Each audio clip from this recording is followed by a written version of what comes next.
Okay, I'd like to welcome everyone back for another day of thrilling talks. We're really excited to have you. And I'd like to thank all the speakers yesterday as well for the tremendous presentations they gave. Today we are moving on to a different set of topics. We're going to be looking at remote sensing, sampling, and GIS today. So we're excited to hear some of those speakers. If we have any speakers that are talking that have not provided their presentations, please do so. Please contact Annie. If you're unsure of the email address, just reach out in the chat and Annie is on it. If anyone has any questions, if you're in online, please put those in the chat and we will be monitoring that. And people in the room, please wait for the microphone and then we can get to you. So we're going to be starting off today. We've got Gordon Staples, and we're going to be talking about estimating detection area using radar stat. So, Gordon, you would like to come on up here? Okay. Good morning, everyone. Okay, it doesn't matter. Gordon Staples with MDA out of Vancouver, British Columbia, and I'm all happy to be here. I've been attending this event, I think, since the beginning, and getting a bit of a reprieve from the sometimes, although Vancouver weather is similar to here, but typically getting a bit of reprieve from Vancouver weather from the usually nicer weather in California is always a treat. But nevertheless, it's great. I'd like to acknowledge my co-authors on this, Leslie Gamble and Jeff Johnson.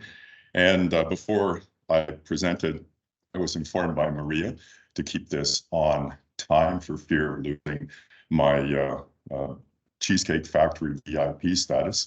So given that I value that immensely, I will do my best to keep it on time.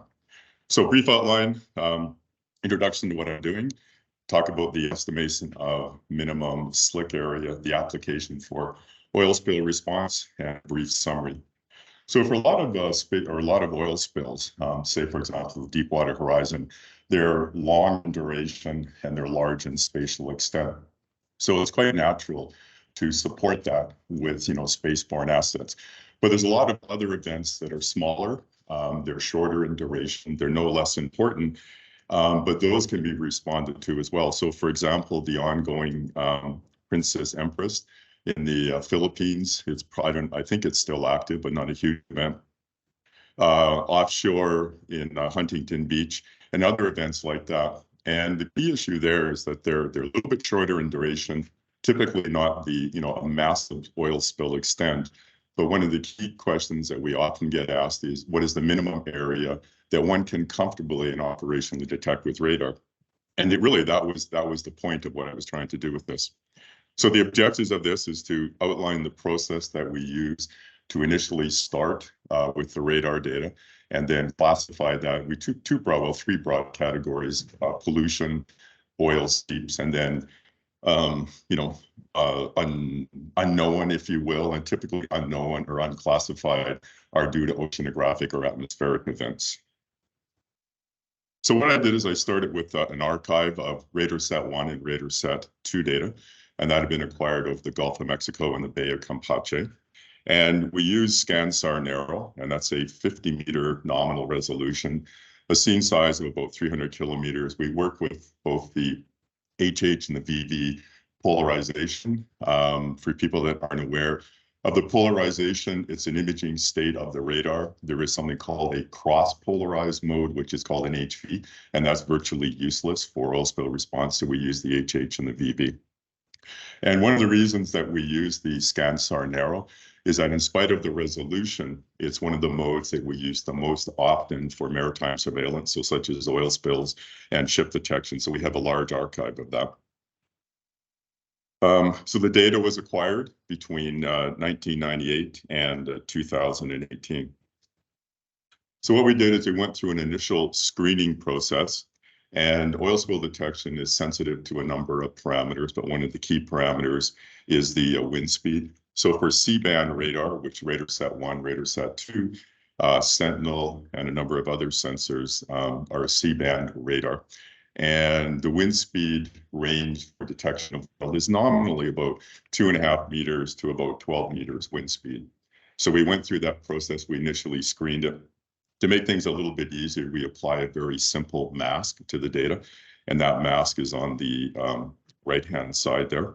And so areas that are colored in blue are typically a low wind speed, so we don't look there. The green areas are good. I don't have the example here, but if you have high enough wind speed, we would earmark those as red, and we wouldn't typically look there. Doesn't mean there's not oil, just the radar can't detect it. So after going through approximately 320 images, we had 215 images that were selected for analysis. So the process that we do, it's currently a visually based system, although we are moving toward to try to implement a deep learning convolutional neural network to apply for oil spill detection and classification. And one of the reasons, I'm not talking about that, but one of the big things you need for any deep learning is the training data. So you need thousands upon thousands of samples. And the nice thing about the data set that for this one and other data sets we have all that training data. So we go through with the three categories, one called pollution, another one seep, and the other one is the uncategorized. So the uncategorized, as I mentioned, are areas on the ocean surface that look like an oil spill or an oil seep for that matter, but they're typically due to other processes. It could be low wind, for example, oceanographic features, etc. So we worked through with some visual detection clues. So for example, the signature, so say, for example, the overall tone of the image, how dark is the image, the morphology, the shape, size, and the location, and the detectability. So there is a range of incident angles with radar that's optimal. So about 25 to 45 degrees. So you can go above or below that, but the detection becomes somewhat problematic. And as I mentioned, the wind speed. So we screen the data for the appropriate wind speed. So from that, then we go through and we apply a confidence level. And this is a little bit subjective, well, completely subjective, to be honest, but you typically do apply a bit of, subjective quantitative assessment of what you're doing. And this is based on the analysts that do that. And over time, you get pretty good at assessing what's going on. And, roughly speaking, we're probably about 80 or 85% accurate when we compared it to other sources. So basically in that, there are the three categories. So there's a high, a medium, and a low. And so we have those for pollution, seeps, and the uncategorized. There's also a fourth category, which is just anomaly. So that's the one that doesn't fit into these categories. And these are ones that someone who's looked at it says, I don't quite know what it is. It doesn't have the characteristics of an oil slick. It doesn't have the characteristics of an oceanographic feature, an atmospheric event. It's something, and they're typically not that common. They're not that large in spatial extent, but occasionally they do come up.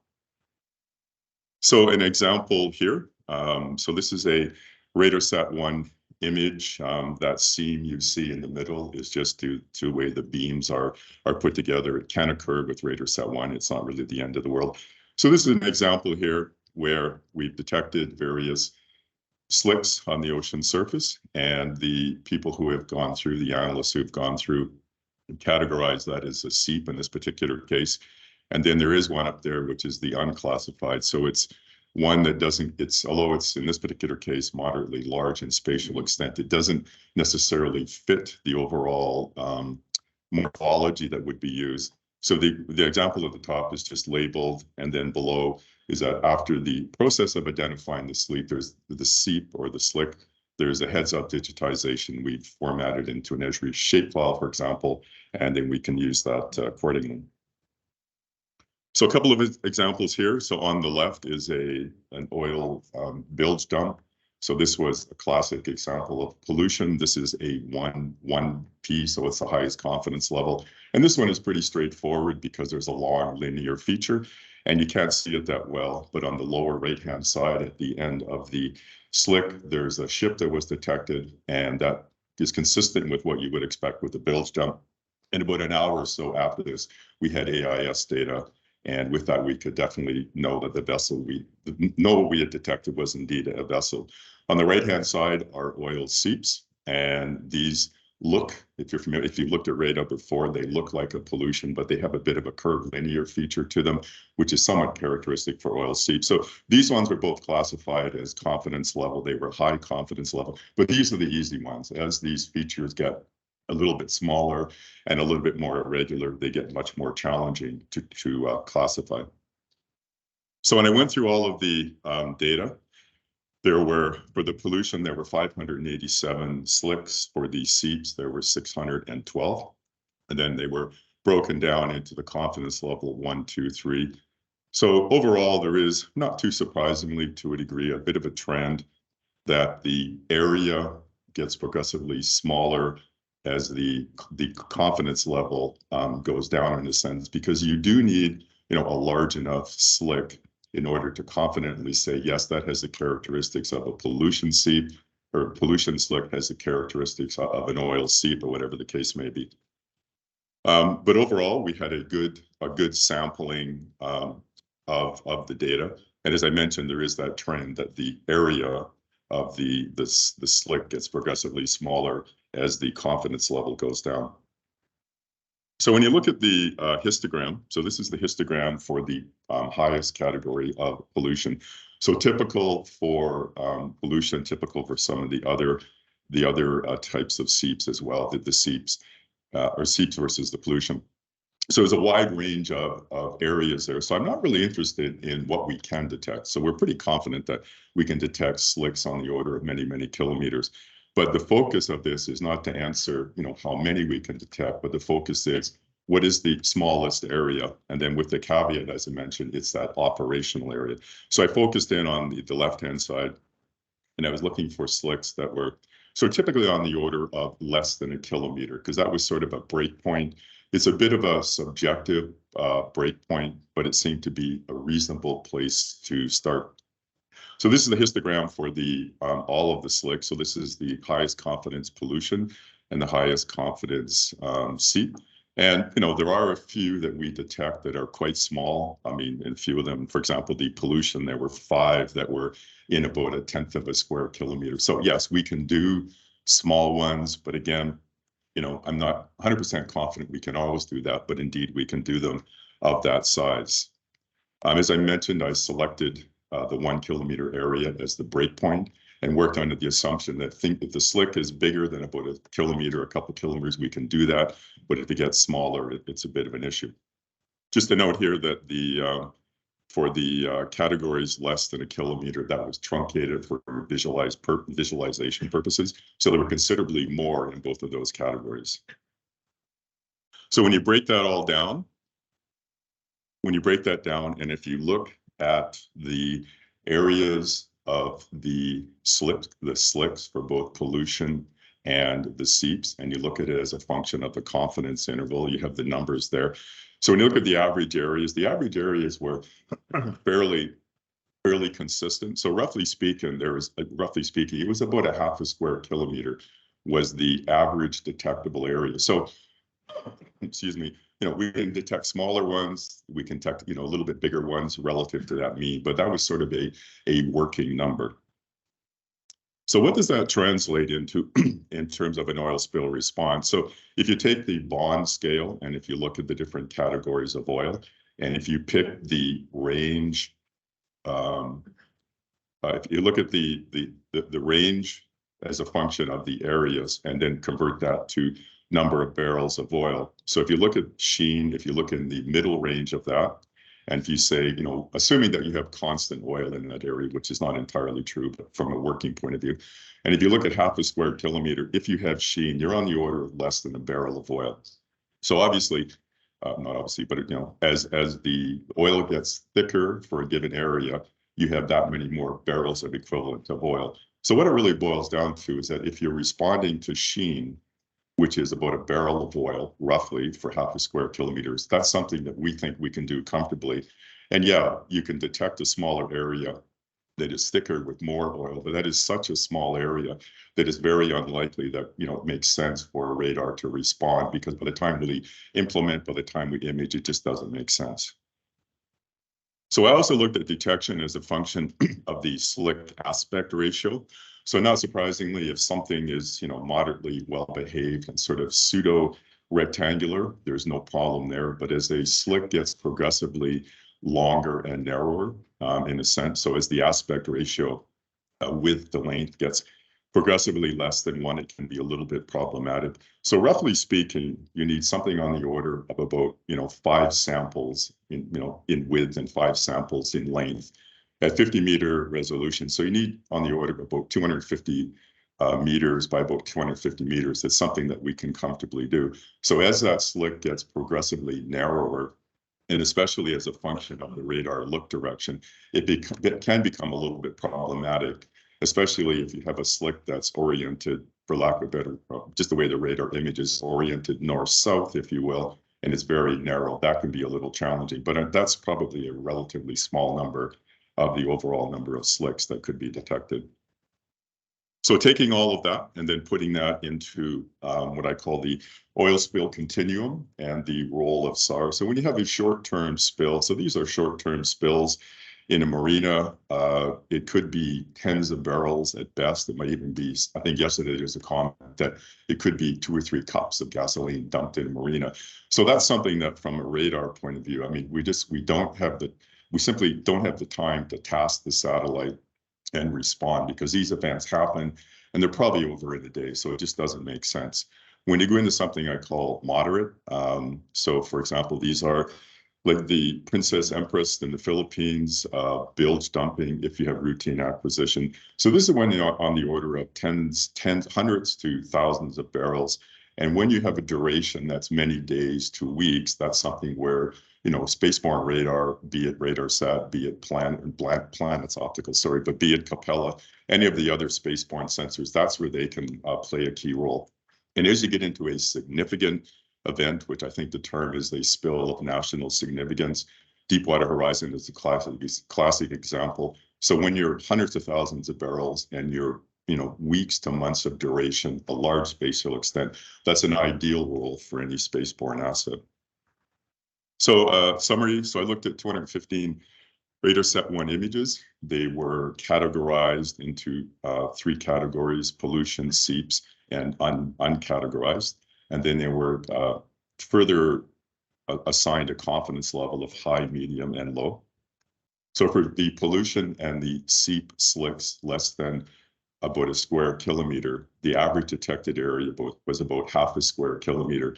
And that's based on 50-meter resolution data. So if you had a higher resolution mode, you could probably detect a smaller slick, but you can do that. But then again, the amount of oil in that small slick is probably not significant in a sense.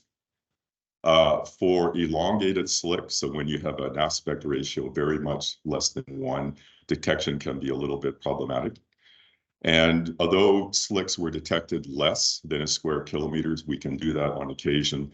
In general, they're small enough and they contain such a relatively small amount of oil that detecting that, unless you had all kinds of them, you had kind of a Swiss cheese in effect where you had all kinds of small slicks that might be an issue, but just random small slicks, we can detect them, but from a response point of view and from a confidence of detection, if they're less than approximately half a square kilometer, it's sort of not something that's quite operational. And in general, as the spill area and duration increases, this is where we envision, spaceborne radar and spaceborne assets in general to be integrated into the overall oil spill response program. That's it. Thank you. Thank you very much. Thank you. We certainly use SAR satellite imagery very often, and sometimes I get those panic calls of, is it a slick or is it an actual oil spill? And so this type of information is really critical for us establishing. So thank you so much. So next we're going to be having William Hazel Bale. Oh, sorry. And he's going to be talking about common operating picture and enhanced situational awareness capacity for environmental monitoring for maritime security and navigation safety. So we're just going to get him mic'd up. Turn that on. Okay, good morning, and thank you for the invite and the opportunity to speak here today. A little bit of background of why I am standing here today. It's because of this conference in many ways. I've been attending this for many years now, and originally with a guy from Chevron named Jeff Williams, who had started this out with me. And I remember sitting in the audience and saying, this is the place I want to be working in. And then there was 20 years of like pulling boom and shoveling things. And now I'm here today. But other things that kind of led me here is the involvement with U.S. Coast Guard Research and Development Center, where I was introduced to the concept that I'm going to talk about today, and in particular with their initiative in the Great Lakes to move technologies from Europe, particularly Northern Europe and ice-covered waters over here to the United States through D17 and D9. And then also, this whole effort, and the light went on in my head in a lot of ways at the Washington BEST, we call it BEST techniques, Sonia. There was a crazy guy who drove helicopters around who talked to us. Yeah, and he had a camera that could look down and measure things and so on and so forth. And that lit a light in my head and basically kind of got me on the path that brings me here today. And then also a particular thing that I'd like you to know about me is that I'm as well as running our Operations Center for Marine Services, I'm heavily involved in our tactical planning. So I do a lot of tactical planning for large petrochemical companies, you know, pre-preparation of response areas and so on and so forth. And that's really what this is kind of all about. I'd like to try to synthesize three kind of cool ideas from yesterday's talk. The first one was Mr. Green's talk, where he had put a snippet and said that he felt that information had to be represented graphically to be of the best use to respond to people. And this concept plays right into that. And then also something that John Brinkman said, which was positioning assets or capability at the nexus of risk. And this is all about that concept as well, what I'm going to talk about today. And then finally, what Brad was talking about with Balena, which is the ability to get field telemetry directly into the common operating picture from the field at the time of use. So CCOP, what it is it's a suite of software that's been designed intuitively to provide a marine-based navigational safety, environmental safety, and security safety positioning. So CCOP itself resides on a server and a computer, and this entire array of sensors, which we're going to learn a bunch about today. For instance, what Mr. Staples was just talking about, you can see that satellite imagery can be pulled into that, as well as GIS layers. We can take in data from aerostats, drones, radar technologies leveraged heavily into the concept. The Securus camera is a particular item, a particular object that is made by the company that makes CCOP, this company Aptamar, which is owned by Norbit, which their CFO lives right down the road in Santa Barbara. And Norbit, you guys all may be familiar for their sonar capability, their multi-beam sonar capability. I think we were talking about that yesterday. And as you can see, the sonar systems can be brought into the common operating picture as well as unmanned vehicles, ROV, so on and so forth. And on the right here, you can see some of the display methodologies. So my whole concept here is that you can have a control room with one person looking at all of the data and or one person or a group of people, and trying to synthesize tactics and strategies, tactical planning based on real-time telemetry. And then I'm trying to push that concept from a reactive phase into a proactive phase. And I'll kind of talk through what my vision for that is as we move along. So this is what a typical control center would look like: modern and feature-rich, operating in both 2D and 3D. It's flexible and scalable. This particular situation here, you're looking at radar, you're looking at nautical charts, you're looking at video imagery, high definition video imagery that's targeted to targets and so on and so forth, and synthesized. But frankly, CCOP can exist on one server on the deck of a ship and tied to a radar and be integrating all of this as well. So this is kind of like the luxury version here. But basically, the concept of sensor fusing and data sharing is what this is all about. It's trying to bring as much information, and there's a ton of information out there that we can work with, weather buoys, satellite imagery, so on and so forth. Get it all in front of in one picture in real time. And then an integrated process flow and event management module. And I'll get to that as well, and specialized data cards for if what you specifically want to look at is ships.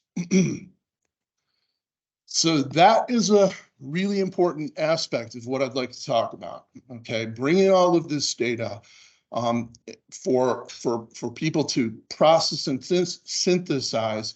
What's mostly important about it is that it's done in an organized fashion with a specific mission.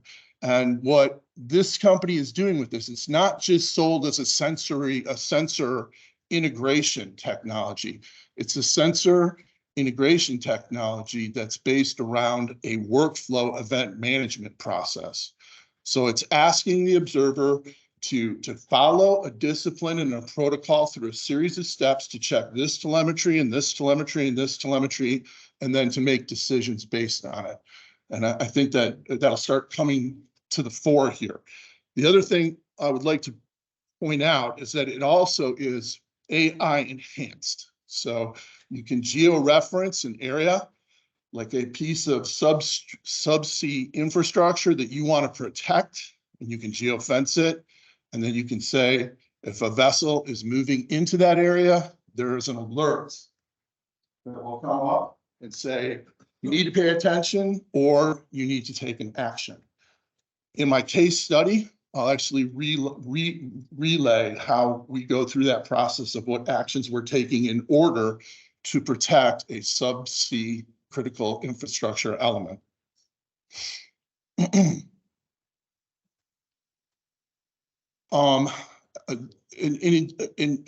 addition to integrating the radars and the GIS and AIS and weather data and so on and so forth, one of the most important features of the CCOP and Secure system is the Securus camera. Okay, so it's basically a camera robot. It is a high definition daylight vision and infrared vision camera, which can be locked onto a radar target or onto an AIS target, and it will follow that target until you release it from that. So that can be applied to a ship or an oil spill, because you can lock on an object that you've identified as an oil spill, or a person in the water that is, it's a search and rescue device, so on and so forth.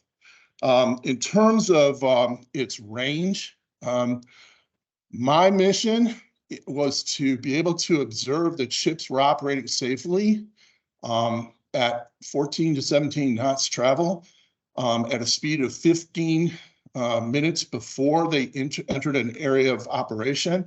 We figured that was between about 4 kilometers from where the cameras were actually mounted.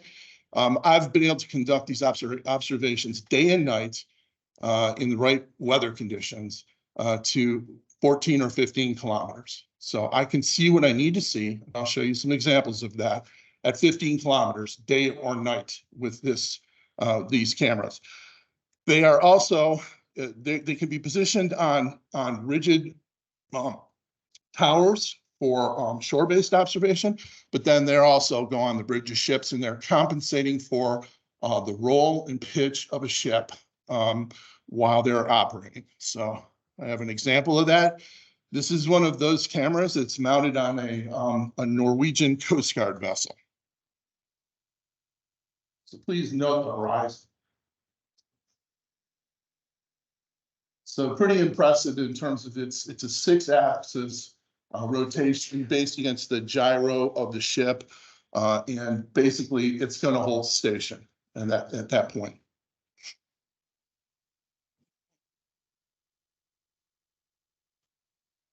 So I just want to talk about some of the things that can be integrated in there, because there's a million, and or not a million, but there's a lot.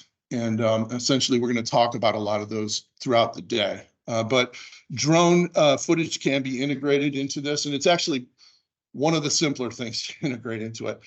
I wouldn't want to give you the impression that you plug and play this stuff, that you're just going to plug and play GIS layers and so on and so forth into it. You're going to work to make those connections.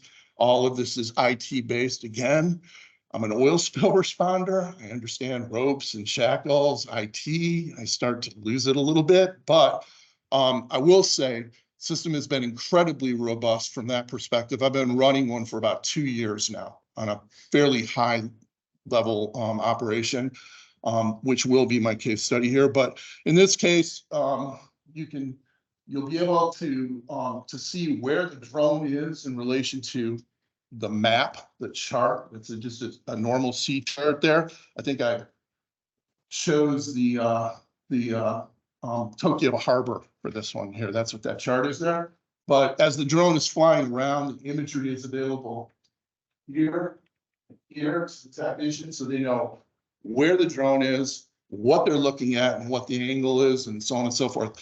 Sonia, that's what that crazy helicopter pilot was telling me about, and that's what why I ended up where I am with this here. And then also, this can all be applied a mosaic level to that chart, and this will make sense when I start showing you the chart of subsurface telemetry can also be achieved. Okay, so it's a little harder, by the way. The signals from sonar are much harder to interpret than video coming from a drone, but it can be done, and a mosaic can be laid. So the equipment can also, and the system can also be used for laying out a theory of non-floating oil, where the mass is non-floating oil. So you detect them, you get them in the chart, and then you start sending the assets to them. One of the technologies that the company is specifically leveraged into is the use of X-band radar for slick oil spill detection. So this is just a slide showing the concept there. Most of you are familiar with how radars detect oil slicks, basically the little capillary waves on the waves. So it's a little bit of stillness area on the surface of the water can be detected at 4 nautical miles from where the radar is positioned, if the radar is positioned at the right height, and so on and so forth. The thing with all of these technologies, and the thing that I learned with Kurt Hansen and U.S. Coast Guard Research and Development, is that no one is truth, okay? But you achieve truth through redundancy and leveraging one system against another. So in this case, the way that that oil detection takes place by radar is you see the still place, and then you point the camera at it in the infrared mode, and you use the bond agreement principles. You have 2 concepts of validation. You have one that's saying, I believe there's a spill there, another that's saying, I believe that there's a spill there, and then confidence starts to get built around that. And then other sensors can be brought into that as well. I think we're going to talk about one very important one today from Polaris. I don't know who's doing that, but there's going to be some detection capacity, and that will plug into this system as well. In fact, we've met with them during most of the conferences. But the idea is this is an imagery of a radar of slick. This will be at the oil spill demo in Norway, where they actually pour oil in the water, which we're not allowed to do here. That's why Mr. Coolbaum is here. So, but basically, the green object is the slick. And what they're going to do is zoom in here, and the slick is moving, and this is the delineation that the computer has said that's the slick. And so this is just sort of showing that it can model the slick, it can outline the slick, and then it can target the slick as an object, and then you plug in the wind and current and wave, and it'll provide the trajectory of the slick, and so on and so forth. And then now you got to go point the camera and make sure that it's a slick and you're not following something like some algae or something like that. And we all know, like I say, false positives are an important thing to be able to understand that they're going to be there in any technology, and you have to work with another one to make it make sense. This slide I really like because, and for those of you online, I'm sorry, I got to walk over and point to this thing, so I might go away for a second, but essentially this is the imagery here from camera here of the slick. So the 3D image from the radar is overlaid onto the video. So you can actually highlight it and you can see the radar sort of saying this here is oil. And then the camera saying this is where the oil is relative to where we are. And then what it's trying to do is that is a shape of that. It's trying to send that here. So that's that boat there. So the person that's looking at this can see the slick, the recovery device, send the recovery device to the slick. And that can all be done by, at this point, by sending texts through the AIS system to say, go to these coordinates. So that's the Securus on board this vessel. Real Hercules there. And for reference, this is the field of view that it's taking. And that's what the helicopter pilot was able to do. Okay, so this is about a 3-minute video, and I'm going to run it because maybe I'm not making sense, and they will. So, oh, okay, it blew up there. Something I need to do here. Okay, so, okay. And it has sound and music. Whole thing. You should get some popcorn. Across the world, skilled Coast Guard crews carry out their missions in all kinds of weather, day and night. Operations are delayed and made more hazardous by challenges such as reduced visibility and rough weather conditions. Many tools and systems have been applied to overcome these challenges. However, Aptamar with the Securus system is the first to integrate and adapt all these advances to meet the unique operational requirements of the Coast Guard. Surveillance and inspections are made more efficient and safer by the use of long-range detection, identification, and surveillance of vessels, friend and foe, in addition to recording capabilities and information distribution.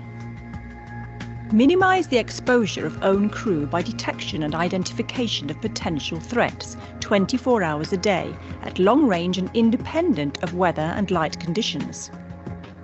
See and identify unknown targets.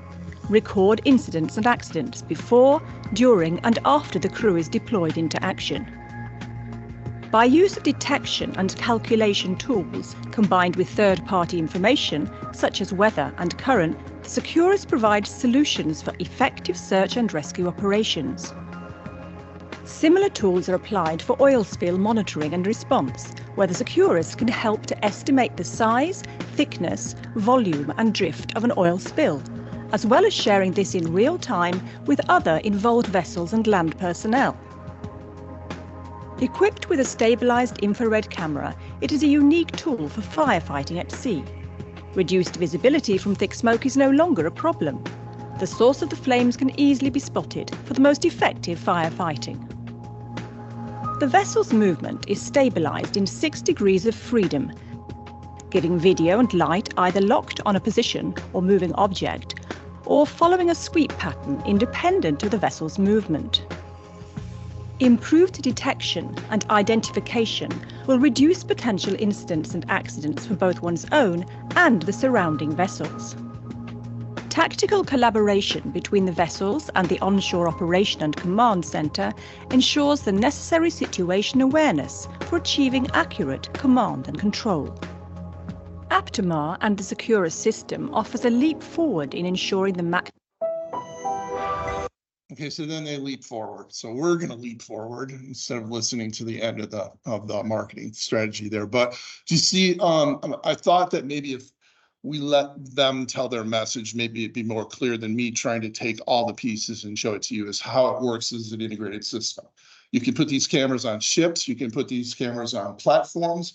You can track these AIS areas of interest and put alarms around them. through the chart, so on and so forth, protecting subsea infrastructure. All of this can be done through adapting this program and this technology. So I'm going to give you a case study now. So because the ultimate culmination of standing in front at those conferences and working with R&D actually resulted in protecting a critical asset here in North America. So this comes to us from the Straits of Mackinac. So that's separates the lower and upper peninsula of my state of Michigan. And basically, what we were asked to do was we were asked to protect this area right here. This is our area of interest. There's a twin subsea pipeline right there, transferring oil 24/7, and then a series of communication and electrical cables that are running through that strait there. And the risk to this area is these shipping lanes. These are the lake carrier shipping lines. And basically, this is freighters passing by over that subsea infrastructure. There's about maybe 3,000 transits a year going over that pipeline. So this is what we were asked to do, is to protect that. The way we did that was, there's the area of interest, is we ended up installing the Securus cameras and the Seaview camera, which is a smaller version of it, at all of these points right here. So this is trying to cover those track lines and provide us with the ability to actually visually inspect those ships 24/7, 365 in all weather conditions at distances up to about 4,000 to 7,000 kilometers. These are 4,000 kilometer circles. And so my idea here is that as that vessels are traveling through, I want to be able to be conducting a safety inspection somewhere in advance of them passing over that critical infrastructure. And so this is our installations. So these cameras are mounted on towers, which were brought in from China. So the cameras mounted, these straits are about anywhere from 47 foot up to 165 foot height, 3 minutes. Okay. My, how time flies. Here's the rest of the array there. And then a purpose-built building was designed for it that houses my command center, featuring the 2 CCOP charts, AIS near distance and long distance, the workflow module, voice over internet radio. We hail every ship and confirm that they are passing safely.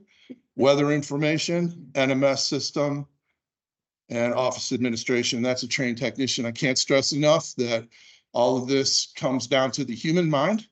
Okay, that's what this is really about. It's not about the technology, and it's about that protocol. So a typical observation, you can see this is our AOI of critical subsurface infrastructure. Here comes the U.S. Coast Guard Katmai Bay. I'm reading her by her AIS signature and a small target. The camera can lock both of them onto that.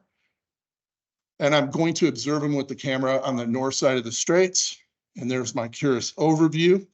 The vector line of a ship is a measured distance at its speed that essentially that ship would be. That's the 15-minute mark of that ship speed. So in this case, I've already observed this ship. And that's me observing that ship. So this demonstrates the long distance capability of this equipment to observe the purpose. What we're mostly worried about is an anchor strike on a pipeline or a piece of electrical cabling.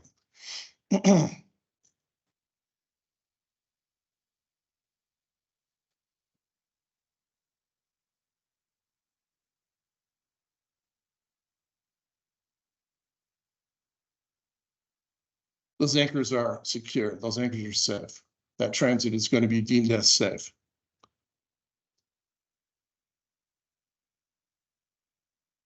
And this is nighttime imagery.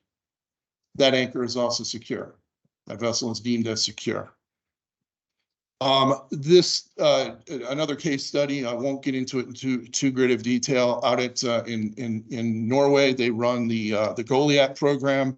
They have the Securus servers, the Securus cameras and CCAP servers on both the platform and on the ships. They are watching each other as they're coming together. They run the ROV against it when they want to look at the subsurface infrastructure as well. And all of it can be monitored. Back in Trondheim, Norway, that's our visit to Trondheim, Norway. And in fact, I've monitored Trondheim Harbor in New Orleans at the Clean Gulf show. That happened to be the Queen Mary coming out of Queen Mary 2, coming out of Trondheim Harbor that day. So applications, this is what I really wanted to convey, and I think I have pretty much covered it, but I just want to leave you with that. This is not just technology. This is a method for combining and synthesizing advanced maritime technologies in an intelligently structured manner to unlock the human potential for strategic thought. The surveillance and monitoring capabilities that we can attain with this reach towards the highest level of planning theory, which is protection, okay?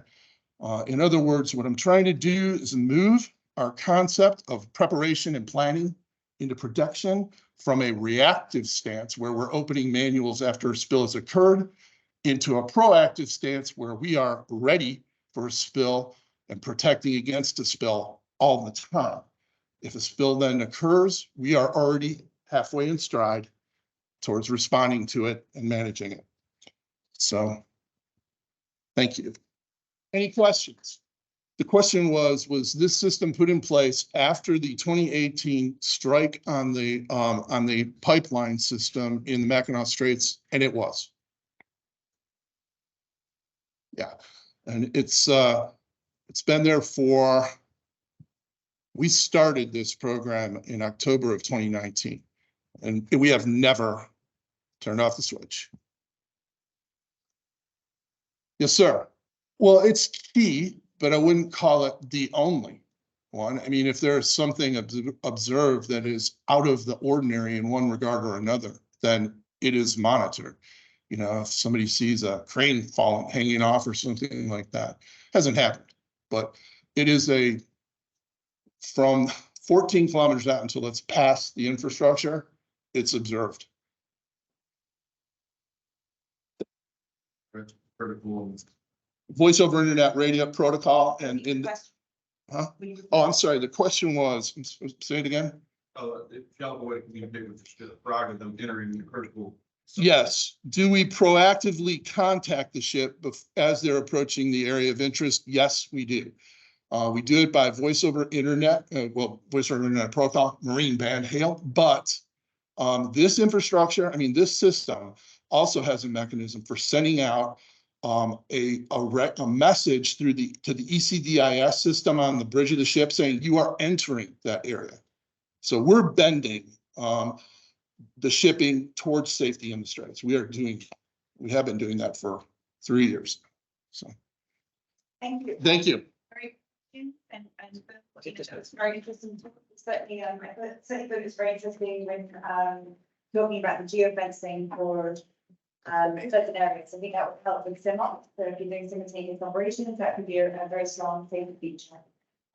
Also, just to know, I think there's a couple of parts before. I don't know about hotel parts. I don't know if you.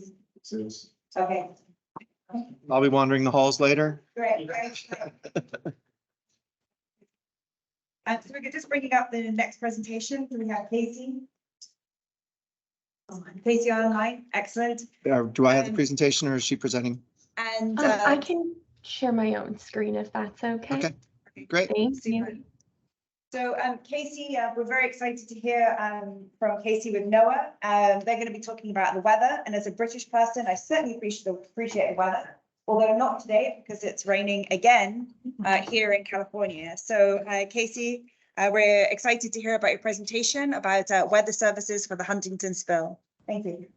Great. Good morning, everybody. Hopefully you can see my screen. I cannot see the chat right now. So if you cannot see the screen, please verbally let me know. We look good over here, Casey. Oh, sorry. What was that? We're good over here. We can see your screen. Thank you. Okay, perfect. Thank you so much. So hello, I'm a forecaster for the National Weather Service office down here in San Diego. There's going to be two parts to this presentation. During the first part, I'll give a general overview about what NOAA and the National Weather Service does and how, as an organization, we can provide support during and after an oil spill.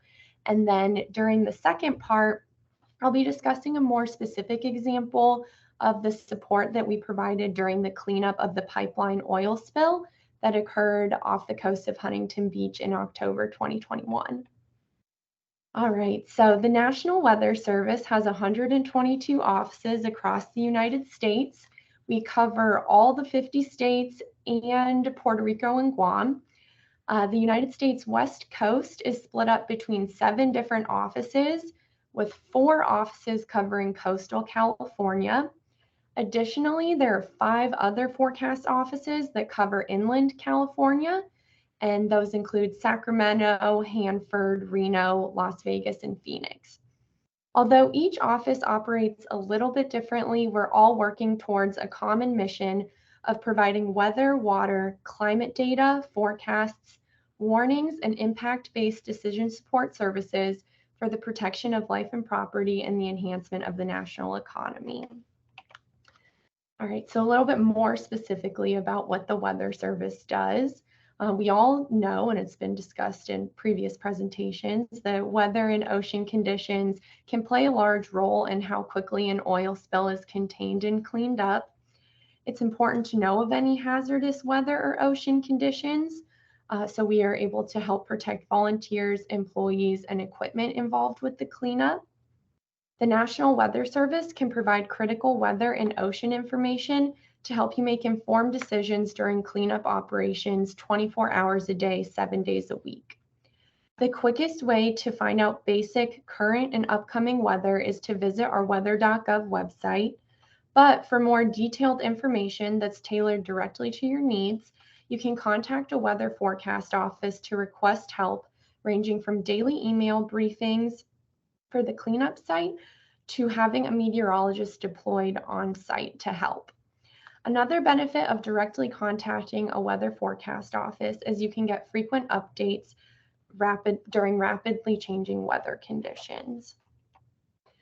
So another division of NOAA, NOAA has multiple different line offices, is the Office of Response and Restoration. Now, I work for the Weather Service, so this is just kind of a general overview and plug of what the Office of Response and Restoration does. For more specific information, you can contact them directly. But what the Office of Response and Restoration is, they specialize for preparing, evaluating, and responding to threats to coastal environments, including oil and chemical spills. They also cover releases from hazardous waste sites and marine debris. During an oil spill specifically, over the coastal waters, the Office of Response and Restoration can provide scientific support to those in charge of response operations. In addition to spill response software and mapping tools, the Office of Response and Restoration provides standard techniques and publishes guidelines for observing oil, assessing shoreline impact, and evaluating accepted cleanup technologies. All right, so now I'm going to move on to the second part of the presentation, which is a specific example of how we helped with the pipeline oil spill cleanup. So this oil spill, I'm not sure how familiar you all are with it, but it started on October 1st, 2021 during the Pacific Air Show. My office, the Weather Service office in San Diego, was already providing on-site and virtual weather support for the air show. And this is a fairly large event. With the day of the oil spill, an estimated 1 million people were in attendance. After we were briefed that the remainder of the air show would be canceled due to the oil spill, we transitioned our support to assisting with the cleanup. My office reached out to NOAA's Emergency Response Division and informed the city of Huntington Beach that they should be working with the Coast Guard to request a NOAA Emergency Response Management Application Model output. And then after that, we were able to provide virtual and on-site weather support for the Unified Command Post during the duration of the cleanup. So due to the location of the oil spill, we were working in collaboration with our neighboring forecast office, the LA Oxnard office, along with the NOAA's Office of Response and Restoration. Forecasters from the National Weather Service office in Oxnard visited the original command post in Long Beach to determine the needs for weather support. Once the Unified Command Post was moved to Costa Mesa, my office was able to send a lead forecaster, Dan Gregoria, and our warning coordination meteorologist, Alex Tardy, up to the Unified Command Post. And then the two of them worked hard to coordinate with our local office and share key weather information with officials coordinating the cleanup efforts to keep those in the field cleaning up as safe as possible. Here's a picture of our forecaster, Dan Gregoria, working at the NOAA Emergency Response Table. We were up there for 2 days on site, and then after that, those 2 days, we provided virtual support through the rest of the cleanup. So initially, forecasters from the National Weather Service in San Diego and the National Weather Service in the LA Oxnard office, our plan was to alternate the sending of the forecasts weekly during the duration of the incident response. We sent forecast updates each morning, which was posted on the situational awareness board, which you can see here, the situational unit leader looking at our forecast and getting ready to post it on the board. The forecast support was then solely transferred to my office in San Diego starting on Monday, October 11th, as the oil spill had moved out of LA County's jurisdiction in the National Weather Service office, Oxnard's forecast area. And then here's just another example of our forecast up on the board. So we were able to work with the staff at the Unified Command Post to evolve our briefings to a format that was the most useful to them. This included making the briefings more eye-catching with the use of colors to illustrate impact level. We also included tide information and a short, understandable forecast discussion. These forecasts were eventually included in the incident action plan, and we were also able to tailor what information was included in these briefings. This is just a great example of how our briefings are dynamic and we're able to change them in order to meet the needs of our partners. And then, as we all know, what the tides and what the currents do play a key role in tracking which areas along the coast are going to be impacted by an oil spill. And so in order to account for that, we were able to provide more detailed tide information from NOAA's National Ocean Service. And through doing this, we were able to send twice a day high and low tide forecasts for the next 4 days for both Newport Beach and La Jolla, California, in order to help with planning. And then here's just an example of how our weather and tide forecasts were provided in the daily OSPR summary briefings and presentation. And then after we provided on-site support at the Unified Command Post, the ISC Planning Board, which is shown on the slide here, was expanded to include forecast information from the National Weather Service. Our briefings were also included in the Incident Action Plan and the situational briefings. This was particularly important to cleanup efforts during October 4th, when there was an unusual coastal thunderstorm outbreak, and October 11th and 12th, when a strong cold front brought strong winds that gusted over 40 miles an hour over the coastal waters and seas up to 11 feet across the oil spill area. We were able to provide important updates during this rapidly evolving situation to decision makers at the Unified Command Post. These events significantly impacted cleanup efforts and operations and spread the impacts of the oil spill down to San Diego County, where significant oil tar balls and patties were discovered. So this 2-day deployment led to strong relationships with the Unified Command Post and the inclusion of National Weather Service daily forecasts into the Incident Action Plan, as well as the daily situational reports and ICS 209 forms. Our forecasters from our office, Alex and Dan, were also able to provide in-person briefings to the command staff and provided full on-site support for both days while attending several meetings, including a VIP meeting where Senator Alex Padilla, U.S. Coast Guard Commander Michael McAllister, and California Attorney General Rob Bonta attended.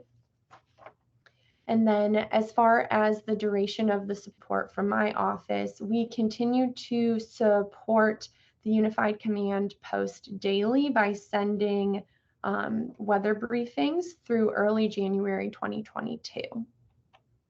And then that's all that I have, and I can take any questions.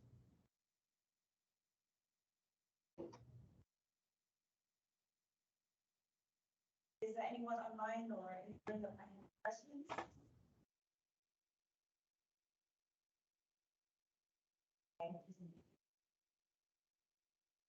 Casey, thank you so much for that. We really appreciate the great work that you guys are doing, and certainly knowing the weather on any incidents is really critical to good response. So thank you so much. Thank you. Just going to line up for our next presentation. James, are you online? I see you online, and I just added you, made you a presenter, so I don't know if you're able to bring up your presentation. There you are. All right, there we go. And then I've got presentation up as well, hopefully. Well, while we just wait for that, James, you're going to be talking about the weather buoy and the environmental tracking systems that you guys have. And the different uses for that. So we're looking forward to hear that. We don't see your presentation yet. Are you bringing it up? It doesn't seem to be allowing me to share. Okay. I'm using an Apple, and it might not be very happy with Microsoft Teams. I know that you have my presentation there, though. Is it possible for somebody to bring it up there? Sure. Give us 1 second. We'll just bring it up. Thanks. And I apologize. I intended to be there. I was there yesterday and got a chance to enjoy the presentations and meet with some of you, but I had to rush home for an unexpected parenting emergency. My kids had to stay home sick from school today, and I was originally planning on giving the talk in person and then coming home to pick them up from school. So pardon me, folks, and thanks for accommodating me. Stephen, sorry, I'm getting your name wrong there. How did you did you email it? How did you provide that presentation? I handed over on a memory stick yesterday. Okay, that should be good.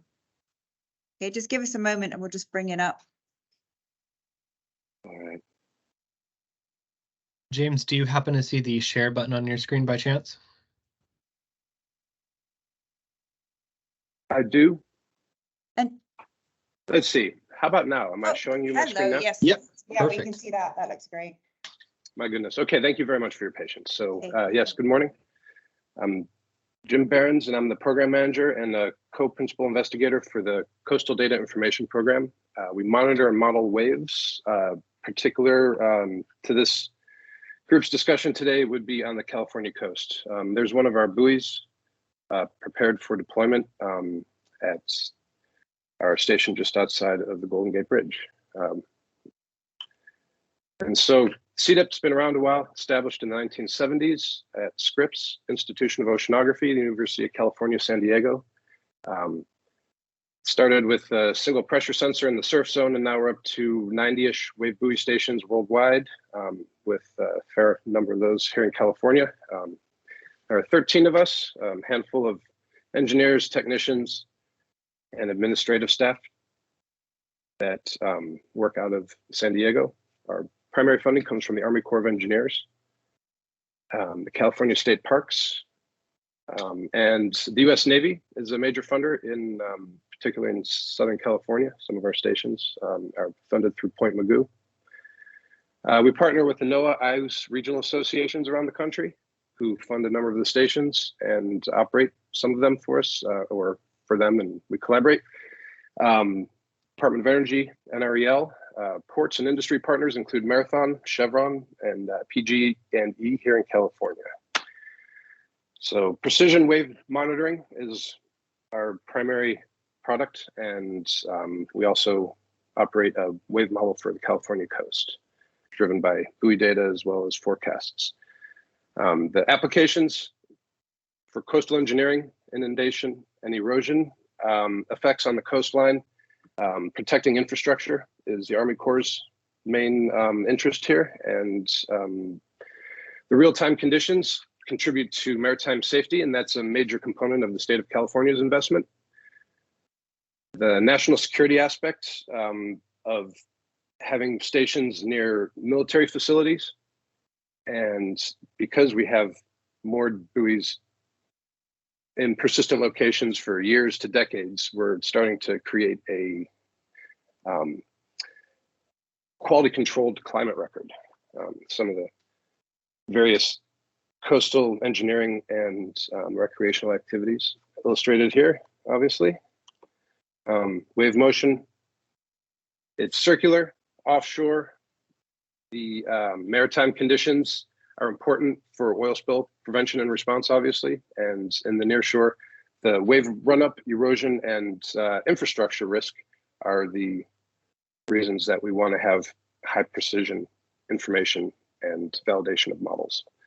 We're primarily generating these parameter data sets of significant wave height, the period of the peak energy, the direction of the peak energy, and these come from wave rider buoys. They're manufactured by the Dutch, and they produce a wave energy spectrum every 30 minutes. The directional spectrum, the displacement path information is also something that we transmit and archive. The sea surface temperature, and the newest units that we've been deploying in recent years also include the sea surface currents and the air temperature. Here's a overview map of the various locations where we have stations these days, including, you can see quite a few off of Southern California, and where we're located in the epicenter, and then sort of getting less dense, but still persistently located around the eastern coastline, the western coast. Up in Alaska, we have a few stations, and through our PAC-IUS partners, we have a nearly 20 stations across Pacific Islands and territories. We have one right up there near the Straits of Mackinac as well, in collaboration with Michigan Tech University at McGulpin Point. So the buoys that we deploy, these wave riders, they're not the NDBC buoys. They complement them in some ways. So over there on the right, there's a guy that puts together the mechanical contraption inside each buoy. He was once a Swiss watchmaker for one of the top manufacturers, and then Datawell scooped him up to assemble these devices. And through inductive coupling and a stabilized platform, there's sort of a pendulum inside there, we're able to reliably provide wave heights within 2% of their of the measurement as an uncertainty level. And there are places where we deploy these next to NDBC stations to help provide a co-location record for evolving generations of NDBC hulls and sensor packages for waves. The wave sensors on the NDBC hulls are an integrated circuit type of an accelerometer system, and so we still use these stabilized platform technology, which is considered, at least for the heave in particular, a more reliable measurement. The day-to-day includes a lot of operations and maintenance on these stations. The moorings are polypropylene rope with a elastic rubber section. We have a calibration wheel, and we check all the different sensors with a fine-tooth comb every time they come through. And we're constantly experimenting with different mooring materials and components to achieve better data quality and deployment endurance.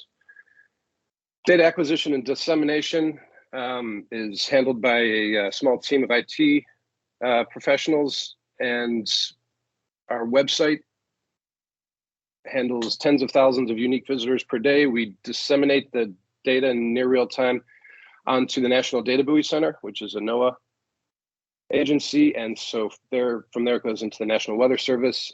We archive with NCEI. It goes into the ports real-time system at various locations around the country. And we keep all the data ourselves in an archive forever and ever. And then some of the more detailed data products, we have the energy spectrum over there on the left. In the middle, we provide a directional spectrum to show the cardinal directions that the various wave energy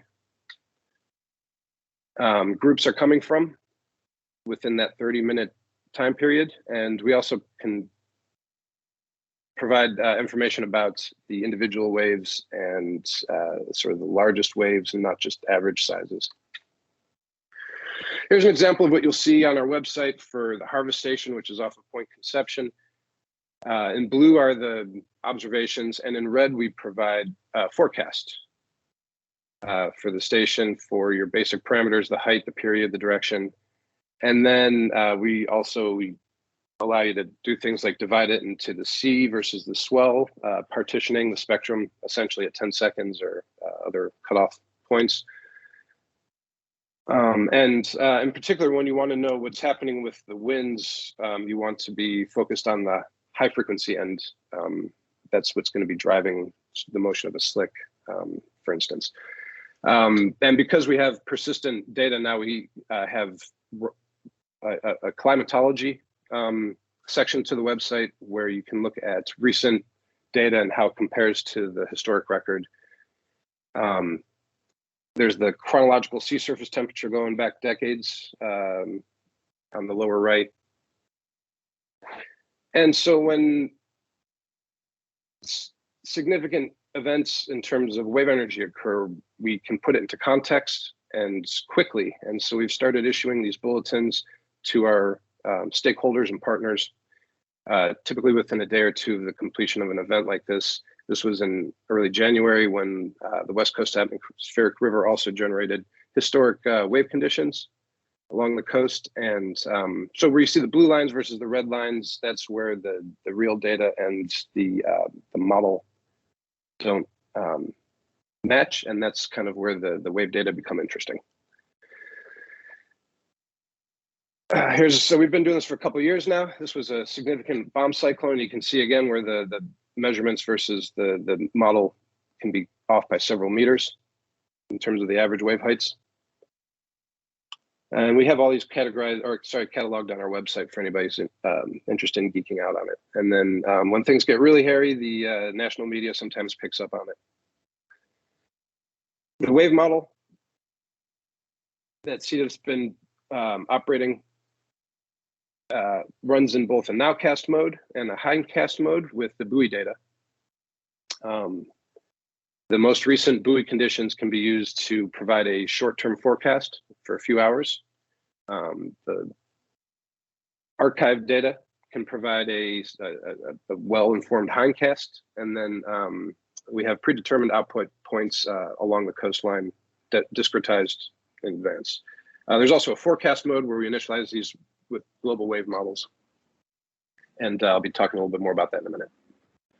And so here's an example of what the discretization along the coastline looks like for San Diego County. And if you go to our CDIP/MOPS website, you can get into this yourself and select any location along the California coast and look at what's happening now, what's to come, and what's been happening for the last 20 years.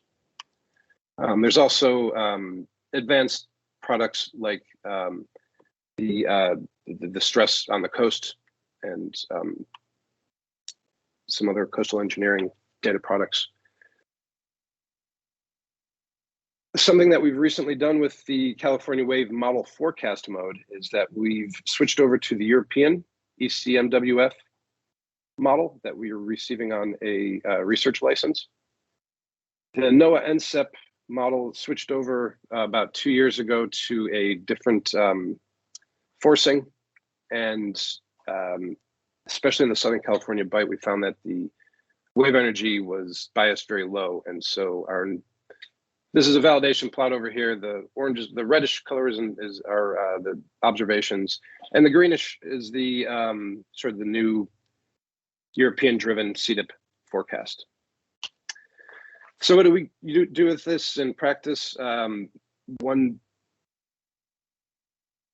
important data product for understanding extreme conditions on the coast is the total water level, and there's been a pilot program to observe overtopping events and look carefully at the wave conditions and the tide conditions at the same time to provide a alert system that is in use by the National Weather Service Office. Alex Tardy is still relying on this despite other new attempts to create sort of more advanced formulations of this overtopping forecast. The one that we've been running seems to still be doing the best job.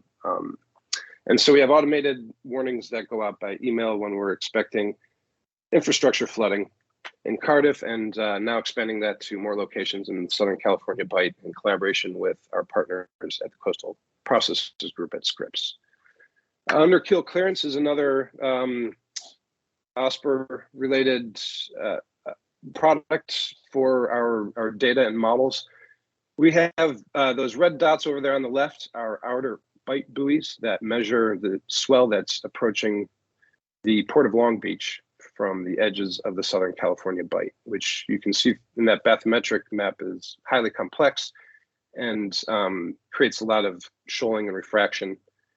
So with collaboration with Marathon, the Marine Exchange of Southern California, VTS, Vessel Service, the CDIP buoy-driven forecast is used to make a final go, no-go decision on the very large crude container ships.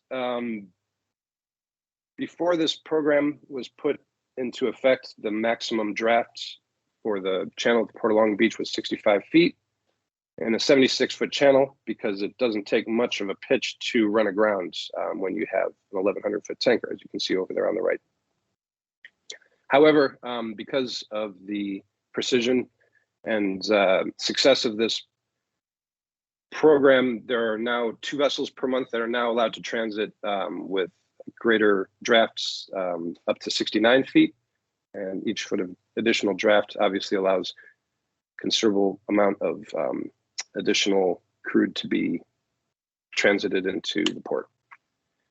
Right at the port entrance, there are 3 stations situated to provide high precision data in real time for the port operators and to validate the forecasts from that go, no-go buoy-driven decision-making process for the crude containers.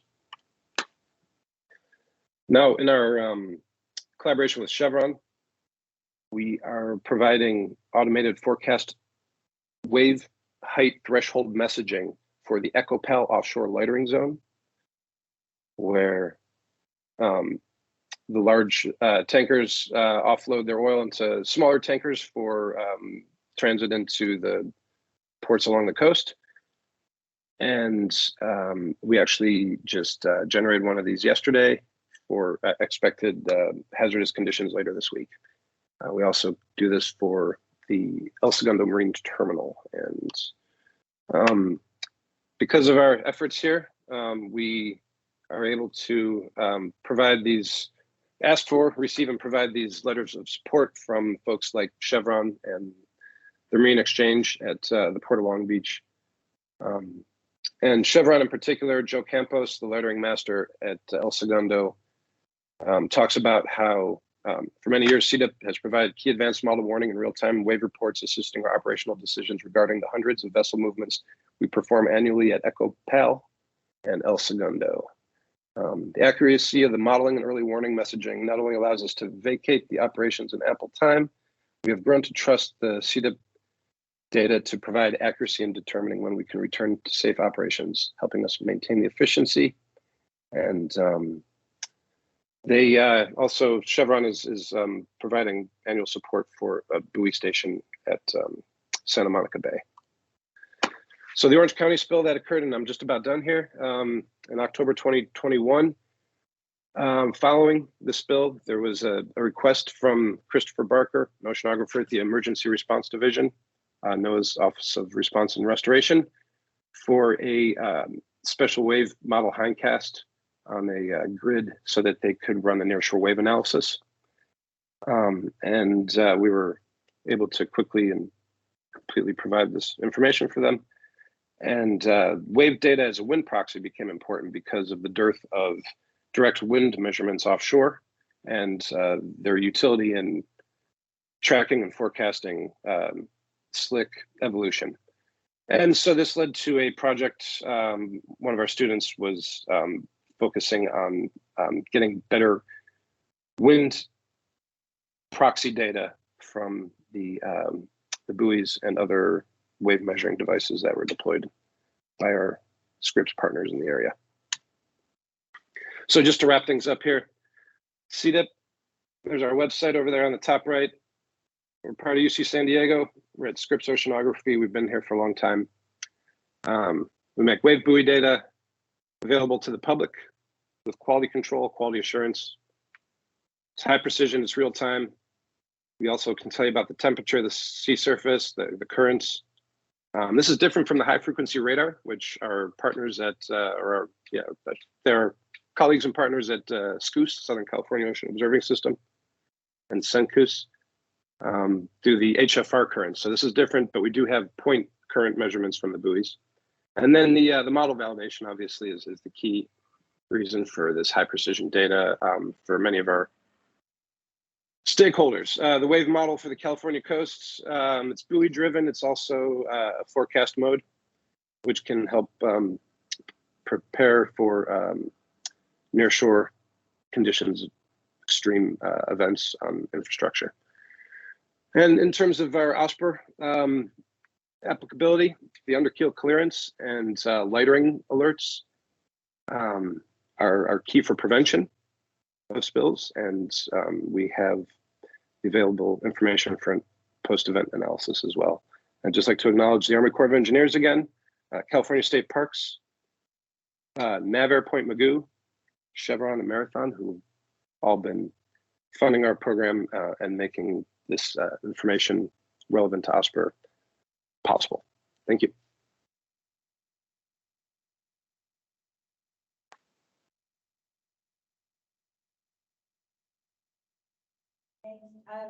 Do we have any questions? Yes. Hi, we have a question posed in chat.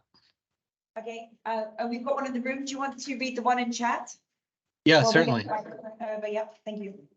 Sure. So Joe Watterson asks, are you seeing an increasing interest in using the wave energy information for potential commercialization efforts around wave energy power generation? In short, yes. Wave energy power generation is something that I know the Energy Commission is at least has their eye on. For California, there are some groups that are trying to advance the technology. There was an NREL award given to a group called CalWave, and they've deployed a prototype. It's the technology, I think, is several years off from anything that could do grid scale. Wave energy power generation, I think, is just from my own standpoint and having watched this world of the last few years, things that are kind of like on a 10 watt level, I think are way more applicable. It's stuff that you can sort of use for emergencies, for remote deployments of personnel and equipment. And so, yeah, there are efforts. There's especially with offshore wind and all the motion of the spars. There's going to need to be some monitoring around the spars. You think you might be able to tie in some wave power that way, but there's nothing that's been demonstrated yet that I've seen. Okay, we have a question in the room here. Are you able to see the camera here in the room? Are you getting anybody, or are you able to see nothing?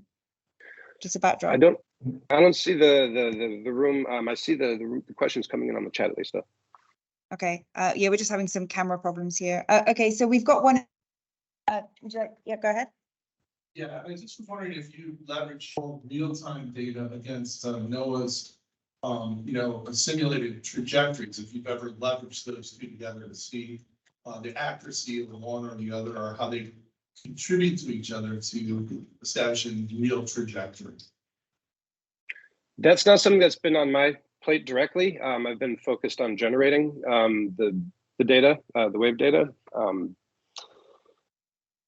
But I'm guessing maybe Casey, who presented earlier, and folks that were in the command center may have been looking at sort of our real-time conditions versus the actual progress. I certainly hope people are doing this. I just it's not really in my lane.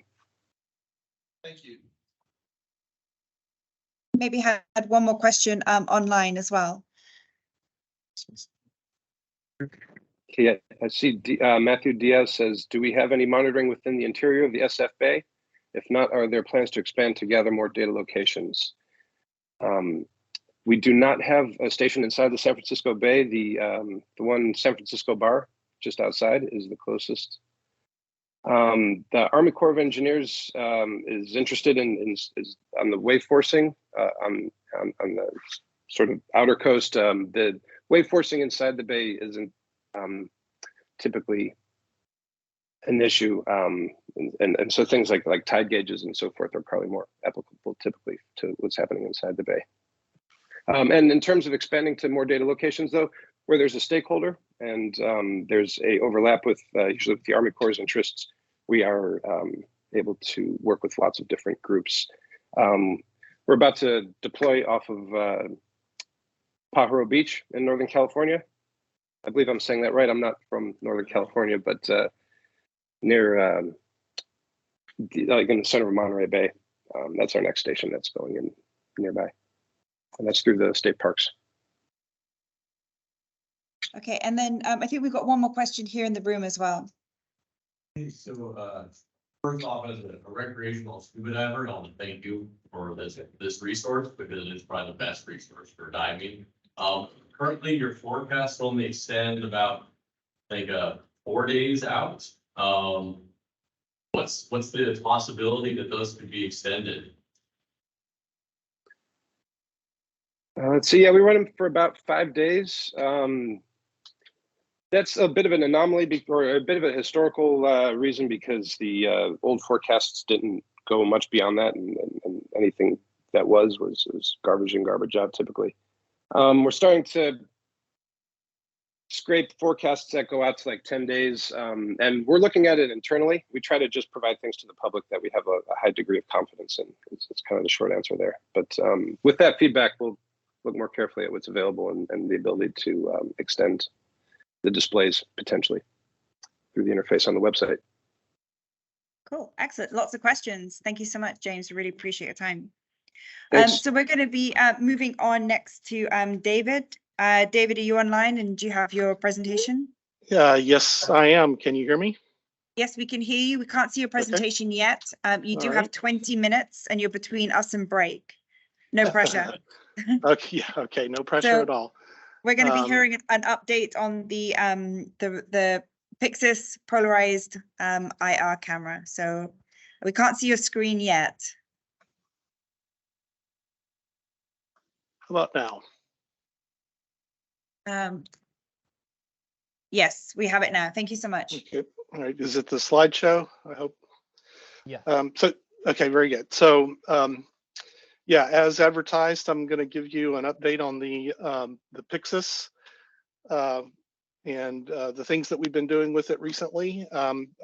For those of you who have not heard me present before, I'll give you just a 1 or 2 slide review of what the sensor is and how it works. And then I want to dive right into some of the various configurations and deployments and use cases that we've looked at.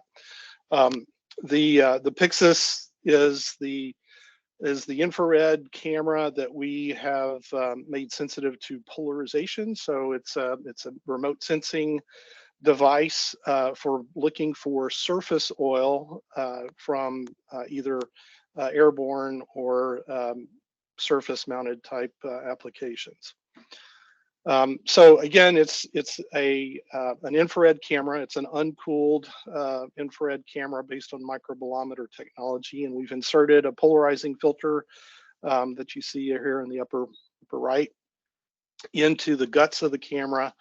And what this allows us to do is look at differences between oil and water based on the material differences rather than based on thermal differences. And I'll show some examples of why we are interested in looking beyond the infrared. The polarization is just like the polarization that you're exploiting when you put on your polarized glasses, except that it's polarization and emission rather than reflection. And the fact that it is thermal based and emission based, it does mean that we have day-night capability with this detection approach. The output is video imagery or stills captured from the video, and I'll show many examples of that.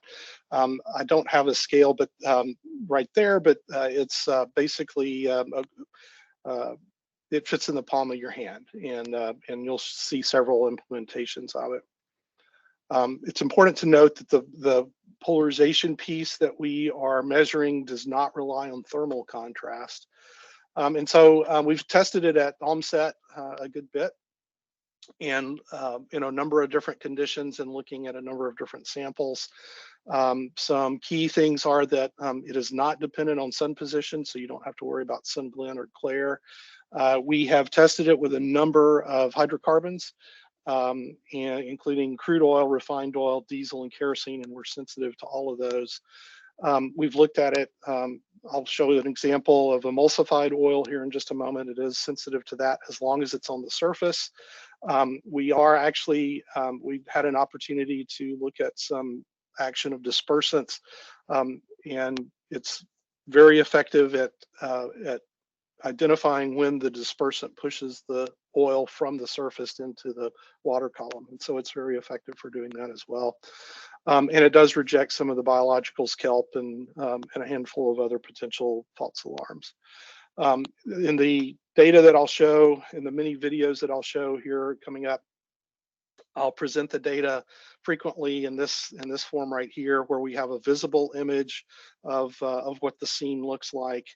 And then there is, this shows what the thermal, so the camera also produces a thermal image as well, simultaneously with the polarization. So you have access to that data, and this is what that thermal image looks like, just what a conventional thermal camera would see. This is the polarization data product that our filter gives rise to.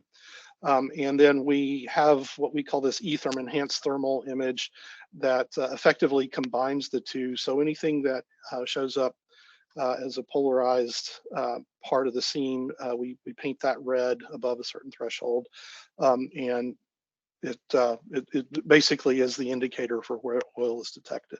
So here's one of the examples from OMSET. You'll notice that first of all that there are breaking waves in there, and there's oil both on the surface and in the water column. The wave action tends to make it kind of hard to see. That's particularly true in the thermal. In the upper right image, you'll see that the oil that you can actually visually see is very difficult to see in the thermal clutter, and yet it's very obvious in the polarization and in the eTherm imagery that is the fuse data. So this was early on, and it gave us pretty good confidence that we had something here. Here's an example of some emulsified oil. This was aged over a long weekend. and then subjected to wave action and some of the spray that you see there. And so it is effective even for emulsifier. This was about 80% water estimated to be, so effective for that. We have had the occasion, the opportunities on a couple of occasions to take this offshore. In this particular case, we're looking at the Mississippi Canyon 20 site, the Taylor Seep. This was a few years ago. And again, on the left, you can see the visual image. There's, of course, wave action there. If the display is faithful for you, you might be able to see the sheen in the visual image. And as the polarized imagery, the Pyxis imagery comes into view there, you'll see that it's picking up the thickest parts of that. The threshold of thickness detection is somewhere between 50 and 100 microns. And so that's pretty much where I understand actionable oil, actionable thickness is about the same threshold. Also on this image too, it shows basically a pistol grip mounted on the bottom of the Pyxis. And so that is a configuration that we have operated in. This particular imagery actually was taken by one of our guys hanging out of a helicopter with that pistol grip. It gets tied into a tablet and is powered over Ethernet. So it's a single cable, Ethernet cable to the camera from, in this particular case, a tablet. It can be a desktop, it can be a laptop, it can be a control center. So another one of the deployments that we've had the opportunity to do is integrate this into our oil spill cleanup and response system. With our apologies to Oscar Garcia, this is our Oscar 1.0 system. And you can see the camera mounted in this open gimbal with the rotary wing drone sitting on the beach there. And so in this particular configuration, we have a small processor on board that produces the data products that you've seen and actually gives the pilot real-time access to each of those data products, including the visual imagery that you see. There's a visible camera here, and then of course this is the Pyxis camera right here. So each of the data products that you saw previously, as well as basically one control adjustment of the thresholding that allows you to optimize the display and the detection. And there's also a button that allows you to basically take a snapshot of whatever it is that you're seeing on the screen, whatever the pilot or operator is seeing on the screen, including the drone, the heading of the aircraft for situational awareness, time stamp, GPS, and altitude. And that can be pulled together into a PDF report that can be downloaded immediately after landing. And it looks something like that, where again you see this the relevant information, and it's a PDF that can be immediate pulled out of on the SD card and then sent out as needed. We had the opportunity to deploy this at a spill on Broadkill Beach on the part of the coast of Delaware back in October 2020. And this is some of that imagery from there. American Aerospace is a strategic partner for us. David Yoel, many of you know him. They have integrated the Pyxis in that gimbal that you saw there for the Oscar Gen 1 version of this, and this is what was deployed here. There were about 100 gallons, estimated to be 100 gallons spilled offshore that spread out along a very long shoreline. And the result was tar balls that ended up on the beach. And they showed up here, for example. I'm going to try this. Okay, so here you can see these. We were above the threshold, so these are in fact tar balls that show up. For situational awareness, You kind of have to compare the visual to the thermal, but you can kind of see this pattern of it's the vegetation that's actually being heated by the sun, and so you see the white hot part of the vegetation, and then right next to that is a tar ball. And there's another one that's right down here. And you'll notice though that there's several objects along in here that show up on the thermal imagery and actually even on the visual imagery, but it turns out those are rocks or other pieces of vegetation that are not oil. And so the ability to pull out the tar balls with this detection process turned out to be key. Much after this event, unfortunately, I wish I'd known this right after the event, but one of the Coast Guard's support folks there told us this, that this managed to eliminate a large portion of the suspected contaminated areas from their search. And so they basically saved a whole bunch of money and a whole bunch of time in clearing the beaches by using this system rather than deploying 40 to 60 people. So that was a big piece of information for us. We are now working with American Aerospace and working on our Gen 3 version of the Oscar ball. And it's several of its key features are that it's an enclosed gimbal. So American Aerospace is intending to deploy that on not just relatively slow moving rotary wing aircraft, but also fixed wing aircraft that can be going significantly faster. We've also incorporated a zoom lens into it so that there's the ability to, for some of these maybe high flyers, we'll be able to zoom in and get a little closer look at the scene under question. It does have an optical imager, so there will be the visible imagery as well. And the reporting, of course, will be upgraded as well. So at least the information that I showed previously and more. And that's actually the first light was last month, and it should be available for either for rental or for sale from American Aerospace here within the next 3 or 4 months. Here's some of the specs on that. It's basically an 8-inch diameter ball. The payload is what it is. It's visible and an IR with a zoom lens. It does have roll pan, tilt, and zoom type capability with appropriate communications. So another deployment, one of the things that we've gained confidence in over the years is that these signatures are really quite robust, particularly when you're on kind of open water, like what you see here on the picture on the right. And so we put together this pod system for autonomous monitoring, and the use case here is really a good example. So Shell operates an FPSO, a floating production, storage, and offloading vessel in the Gulf of Mexico. And once a week, a tanker comes up to the back of it. They deploy this hose and they offload a whole lot of oil, a tanker size full of oil that takes anywhere between 20 and 24 hours to offload.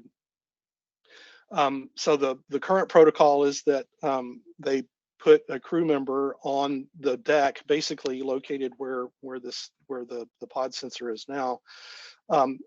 And they have to stay there during the whole period of offloading over this 20 or 24-hour period in order to make sure that there's no leaks in the transfer hose. And of course, at night, the point of that is minimal because it's very difficult to see any kind of leaks.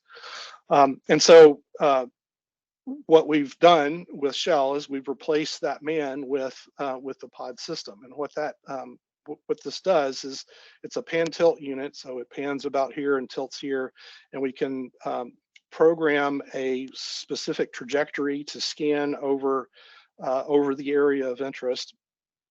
In this particular case, it's primarily just the area around the hose and between the two ships, and start it. It starts monitoring, and so once it starts scanning, if it detects something that's suspect, then it will go into kind of a false alarm rejection mode, and make sure that it's not a false alarm. And if it's a true alarm, then there will be an alarm, local enunciation. It can be a text or an email. That's not the case on the FPSO, but there is, it's tied into their control system. And there's a black box recording type, so it records a minute or more before the event, and then as long as you want it to after that. And again, it senses recoverable oil, and it is the way we have it set up, we can scale it to a larger number of sensors. So if you need 2 or 3 sensors around your facility, and the report from Shell is that the system is very simple to use and maintain, and it's demonstrated the capability to detect even very small sheens. This unit is explosion proof or inherently safe, so it can be used in explosive environments. I am actually allowed to say that we are working with Shell. We published a paper on that at the Pipeline Conference last year. And again, I have permission to show this video. There is an event, but they were able to investigate it and determine that it was an orphan sheen that either came from a passing ship or maybe from a seat, but it did not come from their transfer. But you can see that it detected it at the top of the scene, went into its investigate mode, which is basically a series of false alarm rejection algorithms, and then determined that it really was a true oil slick and set off the alert. If you can see down here at the very bottom, there's basically a field of regard and a field of view. So over the full possible trajectory of the pan tilt unit, you can see exactly where it's looking.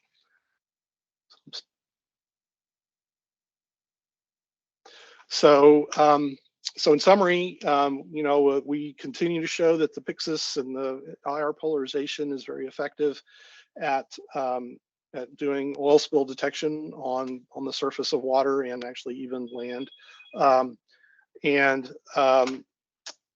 The Pyxis camera can be effective both in prevention of an event in the monitoring case, or after an event happens in trying to track it down and determine the extent of a spill. And these are some of the applications, and we're always looking for ways to test this in the real world. We have had a handful of opportunities, but as a speaker mentioned previously, it's not really possible to put oil in the environment and do testing that way. So that's about all I have. Thanks.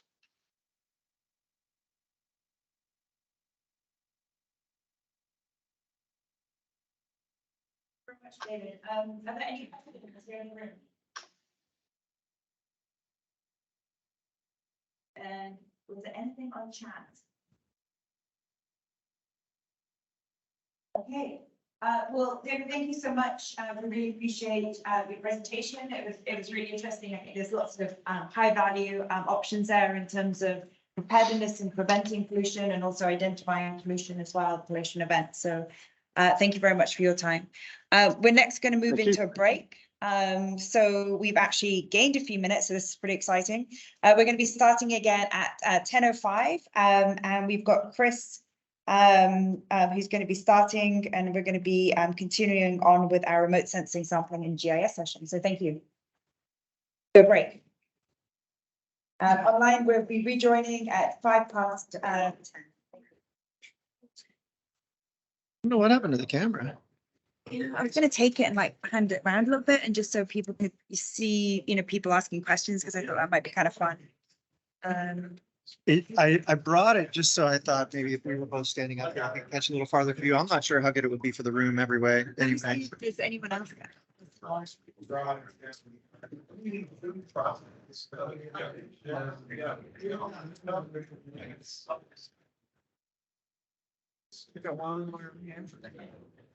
Hold on. See this. My whole It's really weird. drive just corrupted everything. This is no longer functional. Seems to be working. It worked fine. Yeah. She was looking to eventually like use it to view the room, kind of show the people, asking questions and stuff. That's the other thing Stephanie was saying. They tried our hotspot and they said it is kind of patchy. It works and it doesn't work. So plan B could be for someone to log on the Teams on their phone. So if we can't use the HoloLens, just Chase is. I don't think you have that one yet.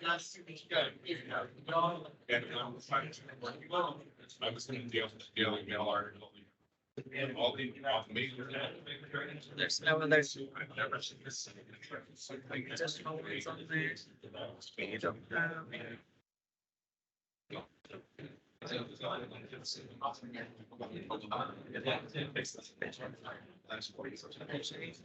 Yeah, I think you got.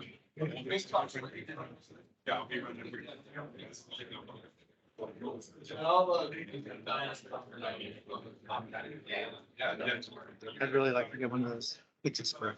I know. We'll keep one and point it at spills all the time.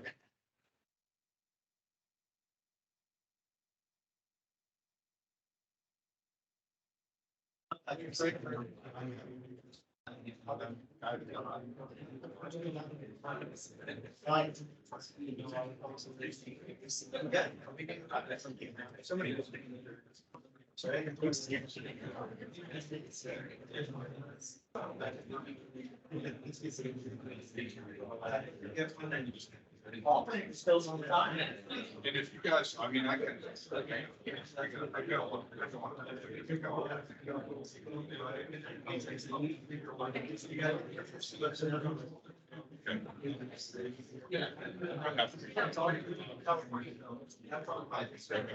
Just get it on the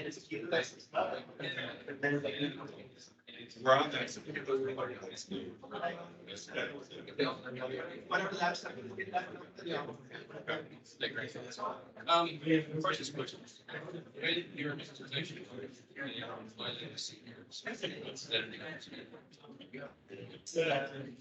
Showing it more. I see that. Anyway. It's great.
company's in-run systems.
You could start moving to your seats again.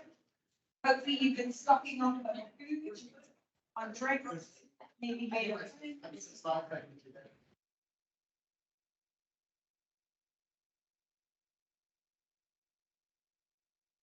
Okay, so we've got Chris. Is this online or? Chris is here. You're here, okay. All right, so Chris is going to be talking to us on Slick Sleuth update. This sounds very exciting. We're just going to get you mic'd up, All there. and then we're going to find your presentation. I can do that.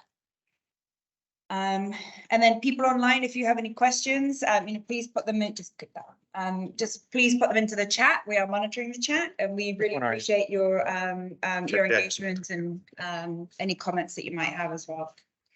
Our next session runs from 10 o'clock till 12:25, and then we're going to Do be you have lunch. videos? So we've got five Skip the speakers. videos.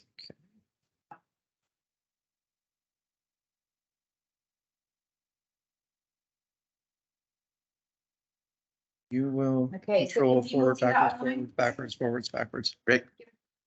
Yeah. Got a laser pointer in the room. How exciting. All right, I'm going to assume that people can see things unless they're telling us. Thank you, Joe. Good morning. Thanks everyone for being here, and it's nice to participate in this event again. I echo the sentiments of several other presenters, especially yesterday, that I really like this event. It's nicely organized. It's good to be in the Bay Area, but I think it's the collaborative nature of having the oil companies and the regulators and manufacturers like ourselves all come together to try and address what's a common problem and work off of shared needs and objectives. Our company is a small manufacturer based in San Diego, California. We do a number of things related to oceanographic research and offshore energy activities.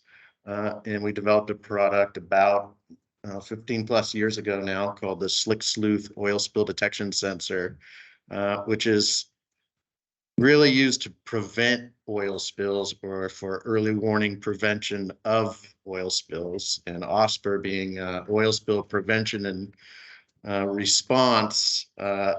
It seems as though as I've gotten more and more familiar with this sector that that so much of the emphasis and investment goes towards response versus prevention, but prevention is worth a lot. If you prevent a spill, then you don't have to respond. So that's sort of the thesis of my presentation and how our product adds value for reducing risk and preventing spills through the use of real-time oil spill monitoring. Sorry. There's also the notion that the majority of oil spilled into the marine environment comes from the marine environment, but in fact, it's shore-based sources. So it's urban runoff, but to the largest degree, it's industrial activities that occur on shore and then reaches the ocean through stormwater discharge. Roughly, having done a lot of research online looking at this, roughly 2/3 of the oil pollution in the marine environment comes from land-based sources. And a high percentage of that could be prevented from ever reaching the marine environment. The cost benefits of preventing a spill reduces a risk profile. It eliminates the need to pay for response and cleanup and mitigation, protects corporate image, which in today's society is worth more and more and more, not to be on the headlines for the wrong reason or upset your neighbors. There's corporate social responsibility as a mainstay in the boardroom now, so it's not just talk, it's a part of the fabric of industry and corporations. There's adhering to compliance standards. If you spill something, then you have to report it and you have to be prepared to clean it up. And there's, in the 15 years since I've been working at this and promoting Slick Sleuth and supporting customers around the world, I've seen, the attitude change from, well, if we spill something, then we have to report it. So we kind of don't want to know. I mean, especially, in the Gulf or, certain places around the world. Better not to know, but that's completely shifted in the past decade plus. And now we encounter, there's zero tolerance for spills. We shouldn't have accidents. What do we need to do to prevent the occurrence? There's a number of technologies that work similarly or for the same application. So ours is an optical UV fluorometry type of system. Oil fluoresces when exposed to UV, and it's the fluorescence that we detect as a result. But there's flow-through analyzers used in all kinds of processes and in industrial plants. There's capacitance in water probe type sensors, which have been around for a long time and kind of our technology surpassed. There's the methods used to detect leaks and pipelines based on pressure and calculations. We just saw the new Pyxis system and all the various applications where that can be used. I think it's a fantastic tool, and know those guys well. I think we're going to see that a lot in the marketplace. Most folks here are familiar with airborne capabilities and how to map spills and identify spills and try to discriminate against stuff that kind of looks like a spill, like flat spots, and radar and infrared, which is the current technology used on offshore platforms if there is sensor technology. But in the North Sea, in Norway, which seems to drive a lot of innovation and environmental standards, it seems to sort of emanate out from Norwegians for whatever reason. On their offshore rigs and platforms, they all have to have some sort of radar camera type of system, which is good for scanning the horizon for miles around, but doesn't give a good view directly under the platform and doesn't really have sheen sensitivity or zero tolerance sensitivity. So it's a good bellwether, but not a whole solution, in my opinion. I do a lot of consulting, mostly at facilities like refineries and power plants and steel mills, where you have point source oil and you can measure how much oil would go where, how would it get out of our property, what are the highest risk points, and we kind of use a set of tools that's a lot like heat mapping used for risk assessment in other fields. It is a good tool because if you can identify the highest risk, then you can address that risk. And not to belabor it, but there's a bunch of inputs that could be used. What are the point sources? Where's the watershed? Not all spills are created equally. So if it's a facility or a risk that's close to eelgrass or nesting, or a small amount of oil in the wrong location can cause more damage than a significant spill in a less sensitive habitat or a less risky location. And so that's how we figure out how to strategically place our optical sensor that we offer. Closest you can be is, for example, next to a tank with a sensor. There's a dike there. You detect, you close a valve, you send out an immediate alert, problem averted. You have some cleanup, but you're not threatening the environment. That's quite a few sensors. There's a lot of tanks in the world. Most tanks are in, farms of tanks and come in these large batteries. So as a first step, as a fail-safe point, we often recommend putting a sensor at the outfall or at several outfalls if there's more than one outfall, which protects the entire facility, and a spill located there can still be captured.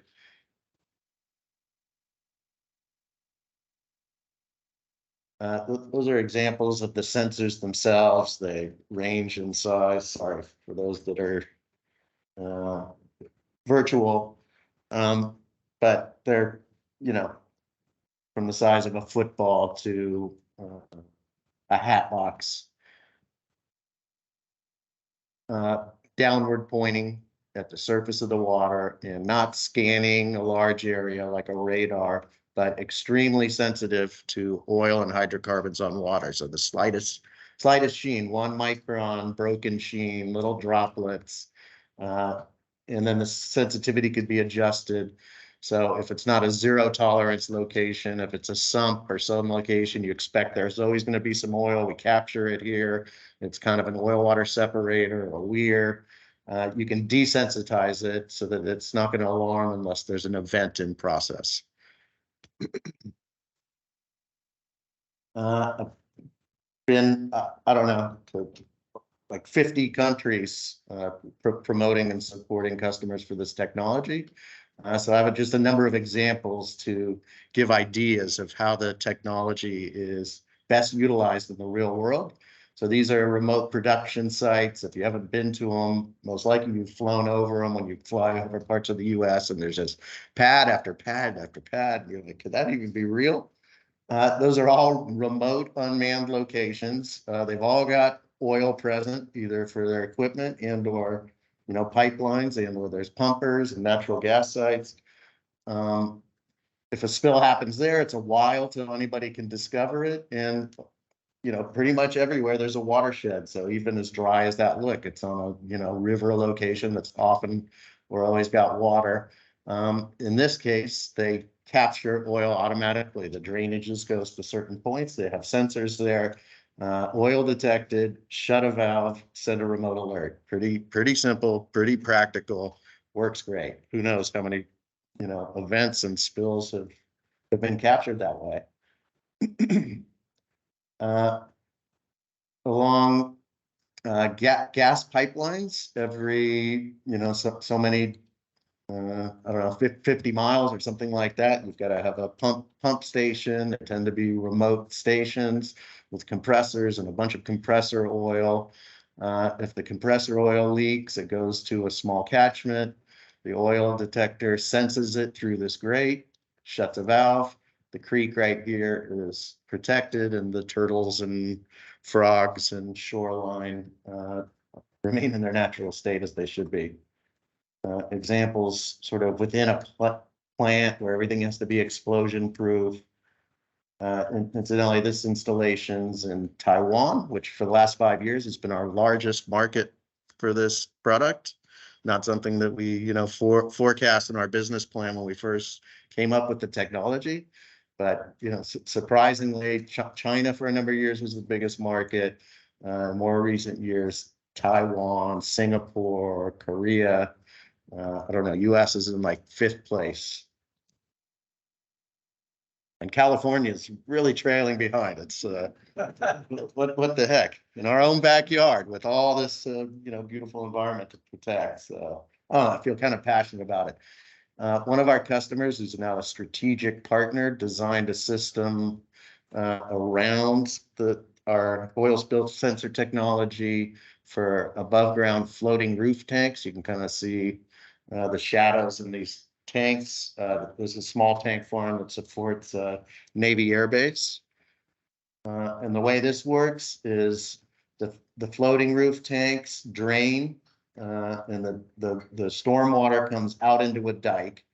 And that drain line can leak, sometimes can fail. And that's a big risk, especially at this location. They've got earthen dikes that adds to the risk, and being in Key West, where you really can't afford to release jet fuel into where everybody's recreating and scuba diving and enjoying their sunsets with margaritas, whatever. So it's a chamber that the water from the roof flows through into the dike. If jet fuel is detected by the sensor, same scenario. Shuts a valve, sends a remote alert, captures the problem right where it started, right at the point. Broader monitoring applications are on terminal piers. So one of our larger customers is Transpetro and Petrobras, where they have, storage and processing facilities and are bringing product in and out on tankers. You can't, I think it would be nice to sweep this whole area with sheen sensitivity. Perhaps that's coming one day. But for the time being, point sensors are used very effectively, especially at nighttime. The sensors see at night, the personnel in the area don't. This covers the majority, strategic placement covers the majority of overfills, failed couplings, leaking pipes, accidents. That's an example of a slick sleuth on a swinging arm boom with the pipes, and to the left of the pictures, one tanker. Gives you a sense of the operating environment. Oftentimes the data can be taken to a central control room. It may be inside a refinery and be inside their SCADA system, something like that, a self-contained system, or it might be a harbor monitoring or vessel traffic system type scenario. We've got a series of sensors installed at the Bolsa Chica wetlands, where they have a lot of production inside the wetlands, obviously a sensitive habitat. But really, these sensors are positioned so that if there's a spill within the wetlands, it detects it before it gets discharged out to the beach and the longshore currents.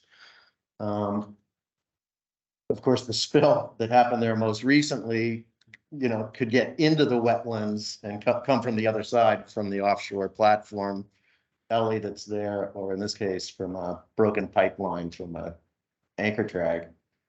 But a good example of use here in California, which there's not too many. Terminal here in the Middle East, they primarily use this type of technology to protect the intakes to their desalination plants. So despite the risk of spilling oil to the environment, by far the market or the driver for the market has been protecting desalination intakes so that they don't ingest oil and wreck the filters and process equipment that generates their drinking water. And offshore mooring buoys, loading buoys are another frequent application. Again, you can't cover the entire area, but you have high sensitivity right there, the coupling with the floating hose. Typically a couple sensors mounted on an SBM or mono buoy, loading buoy, will detect an oil spill pretty darn quickly if it occurs at or near the buoy itself. I showed this example before a few years ago, but I just really like it. This was this is the culvert through which the oil passed that came that resulted in the Refugio spill. The facility, most of you are probably familiar with the facility. It's a plant across Highway 101. The source of the oil got into the stormwater channel, which goes directly down to the beach. Had somewhere along this line, possibly even on this very culvert, had they had a detection sensor here and the ability to shut a valve and capture the water, even for some period of time until somebody could respond, check it out, take action as needed, this entire scenario could have been prevented. So that's why kind of, I don't know, tongue in cheek to some degree, but titled the presentation, is it really an accident if it could have, should have been prevented? This is a graphical representation of the spill that happened near platform Ellie offshore. The Bolsa Chica wetlands is up here with the sensors installed inside the wetlands. I don't know that our technology would have necessarily detected this spill sooner, but some monitoring would have detected the spill sooner for earlier response and, less product reaching the shoreline. And in fact, we had a proposal to put sensors on platform Ellie that was never acted on, or any other platform along the California coast.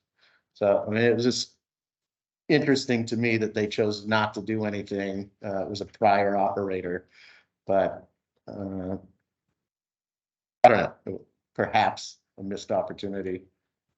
A number of years ago, Exxon Research funded a concept to put sensors inside an oil spill boom. We were calling it the smart boom.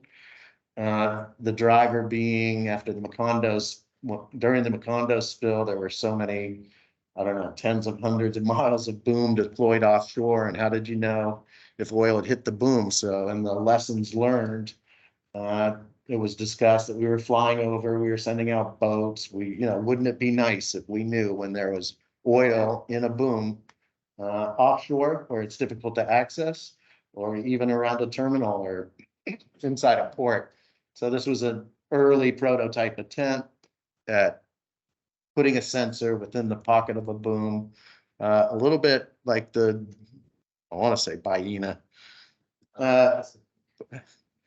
If he's not going to say it, I'm not going to say it. But anyways, that fantastic system, and in fact, the products filtering to the middle like it does in a boom.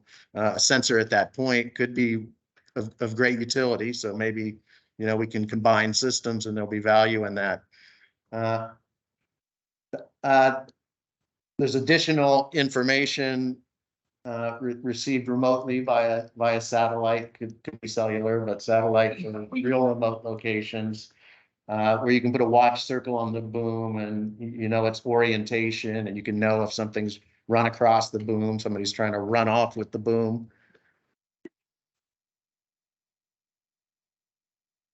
Our latest development is a longer range slick sleuth in collaboration with San Diego State University, several PhDs and grad students there. And we expect to have new product to market in 2024, focusing on offshore platforms.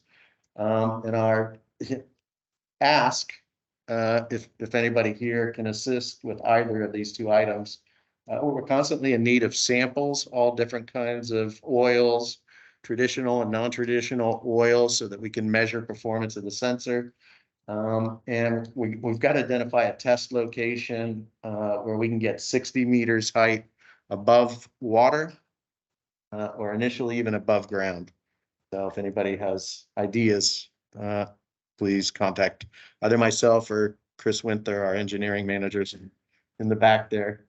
And I'll leave it with a success story. Oil detector does its job, saves us from potential oil spill to the sea. Excellent work. Impetus for you to work and promote harder. God is great.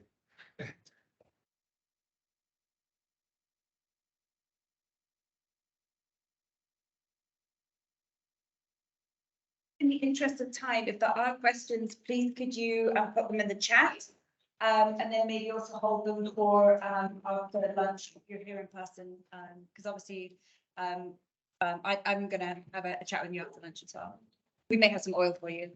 Oh, great. Yes. That would be great. Maybe Thank you. chat. Yes. But no, thank you. That was great. So we're going to move on to our next presentation. I think we've got Jessica online. Jessica, are you about ready? I am. I have requested control of the slideshow and was denied. Oh, should I try? Wow. Wow. Yeah, so Jessica is going to be talking about drones up in Alaska, and all the work that they've been doing in terms of preparation and training drone pilots. So we're going to work on getting you access. Oh, here we go. We're cooking with You're gas approved. now. You're approved. Excellent. Okay, so we can see that coming up right now. We can see we're just going to bring it up to full size here. Great. Yep. Excellent.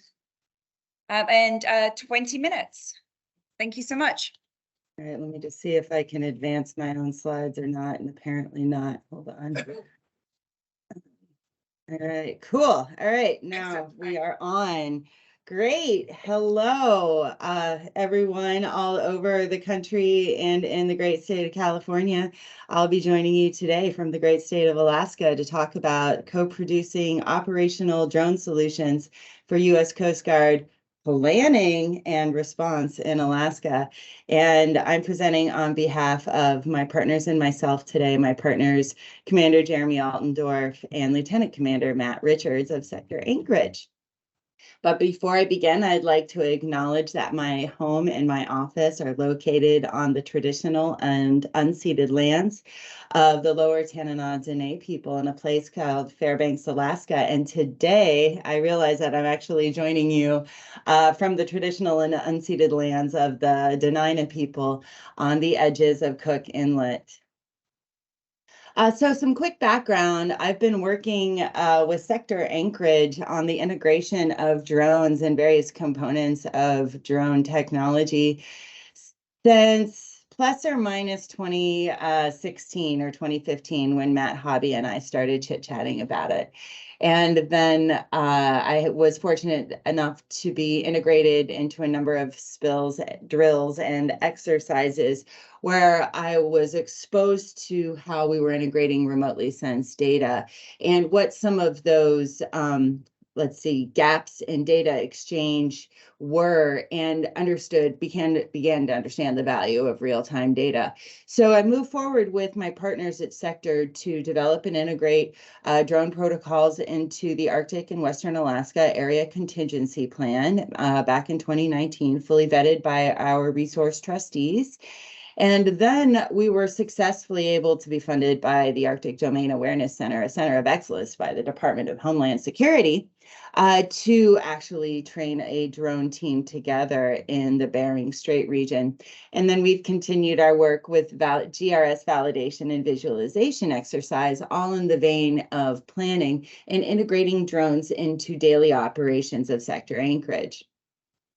So some of that work includes using commercial off-the-shelf technology that that is made in the USA, but also has a 1-800 call number. There is no reason for these junior officers to call me or have to jiggle a wire. Let's buy them something with help support.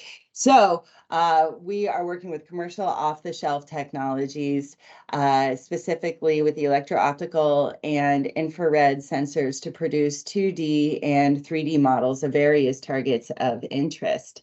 We're working currently with the Skydio aircraft set, primarily the X2E, and exploring with the X2D, which is the military grade Blue UAS version. The X2E is electro-optical and infrared compatible, as well as has the capacity to perform the automated 2D scans and 3D scans that we are looking to leverage so that we can have more efficient operations throughout Alaska. So some of the methods, the direct methods that we're using to integrate this technology as part of this geographic response strategy validation and visualization effort. So geographic response strategies are specific tactics that have been identified for specific locations along a coastline, and they are designed to give responders a leg up on that location. So we know that there is a seawall here and a river here and a marshy space here. These are the primary tactics we suggest that you use and where we suggest you place them and how. And we, as a general term, to represent the entire motivated GRS subcommittee that has lots of motivated players.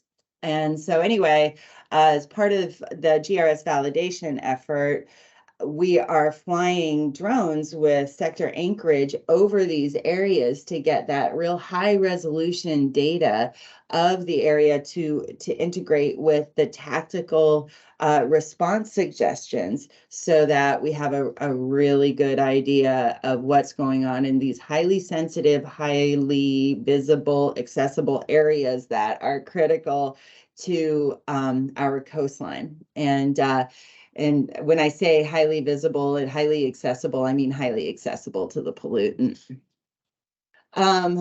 But another part of why I mentioned a seawall, but that's only in like 5 places. And most of our coastline is incredibly dynamic, as are our river systems. And in this time of climate change, they are becoming increasingly so. And so part of like the real impetus of the integration of drones for the GRS validation process is the moving coastline, the moving rivers, and updating and validating those changes, which are pretty, rapid these days in a number of locations. Not all over Alaska. See note about seawall, but in a lot of places, yeah. So what we were trying to figure out is what are our protocols for flying over these GRS locations and creating an orthomosaic that can be fused with the tactical information in a GIS type of environment. And so we started out in 2021 in the validation process down in Kodiak, and this is of the Russian River down there. And what we worked out this particular year were the nuances of this new aircraft, as well as how to create those orthomosaics and ship them off to NOAA to have them integrated into IRMA. And this is what that beta version of that integration looks like. And so we're very fortunate to be able to work directly with the data team in Seattle to make this happen. But they are basically just ingesting our process GeoTIFFs that we have created offline in Pix4D or Drone Deploy.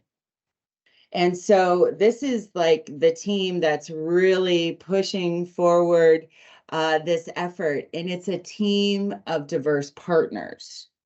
We are not just UAFers doing this. We are UAFers working with Coast Guard, working with NOAA, working with the state of Alaska, and working with communities.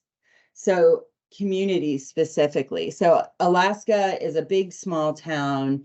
We all are working together, and Coast Guard is the federal responder along the coastline, but it is our neighbors that live there that are our actual first responders. And our neighbors along the Western Alaska coast are not connected to the rest of Alaska via road system in any kind of way.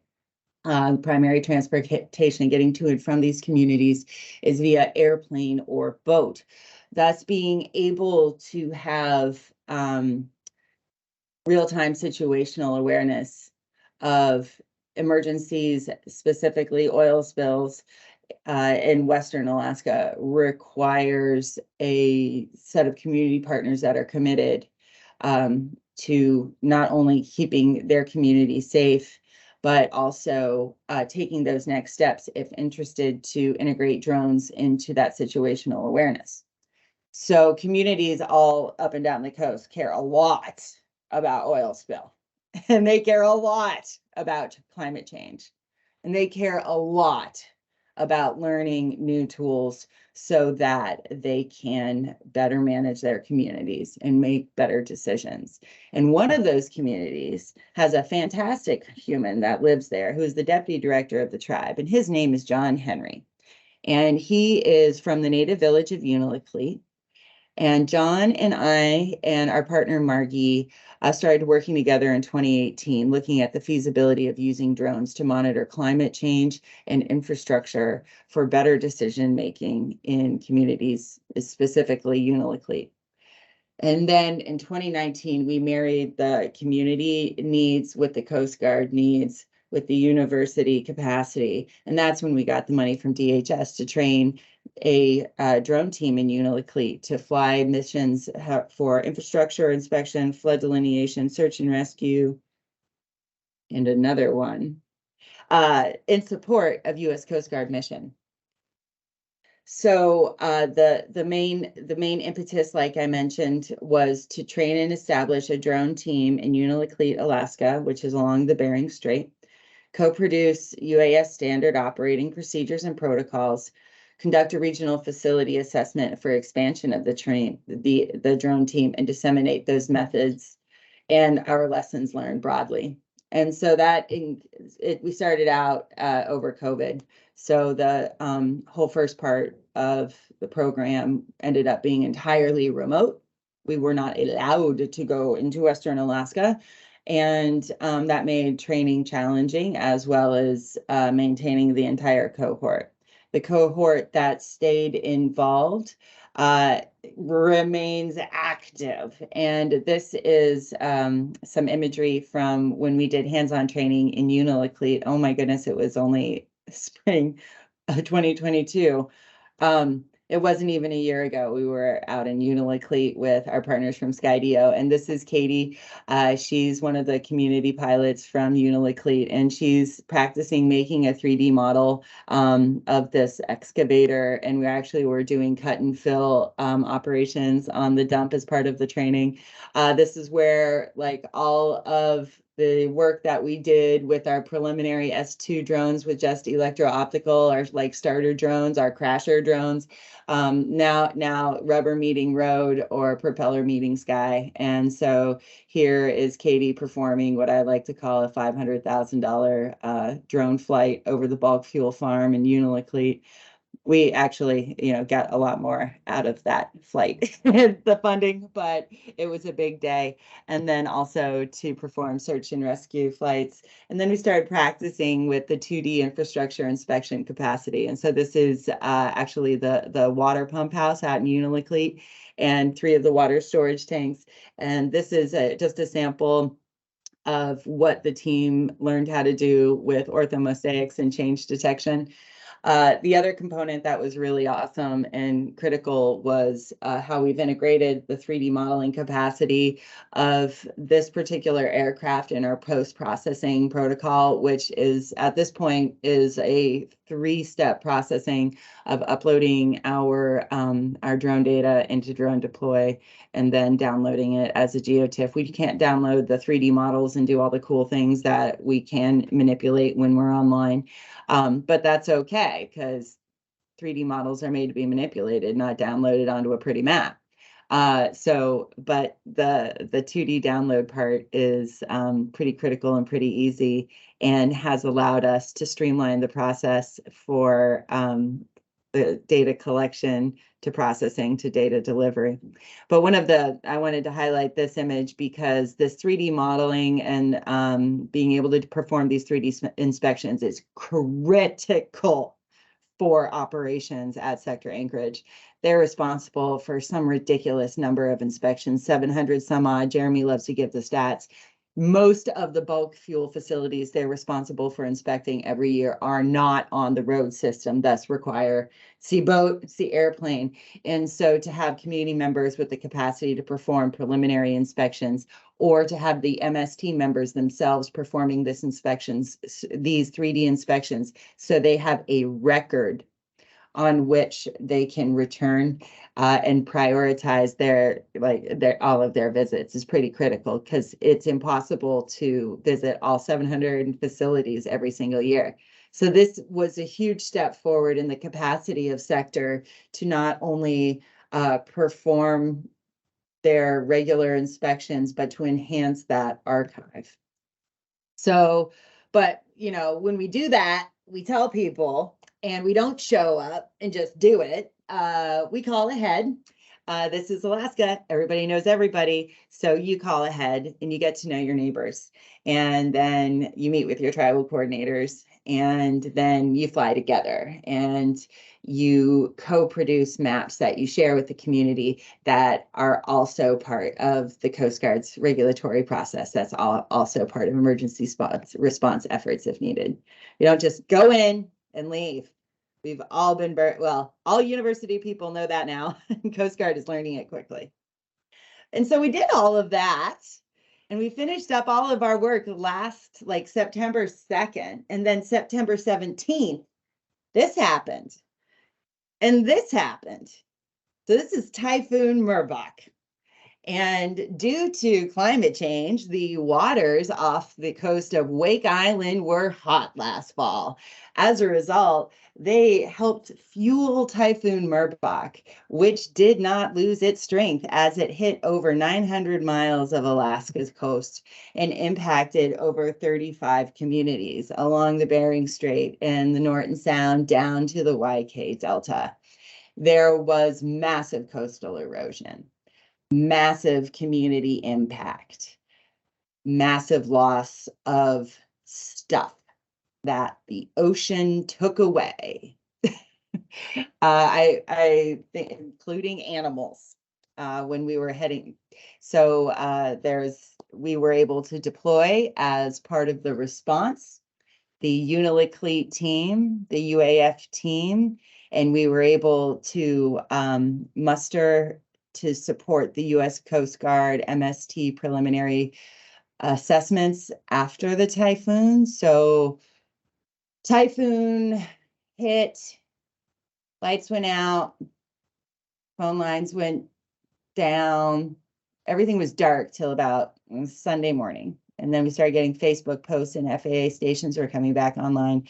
And we deployed Tuesday. Coasties deployed Monday. And then we started flying these preliminary assessments with them. These were all of the communities that were directly impacted by Merbach. All of those communities received all the love from all of the Emergency Operations Center in terms of, can you give us all of your flood data? How high was the highest watermark? Because the runways were closed and people couldn't get out. And when people could get out, these high watermarks were critical for developing long-term flood control maps. So there was a large data collection effort that was underway immediately that involved U.S. Coast Guard, NOAA, USGS, State of Alaska, FEMA, and the University of Alaska Fairbanks. And critical were the high watermarks. Also critical was the imagery. And what we didn't realize at the time while we're heading through all these communities with the coasties was that no satellites were able to collect any imagery because of the thick cloud cover for the first 2 weeks. I mean, you know, we were concerned with 500 feet and below as drone operators. And I was super keyed in, and, you know, but what I wasn't paying attention to because I was missing the morning briefings because we were deployed was that they couldn't get any satellite imagery. So we were the only real-time situational awareness happening because this oblique image from the U.S. Coast Guard was the one overflight that was performed on the Monday after the storm. So on the left, you have the satellite imagery, which is pretty skookum, but it didn't come in until 2.5 weeks out. You have the oblique overflight, and then you have the drone imagery. So as I mentioned, 2D and 3D scans, I'm going to try to zip up here. 2D and 3D scans of the fuel-bearing infrastructure was the primary target for our U.S. Coast Guard partners when we were deployed with them in the first part of the post-storm assessment. And so my pilots from Unalakleet and Bethel from the the Association of Village Council Presidents were flying with me and my folks from UAF and U.S. Coast Guard. That portion of the mission concluded, and then FEMA took over the primary assessment phase of the response. And so we then were partnered with, of course, Sector and our partners at Association of Village Council Presidents at Bethel, and continued to perform the community assessments. All of these data were uploaded that night because we were doing hub and spoke out of Bethel and Nome. So you have not halfway decent bandwidth, but third way decent bandwidth in Nome and Bethel.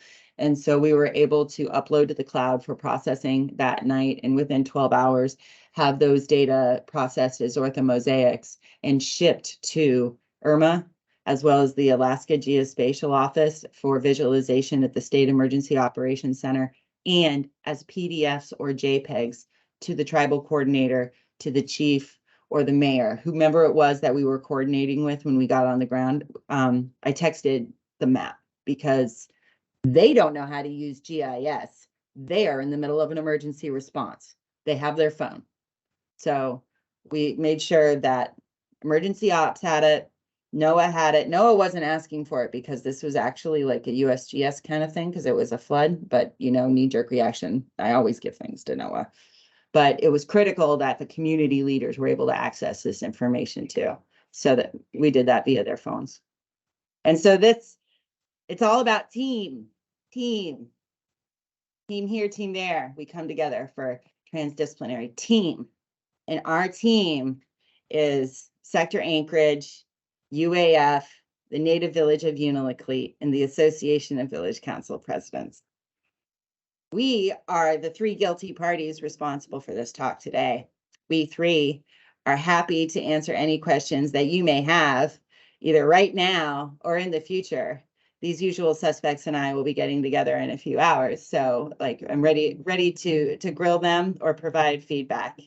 And with that, thank you for your time and your attention, and I'll take any questions that you might have. Okay, Jessica, thank you so much for that. We really appreciate your talk. Unfortunately, we don't have time for questions. I did see one in the chat, and then maybe a few more. It looks like there's a few more messages maybe. So if you wouldn't mind just taking a look at the chat and addressing questions there. People here as well, I think you might have the link as well. So if you wanted to get online and ask questions, Jessica will be ready and waiting, and the team will also be there to back her up. So Jessica, thank you so much. Next, we're going to move on to Samantha Cope with Protected Seas. She's going to be presenting on Marine Monitor M2 ocean conservation technology. So looking at setting up some radars from shore-based platform to be tracking continuously and autonomously vessels with radar. We're just going to be bringing up the presentation. Excellent. And then next we're going to be having Dave Fraser. He's going to be talking about micro ROVs. As we just got 3 more talks before lunch, but we're very excited for all of them. So that's good news. Well, I am. I don't know about you guys. I'm excited. They're excited, right? Yeah. I'm fired up. Wow, fired up. This is looking good. Excellent. So, Thank you, Samantha. Forwards, backwards. Okay, cool. Thanks. Hi, everyone. I'm going to be speaking to you today about the Marine Monitor, or what we call M2. It's a system for monitoring human activity of all types in coastal areas in California and around the world. We've seen a lot of cool technology already just this morning. So I'm going to be touching on a few similar concepts throughout. I will also preface this by saying that we did not design M2 as an explicit oil spill response system, but we do see a lot of interesting opportunities for integrating this with existing systems for maritime emergencies, other events that need to be monitored. And I'll share and get into that more later in the presentation. So a little bit about us. M2 was developed by Protected Seas in 2015. We're a very small team, and but we do bring a lot of different but also related experience to the group. And we've ended up being a pretty dynamic and adaptable team because of that. And we've deployed more than 30 systems in 12 countries since 2015. And what actually is it? M2 is primarily a vessel monitoring platform, and we use marine X-band radar, cameras, and other sensors to track vessels on the water, but we do that from shore. The system collects data 24/7 and streams it live to the cloud. So really great for live situational awareness, and especially for remote locations. You can see the trailer is fully off grid here. This is our site near Point Conception. And at this site, we've partnered with researchers who are also interested in looking at environmental data from this pretty remote location. And so there's a weather station here. And so that's able to send live data to the cloud as well for what's going on site. So marine radar is one solution for tracking vessels in the marine environment. Some of the advantages, it's all weather, day and night, and we end up getting pretty high resolution track lines. And like I mentioned before, real-time information. Mentioned earlier by Bill, we have a similar camera sort of situation that's autonomously directed to vessel positions so that we can capture imagery and be able to identify what those vessels are and what they might be up to. We also integrate AIS data. In this picture shown here, this is actually taken just outside where San Francisco Bay is a very dynamic place. We created M2 to fill a data gap on small vessel activity because shown here, these large commercial vessels are transmitting AIS data to the public. You can access their location, but these small vessels can go undetected, and there's a lot of them out there. So by integrating AIS, we also bring in the full suite of data that AIS provides, and it also lets our users kind of compare what vessels are transmitting AIS, which ones maybe have it turned off or aren't transmitting AIS. So that's been really powerful too. Well, I should say that there are a lot of technologies in this vessel monitoring space. We chose radar because it's established, reliable, and relatively low cost. We initially kind of conceptualized M2 to support protected area monitoring. So looking for fishing activity, poaching in protected areas. And so a lot of our users are conservation organizations. So keeping our systems relatively low cost has kind of been at the forefront of what we're trying to do. This is a map of our current systems around the world today. Pretty far reach, but we do have a lot of systems in California. We started here. And we have 11 systems that we've deployed total. This has allowed us to monitor over 400 square miles of marine area along about 100 miles of coastline. And we work with numerous partners, universities along the coast, conservation organizations, and a number of federal agencies as well. NOAA and the NOAA Office of Law Enforcement actually on the US East Coast. We're excited. In the next few weeks, we're deploying a system to Anacapa Island. This will also include integration with partners from UC Santa Barbara. So we'll also include an HF radar. So we've really enjoyed being able to collaborate with all these partners because this is a theme, I think, in this conference that you can't just do it from one system. So it's been really great to kind of bring people together. So this is what M2 looks like in its most basic form. It's essentially a box that houses all of the processing and networking equipment. And then this can very easily be just added to a ranger station, to an office. And then all you need to do in this sort of situation is add the radar antenna and the camera. And that's essentially the main components. And what we found is that a lot of our partners actually already have some of this equipment, either a camera, a radar system, or they're already familiar with it. So the uptake of the system is pretty quick. This is the luxury version, what we call the mobile marine monitor, or M3. And so this is the image that you saw before. It essentially takes that system, puts it into an off-grid trailer with remote communications and a full battery solar power system. This system is also really helpful in times of evolving responses. So this system at point conception does just sit here right now, but in the event where you need to move the system somewhere else for an event that happens, or maybe changing concerns over time, you can rapidly move this from one location to another. So our software basically takes the radar data and uses the vessel positions detected in that radar data and tracks that over time to provide track lines, high resolution track lines of activity, which you can see a really interesting example here. And then we present that data live in the cloud via a website. So if you're one of our users, all you have to do is get on your computer and log in, and you get a live picture of activity right at that moment. And this is what you see. So in the right, there's that map of the high resolution track line. You've got the image of the vessel.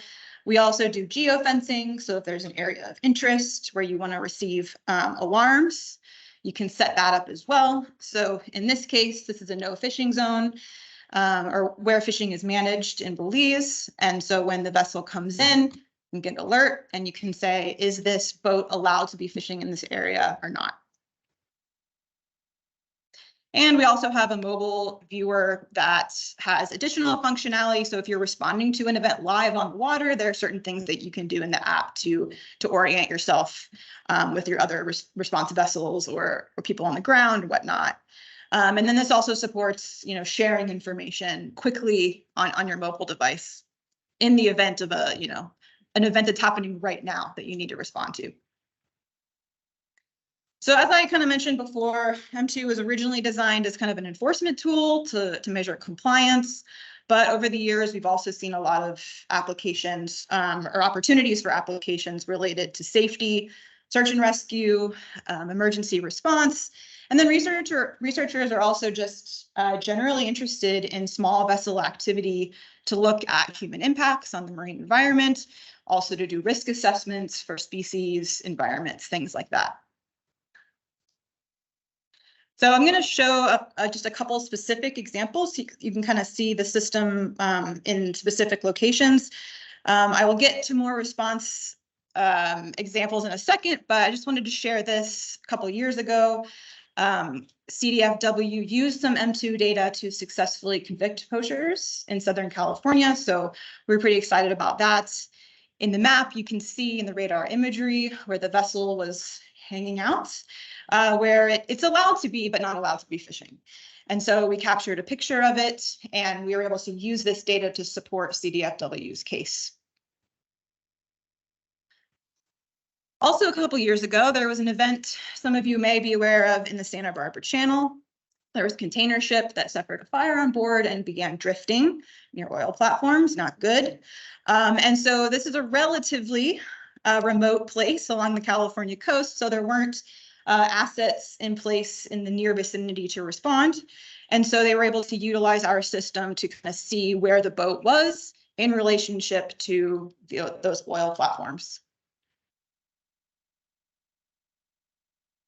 More recently, there was a fishing vessel in Washington State that went down, fully sank, just near one of our sites along San Juan Island. And this image here on the left from this article actually was captured autonomously from our system. It was kind of an interesting event. We have so many sites worldwide. Our partners are the ones that are managing the sites, looking at the activity day to day. So, I think this maybe happened over a weekend. And so the next day, our site partners said, like, did you see this happen? This is really interesting. And so because the system operates autonomously, we're able to just log in, go back and see the entire event, just watch it through all of the photos the system captured and the track lines of the different response vessels.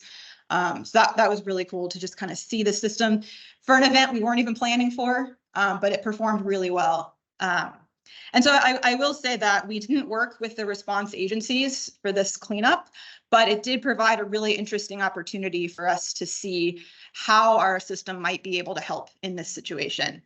And for this situation specifically, they established a spill response zone because it took, I think, a little bit over a month for them to completely salvage the vessel. And boats weren't supposed to go into this zone, but they did, as you can see here. And so our system, we were able to set up that geofence, and we were able to set up an alarm and say, tell me when there's a boat coming through this area, because this area has a lot of recreational traffic. You would not know, if you just looked at AIS data, you would be missing a lot. So our system, we see that our system could probably be helpful in this sort of situation. So the container ship event and the fishing vessel event were very lucky, or I probably should say like fortuitous, that they happened within range of one of our existing non-mobile systems. But we have had a lot of managers express to us, and as I mentioned before, just the value of being able to be highly mobile, being able to move in response to changing events. And we're always working to try to make our system more robust in the marine environment, because I'm sure we're all aware it takes a lot to be out there in the saltwater spray for long periods of time. So we have done a lot to try to make it really robust in this environment. So we do see a lot of benefit for M2 for oil spill and emergency response. First of all, it's an established hardware and software system in use today in California. It supports fast and evolving responses, and it provides internet in remote locations. And in relation to that, it allows managers to monitor remote areas that might be difficult to access. Some of us or some speakers have touched on the fishing vessel that ran aground north of here, that's still out there. Safety concern, having a system out there being able to monitor who's interacting with that boat, and also just getting pictures of the boat, seeing the status of what's going on out there could be helpful. It's also a secure field station, and we have the ability to integrate additional sensors. And the image on the bottom right here, we're working with FlightWave Aero to integrate UAVs with the system. As I mentioned, we're integrating HF radar with some partners. We've had discussions about introducing or integrating hyperspectral cameras, air quality sensors. It's just really a great physical platform for collaboration and partnerships, bringing people together. And then that also supports cost sharing between different organizations to help really just get these systems in the field.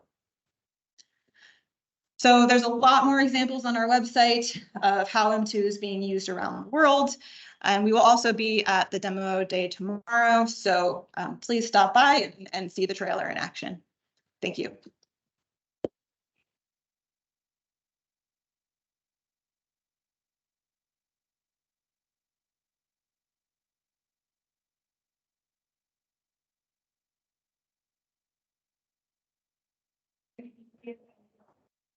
Leave it up, and we definitely want to hear them. We definitely want to get them addressed. We're just going to work on setting up for the next presentation. So we've got David Fraser from Chevron, and he's going to be talking about micro ROVs, remotely operated vehicles, a low logistics tool for further touch information gathering for emergency response and visual inspection. So if you're going to be around tomorrow here in person, this will also be demonstrated. I believe we have a micro ROV and everything going according to plan. You may even actually be able to get to maybe play with it. We'll see how that goes. We're looking at setting this up and make sure that obviously safety is a priority, but maybe something fun to try. I know I've driven I have to get a Tesla ROV. So you go forward, backwards, forwards, backwards. Okay. Excellent. You hear me okay? Yeah. 20 minutes. I'm sorry, Marie, you're going to kill me. I have to do a bit of a switcheroo here. Here we go. I didn't make the compliance police happy before the presentation, so Okay. I've had to revert to one that's very subject relevant, and I'm pretty sure you'll enjoy it. Anyway, this presentation is going to be on subsea hydrocarbon detection, and a program that I managed for a number of years up until just recently. Okay, some of this has to be quite scripted because of the nature of the conversation, but the mandate of Chevron's Technology Centre, or CTC within Chevron, is to solve technical challenges involved in finding and producing energy in a safe, efficient, and environmentally responsible manner. The way that we achieve this is by engaging with our operating assets to identify gaps and needs in their operations. The program I'm presenting about today is a direct result of that process. So, program overview. The program described in this presentation is one of a number of complementary programs run within Chevron that constantly assesses, reviews, and improves on current processes in the field. The program that I directed was focused within the subsea space, but external to production infrastructure. So that's a key point to remember. As we strive to understand current state subsea technologies and processes, identify current and future asset requirements, then work towards closing any identified technology gaps. So this program, we split it into two phases. One was residential hydrocarbon detection, and the other one was autonomous hydrocarbon detection and mapping. So what we started to do was just pretty much start from basics. We'll go back to basics as far as sensors are concerned. We did a poll of the entire industry, what was commercially available. We talked to vendors as to what technologies were emerging or they're working on currently, and we split them into two categories. Essentially, sensors that could detect a chemical plume or sensors that could detect the physical plume. And once we broke it into those areas, we then broke them into the resident program or the mobile program and worked out what sensors complemented each other. Okay, detecting any sort of chemical or a physical plume subsea poses a number of challenges. You've got the subsea environment itself, varying maturity of the technologies that we're using, wide and varied operating envelope, water depth, seabed terrain, currents, etc. And also representative testing. How do you validate the information you're getting from that sensor? And also it's still to this day a niche market and emerging. Okay, for the resident hydrocarbon detection program, let's describe what you're seeing here at the moment. This is a typical subsea drill center or production center. You've got a series of production wells with topped with what they call Christmas trees. I've got no idea what they're called Christmas trees. They're neither leafy, green, or covered in decorations. But really, that's what controls what's happening down inside the well itself. And each one of these trees is connected via a jumper to a manifold, which is in the middle at that point. And that's connected to the rest of the subsea infrastructure, which then goes either land or production facility at some point. So the reason why we focus on this area was, although this equipment is designed with extreme conservatism around reliability, it has the most number of connection points and the most number of opportunity for, or highest opportunity for a leak. So we looked at all the technologies that were available at the time, what was commercially available, and looked for gaps. And our gap assessment identified that we were missing a high-resolution, short-range active acoustic system. There were longer-range systems out there that our competitors have had trialed previously. There's contact sensors, etc. But what was missing was that active acoustic system. Oh, thanks.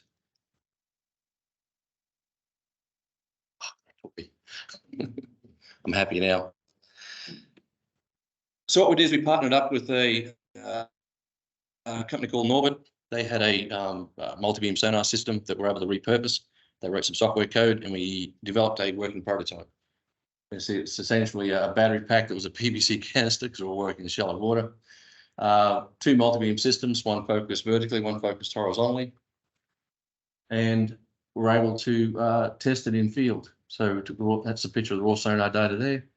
And this is, wish I could show you a movie, but multi-beam, what we found was multi-beam data, especially live, was awesome to allow us to understand how a plume behaved in water. And for this test exercise, we'll get more detail here in a minute. But what we used was compressed air for gas, to represent gas, and we used fresh water injected in through a template subsea to represent oil. As we know, fresh water isn't oil, but it gives you a density differential. And that was a key point here. Fresh water is a lot harder to detect in salt water than oil is, but we figured that if we could detect fresh water fairly easily, then oil was going to be a given. This is where it all started. It's Cal Poly Pier. The reason why we chose this location was it was convenient, shallow water, access to facilities, and the goal of the program was to set up the testing programs so that they were so cheap that we couldn't afford not to do them. And failure was not punished financially. You know, if you fail, well, the money out of pocket was so insignificant that it allowed us to push limits and explore boundaries.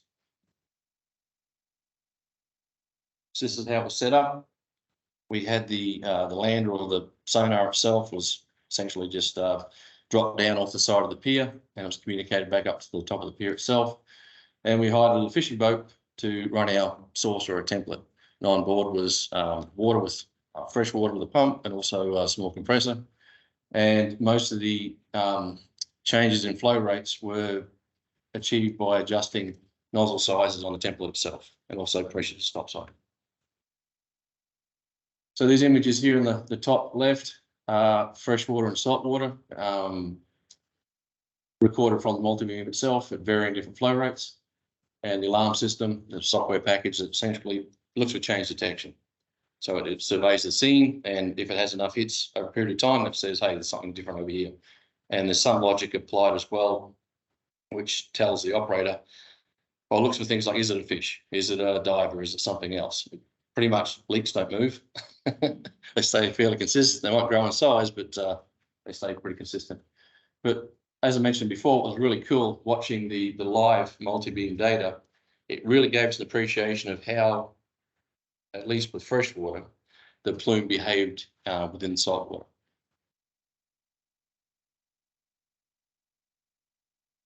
Here's some results. We did this over 2 years. What we went out with originally was a set of assumptions around frequencies, ranges, flow rates, etc. Challenged those. Next year we went out, we were able to, by tweaking frequencies and the way we process the data, get a lot better results. And this is just the first pass. Sorry, second pass. As you can see, the results are fairly good. Air or any gas in water is very easy for active acoustics to pick up because of the density differential. Again, oil or fresh water in this case, not so much. So we're able to get down to 2 litres a minute and up to 12 metres of fresh water and salt water. Now, this is not high velocity water or high velocity flow. This is very low velocity and a very small amount. Now we go over to our autonomous detection and mapping program, which was one of my favourites. So the whole concept here was develop an AUV system, all the payload system. It's a combination of both, between the payload and also the backseat driver software package, which sits behind the normal control system for an AUV. And once triggered using one of the sensors, it would initiate autonomous functionality from AUV itself. So if one of the sensors was triggered, either one of the contact sensors or one of the remote sensors, active acoustics, the AUV would go into a high resolution mapping program. And what it would do, it would monitor the sensor inputs. I'll show you. This is what Utopia looked like. I'll get into explaining a bit more in a second. So Utopia was, it would just do a normal survey mission. And then once triggered by one of the sensors, it would do a high resolution inspection. But what it would do, it would do a series of depth slices, and that would give you a 3D model of what both the physical and the chemical plume looked like. Again, that's what, in my mind, it was going to look like. Reality was a little bit different. So what we did was we went out to Coal Oil Point, Santa Barbara, as it's quite prolific with natural seeps, both oil and gas. And that's where we did our final phase of testing. This is our last testing program. This is the AUV system that we came up with. We worked with Bluefin Robotics, which is now General Dynamics, I think. They've changed their names a couple of times. But this is what the payload looked like. We had a Phototech laser methane sensor. We had a series of Cathex lights, both normal LEDs for taking photos as well as UV lights. On the nose section was, at the time, was a very old Blueview forward-looking sonar. It's now ancient, but you'll see in the data that was very successful in being able to trigger the AUV system looking forward for plumes itself. Looking down from the AUV itself, we had a Cathex camera, which was between the lights and a few other smarts the Cathex camera had. It was able to identify bubbles within the field of view, and also provide a trigger for the AUV, and also a multi-beam. The front section, we had SRIs and mass spec, Valport mini salinity and temperature sensor, silver bullet, and the Cyclops 7, which are all pretty typical sensors.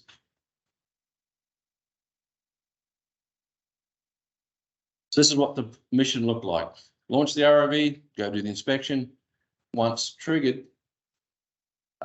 the AUV all by itself, this is no topside control at all, would do a high resolution, basically a small line separation that was focused over the chemical plume itself. And once it finished, once it surveyed the entire chemical plume, it would then move up a few meters, do the same thing again, move up a few meters, do the same thing again. And then process the data offline.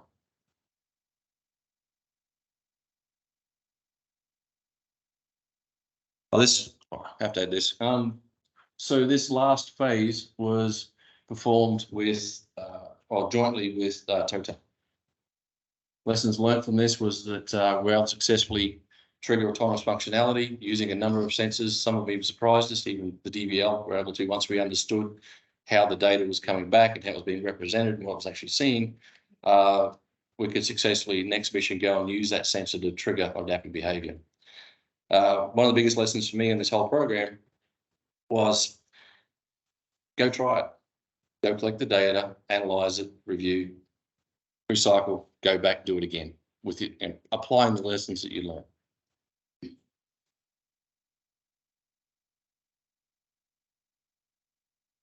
Here's some more pretty pictures. Everything worked really great on our final year. One of the issues we had was because of how many sensors we were carrying on the AUV, this is just a 12-inch bluefin, it ended up being extremely long. That was one of the challenges, was how do we deploy this and get it back in a safe manner, especially when you're a small fishing boat.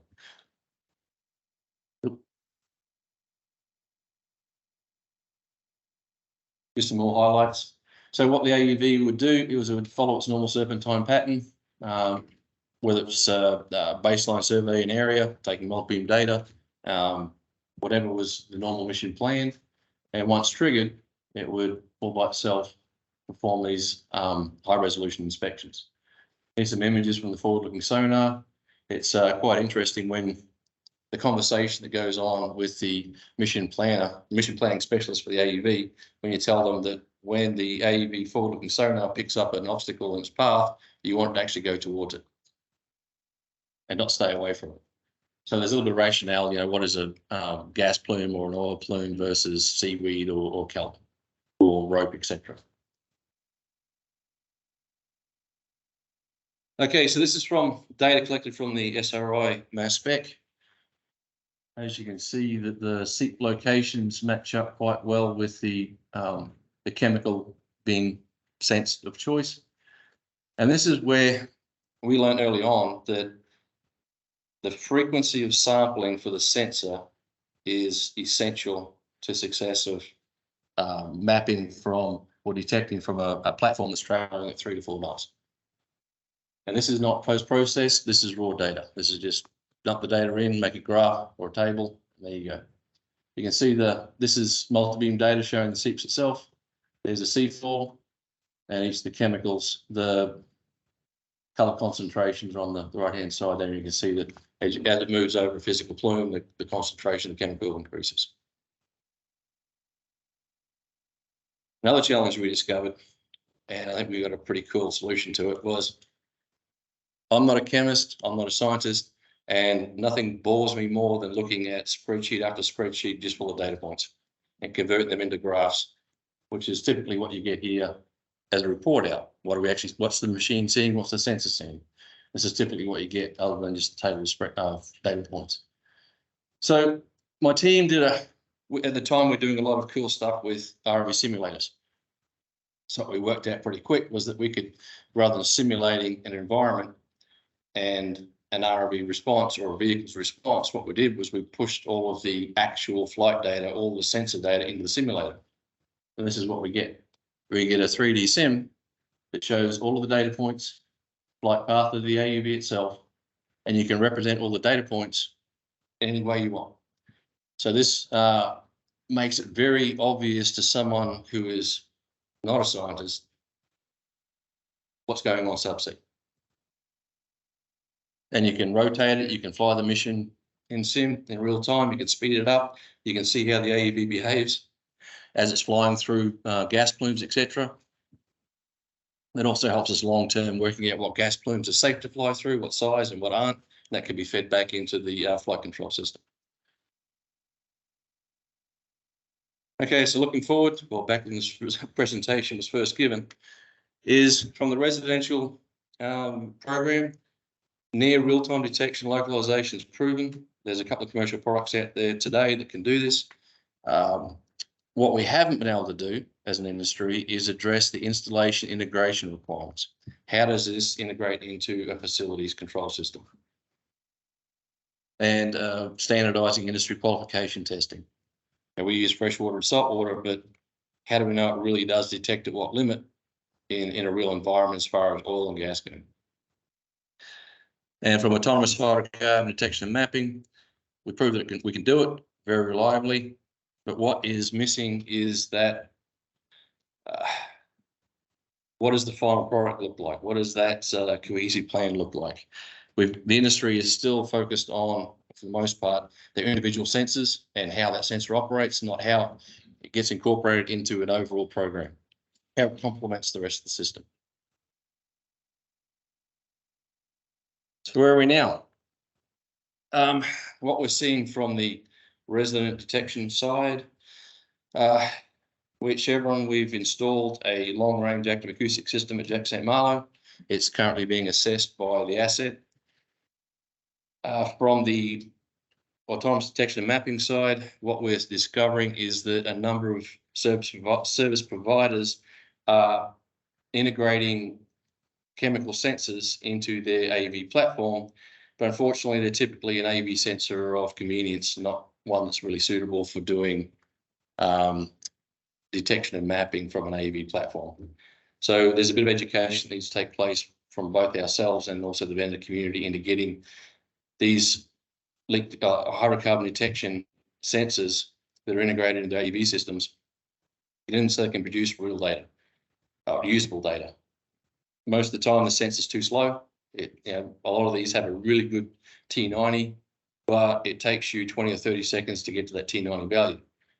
When you look at small seeps and traveling 4 knots, you're longer, and quite often you'll miss the you'll miss that data point because it's considered to be noise.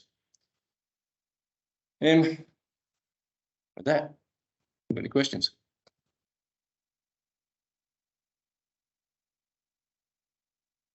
Good time for a quick one.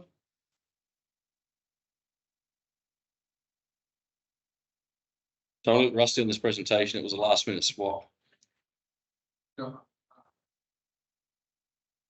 Great. Yeah. So I'm curious about your sampling rate. You're doing 3 or 4 knots. Did you ever think about maybe doing your coverage like 200% rather than 100% coverage? Yeah. Use the data points that you really need. Yes. But what we found to be more successful was anything. Well, you try to get less than 60 hertz, right? You want to get a lot quicker than a second per data point. Anything more than that, and you end up losing data. Even though you had a lot of overlap, it's where is that data point? Where is it detecting versus triggering? And there's that gap.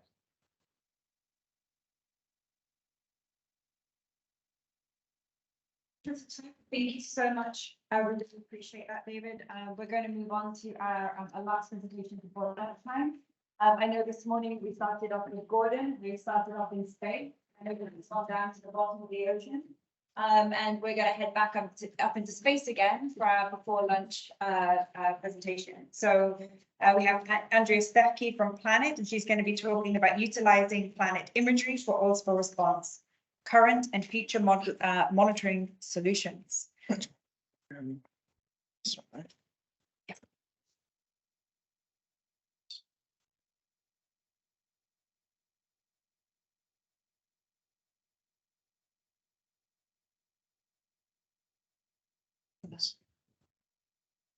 Switch. Okay, so we're just bringing up, if you do have any other questions, sorry, I was trying to run off with Andrea's notes. If you do have any other questions, I know I'm really terrible like that. If you do have any other questions for Dave Fraser for the previous presentation and you're online, please put them in the chat and we will make sure that they are responded to. And again, for lunchtime, please use the opportunity if you have questions to if you're here, reach out to those speakers. Andrea, thank you. Great, thank you. It's great to be here and thank you for that introduction and providing Planet with the opportunity to speak with you all today. And I'm just going to be talking a little bit about Planet as a company, talking about our current capabilities and sharing some examples of imagery that's been collected over oil spills, and then also discuss our future missions and capabilities, and then move on to hopefully leaving some time for questions and answers at the end. So Planet as an overview. We are an aerospace and data company that was founded in 2010, and we're a public benefit corporation with the mission to image the whole world every day and make global change visible, accessible, and actionable. And we allow this by collecting a lot of the industry's highest temporal resolution and that allows users to make informed decisions. So what I'm going to be covering next are our satellite constellations. The The satellites have evolved quite a bit since the first stuff was launched in 2013. But what I'll be covering today are our two distinctive suite of satellites, starting off with the PlanetScope Doves. There are currently these are our smallest group of satellites. They are approximately 5 kilograms in weight and about the size of a loaf of bread. So they're very, very small. On board these spacecraft, we have sensors that collect data in 8 different spectral bands, ranging from the coastal blue to the near infrared. And it's at these bands that users are able to analyze them and detect and identify objects on the Earth outside of what can be seen from the human eye. We currently have 180 that are in orbit, and they work in sun-synchronous orbit, and they're continuously collecting imagery as they orbit around the Earth. And it's with this suite of satellites that we are able to collect near daily coverage of any place on land currently. The other suite of satellites that we operate are SkySat satellites. These are a bit larger. They weigh approximately 100 kilograms, and they're about the size of a small mini fridge. So it's something that you're used to have in your college dorm room. They are our higher resolution satellite, and they collect imagery at approximately 5 centimeters, 50 centimeter spatial resolution. Apologies for that, but it ranges a bit depending upon the generation of satellite that's collecting the imagery. Like our Dove satellites, they also collect data in multiple bands, red, green, blue, as well as a panchromatic band and a near infrared band. Now, unlike the Doves, SkySats are not continuously collecting imagery. Instead, they're task satellites. So they only collect imagery when a customer submits an order over a given area of interest, and then we're able to collect this higher resolution satellite imagery. And it's really these two distinct sets of satellites that really set Planet apart from other commercial providers. We're able to provide that near daily coverage in the medium resolution, approximately 4 meters, and then hone in on specific areas of interest with much higher resolution satellite imagery. So moving into a little bit about our data products, we offer a variety of different products currently, everything from radiometrically calibrated imagery products to mosaics to even some analytical data, planetary variables such as road and building detection, as well as biomass estimations.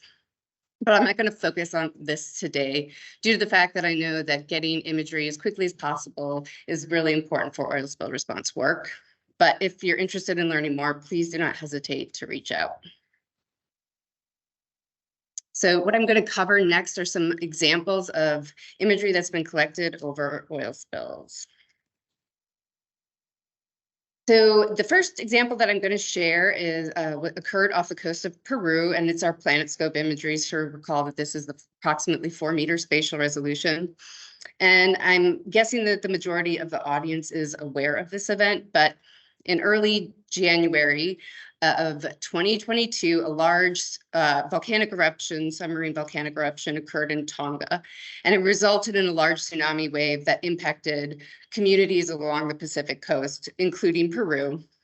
And on January 25th, a large oil tanker was offloading off the coast at a refinery, and this resulted in a spill of approximately 6,000 barrels of crude. So this first image, please note that north is to the right of the image and west is to the top of the image. So just to orientate you all. So this first image was captured before the event on January 1st, 2020, where you can see clear coastal waters. And then after a few days after the spill occurred, captured these images of the coast where you're able to distinguish oil spills and differentiate between larger patches of smaller patches of darker crude and then some iridescent sheen as well. This is the before and the after. So this shows how planet imagery can be used for moderate spills to over larger areas. For the next example, I'm going to share some imagery that was collected using our higher resolution SkySat images. So again, approximately 50 centimeter spatial resolution. And this is an event that occurred in the Indian Ocean when the Wakashio, I think that's how you pronounce it, ran aground. So this was a large bulk carrier that ran aground at a coral reef. in July of 2020. Now, the vessel did not start leaking fuel right away, but about approximately 2 weeks later. So luckily, they were able to offload some of the fuel from the vessel, but luckily, unfortunately, there were still some spills that occurred. So in this higher resolution imagery, what you're able to see is the details of the different vessels, a vessel on the side of it, which I'm assuming is offloading some of the fuel. And then you can also see where the oil spill is point of origin, as well as how it's being dispersed in the ocean. In addition, you can see at this fine resolution some of the response vessels that have come into play, as well as some of the containment or recovery equipment that has been placed. And then an image was captured a few days later. You're able to see how the vessel has started to sink and the oil continues to be dispersed throughout the ocean. And then again, you can see all of the additional response crews on site, as well as a lot more of the response recovering containment equipment. And then again, a few days later, another image was captured where the vessel has broken apart. It's a little bit more difficult to see oil, but there is still some visible on the surface. And again, at this resolution, you're able to see some of the response equipment and the containment equipment. So this type of imagery is really useful when someone is wanting to get a more finer detail once an event has been identified. So for this last example that I'm going to share with you all is where we're using both PlanetScope imagery, so the lower resolution data, and then also and when something is identified, anomalous is identified, you're able to task the high resolution imagery to get more detailed information. So this is an example of a spill that occurred in underground pipeline. The spill was identified at least on November 16th, 2017, and operators shut down the line as soon as abnormal activity was detected. But it was estimated that there was still a spill of approximately 5,000 barrels of oil, and some of that did seep to the surface. So this first image that was collected on November 12th is a baseline imagery showing what the landscape looked like in South Dakota in November. So very nice and brown agricultural lands. And you can note here the spill location just to keep in mind. So 2 days after the spill occurred, an image was collected, and it's visible in the image in the medium resolution imagery. And you're able to see that even some vehicles have arrived on site that were not there before, as well as some clearing in the southern portion of the fields. And again, a day later, more activity is occurring in the area. There's some clearing. There appears to be some additional vehicles on site. And then a few days later, you can see that remediation activities have started to occur. So it appears that there might be some stockpiles of soil that needs to be remediated that has been removed from the initial site. The site has grown and then again, you can see response crews, but you really don't know how many vehicles in detail and other important factors for remediation and response activities. So this is when SkySat can be really useful and come into play. So this box outlines the approximate location of where the next images I'm going to be sharing with you. So this is a SkySat image that was collected on November 21st, and it's very easy to pinpoint all of the individual vehicles, and you can see the clear outline of the contaminated soils. And then 2 days later, on the 24th of November, again, you can see all of the different types of equipment quite easily. And you can even begin to see that some of the remediation and ground removal has occurred. So I hope that these examples that I shared with you provide just a high-level overview of how optical satellite imagery can be used currently. And now I'm going to be discussing a little bit about what's coming down the pipeline at Planet. So Planet is an agile aerospace company, and we are continually working to improve our sensors to provide our customers with useful information. So I've already covered the SuperDove and SkySats, but what I'd like to talk about now are planned future constellations, Tanager and Pelican. I'm going to start off with the Pelican constellation. This is Planet's next generation of very high resolution tasking. We plan to have an initial fleet of up to 30 satellites, and they will be collecting data at 30 centimeter resolution, and that's going to be pan-sharpened. They will also be collecting multispectral data, so we'll have a panchromatic band, 6 other spectral bands, red, green, blue, as well as the near infrared, and then there's 2 bands that have not yet been announced. But what I think is really important for this group is the temporal resolution that will be that we will have with this entire constellation is operational. So we hope to have up to a 30 revisits per day. So when an event occurs, it is possible that you can get up to 30 different collects over one area in one day.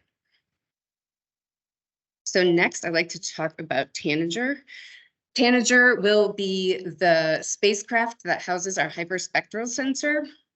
And this hyperspectral sensors are going to be collecting not just a few tens of bands, but for approximately 400 different spectral bands at very narrow spectral windows. So what I have shown here is the range that we will be collecting imagery in, and just in comparison to the range that PlanetScope currently collects. And you can notice that how fine these spectral windows are. And it's these very fine spectral windows and bands that allow users to analyze the imagery and get more informed, make more informed decisions about specific features on the Earth, including hydrocarbons. So I'll share just a little bit about the sensor specifications and highlighting the ones that I feel will be of interest to you. The sample interval or the temporal resolution will be somewhere between 1 to 7 days for the full constellation. The spatial resolution is expected to be between 30 and 35 meters, and the swath width of 18 kilometers. The spectral range will be between the visible, moving in all the way into the shortwave infrared, so 0.4 to 2.5 microns, with the spectral sampling or spectral resolution of 5 nanometers. So just to quickly cover some potential use cases, obviously there isn't enough time to go into detail about all of the research that has been done on hyperspectral imaging of oil spills, but with this type of data, there are a few areas that I identified that I think will be of use, such as reducing false positives. As this audience knows, it can be very difficult to detect oil, particularly on water and in marine environments. So having this additional spectral information will be able to reduce the number of false positives and more accurately pinpoint hydrocarbons on water. There's also been research done that this type of data can also be used to look at oil thickness and to identify additional specific oil types. So I know that this is just a little bit of a teaser, but once the sensors are up in orbit, I'm sure there will be a lot of research to be done to see how this can be used to aid in oil spill response. So I know that that was like a lot of information in a very short amount of time, but I did leave 5 minutes for questions. So if anyone has any, I'm happy to answer them now or happy to answer them at a future time.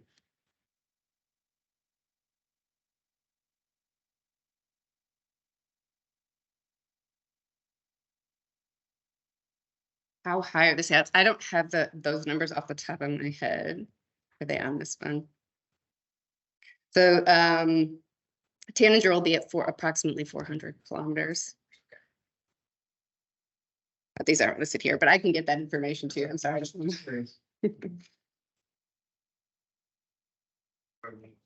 The images that you showed from the responses, were those actually provided to the responses on the ground, like the incident? So the question was whether the imagery that was collected was given to those that were working in the response activities. I am not aware of that. Planet is kind of organized in different geolocations, so they might have been, but I don't know for certain, unfortunately. But I do know that some organizations do use Planet data for spill response. Yeah, we've got one more question in the room. What's the typical lifespan for? Is it 5 years? Approximately 5 years for the small doves. And they're in a very consistent orbit when they're first launched, and then they start to degrade over time. So they have a typical lifespan of 5 years. When you say quality? Quality doesn't necessarily degrade. It is the time at which the satellite overpass, which can then impact solar angles. But no, overall, the quality doesn't degrade that much. That's why we take them offline before they experience that. There is also a couple of questions online from Angela and from Matt. And this is for all the presenters that presented today. So they're looking for some advice. So if you have a moment, if you're able to check in and take a look, please respond to those questions. I think they're looking about high technology as well. And then I think for the second question around UV capable cameras. Actually, that was Andrew, but Andrew, if you could answer that. Sure. That's great. Just before lunch, we do have a quick announcement. Chris, wants to get? Yeah, so I'm involved with organising a demo day tomorrow. So for those folks who are going to be demonstrating technologies, if you could give me 5 minutes of your time before lunch, just to talk through sort of final planning on that, really appreciate that. I'll just stay here and we can come up for a while.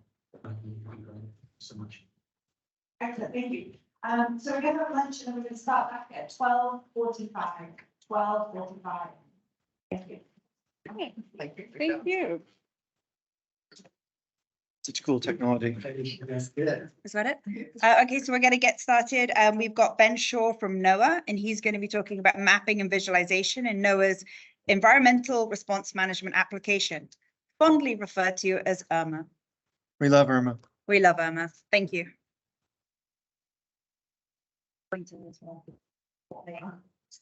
So the arrows are right, left. Advance.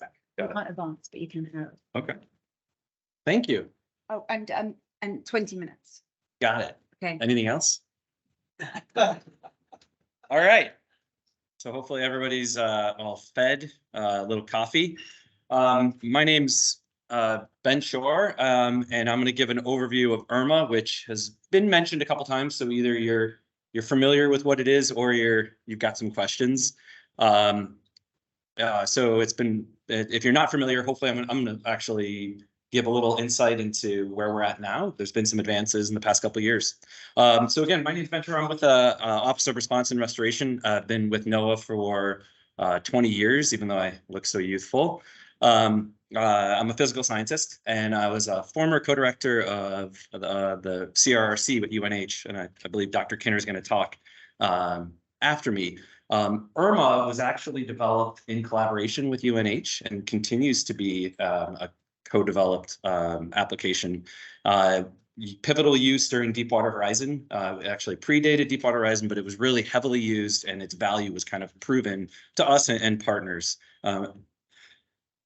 So I'm going to talk about a little bit of the background, not too much. I really want to give an overview of where IRMA's at now, talk a little bit about and show some of the user interface, how to find data, what types of data are in IRMA, and then kind of focus on some response-based information. I'm not going to be able to cover everything, but it's online, and most of the data is publicly available, so you can go and check it out.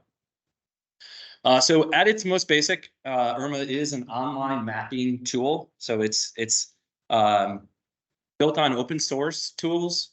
So it definitely is I would call it now an online GIS, although I hesitate in the past because I think of a GIS as somewhere that you can go and do analysis. There is some level of analysis in IRMA, but it's really a viewer. And it's a platform for integrating data from different places. So it really does centralize information, not just that NOAA creates, but that many other agencies, whether they're responsible parties or the state or local or somebody going out and with a sensor and collect a lot of the information that we saw today from different sensors can be integrated into IRMA, which does serve as a common operational picture. There's a tiered system security. So like I said, this is online. You can go and see lots of the data layers, but there also is a level of security built into the data layers and individuals who have login accounts. So we do definitely have a level of public information and then sensitive or protected response-based damage assessment information that is not broadly shared, or that we have agreements to display but not distribute. There's also bookmark views, which I'm not going to talk about at all, and some dashboard and query tools, which I will touch on. And then, of course, data interoperability. So the ability, that really core and what sets IRMA apart is the ability to bring in and hold and display things locally, like a shapefile or a spreadsheet or a CSV or a TIFF. But the ability to also bring in sensor or real-time data, something like a web map service over time, or other data through different protocols. And then you can also share this information with an internal audience and an external audience. So as you're building up your situational awareness or the evolving status, you can use this to share with decision makers that may be remote, maybe somewhere else, and are trying to make decisions. You can use this to compose specific maps or views of data, incorporating something like satellite imagery with also on water or in-field observations. So IRMA, the Environmental Response Management Application, it is there was an agreement between the U.S. Coast Guard and NOAA. My colleague George Grettinger, who some of you may have worked with or may still be working with, he worked pretty tirelessly to put this into place, and it really codified what was an existing practice and created a vehicle for funding. So this just standardizes the use of IRMA as a common operational picture when Coast Guard is the lead for training, exercises, responses, and other releases of hazardous materials into the environment. Okay, so incident response with IRMA. I'm not going to read from this. This is not even a full listing, but this is just some of the type of information that is you can find in IRMA. Some of this information is preloaded, so you will have things like for the environmental unit, before any exercise even begins, you'll have data on threatened and endangered species, pre-segmented shorelines in California in particular, and then all this other type of information can and does flow into IRMA. So you've got a spatially based, and then also I'll talk a little bit about dashboards, which gives you the ability to take what is spatial and temporal and create specific insight or view. Data sharing plans. So taking a step to the side for a moment to talk about what is central to what IRMA is, the vision of IRMA and with the group. And I should mention, of course, this is not me or all me at all. I have been part of the IRMA team since the beginning, but IRMA's co-led by 2 members of our team and used across our office. And of course, there's lots of other people who contribute and use IRMA. But part of our common vision is that sharing data is fundamental. So everybody has awareness and the ability to understand what's going on and have proper management of information, right? So that we have persistent information and it doesn't just go poof when somebody turns off their server.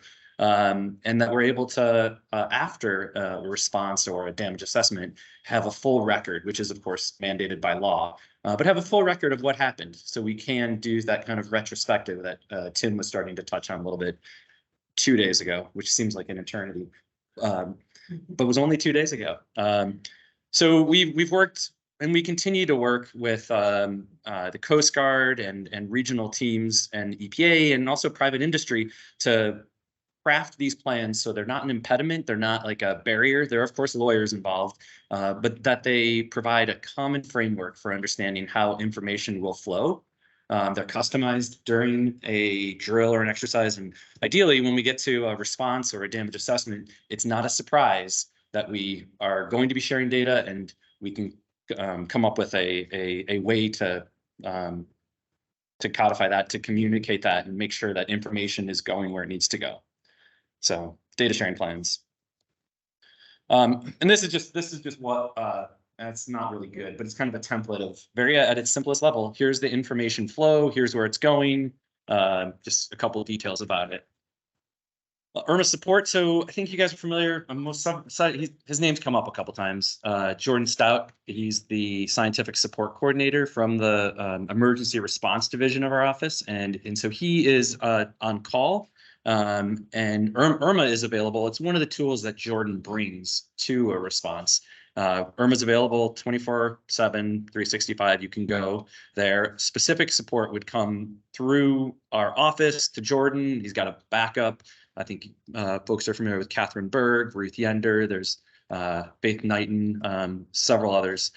For a small incident, Irma could be available. You can use it to refer to look up, for example, ESIs or GRPs, things like that, remotely. As there's a larger incident or as things evolve, we often have dedicated staff that would be on scene. And then I'm going to talk in a moment, but we also have really strong partnership with OSPR, who actually do load data into Irma directly and are very capable of using Irma in support if there isn't a NOAA person there. And this is just some of the things that in a large incident that Irma would help support, like situational awareness, which I kind of mentioned, to offsite leadership and partners.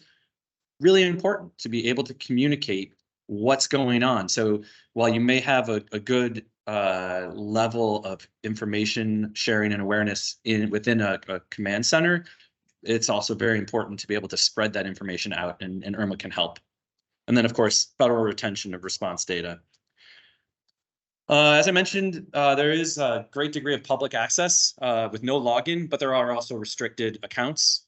So you can go in and you can request an account. And raise your hand. Does anybody here have an account with Irma? As a handful of people? Great. So the password does reset, kind of a pain. Yeah, well, no IT.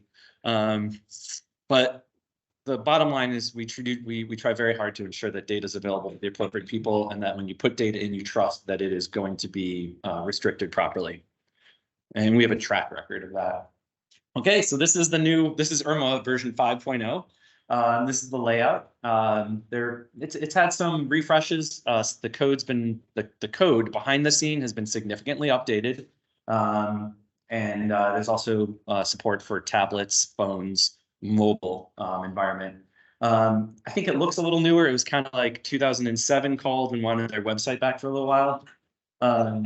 It's classic. We called it classic. It's actually called classic behind the scenes. But on the top left, there's the map controls. So you can pan, zoom, you can go back and forth, click to identify.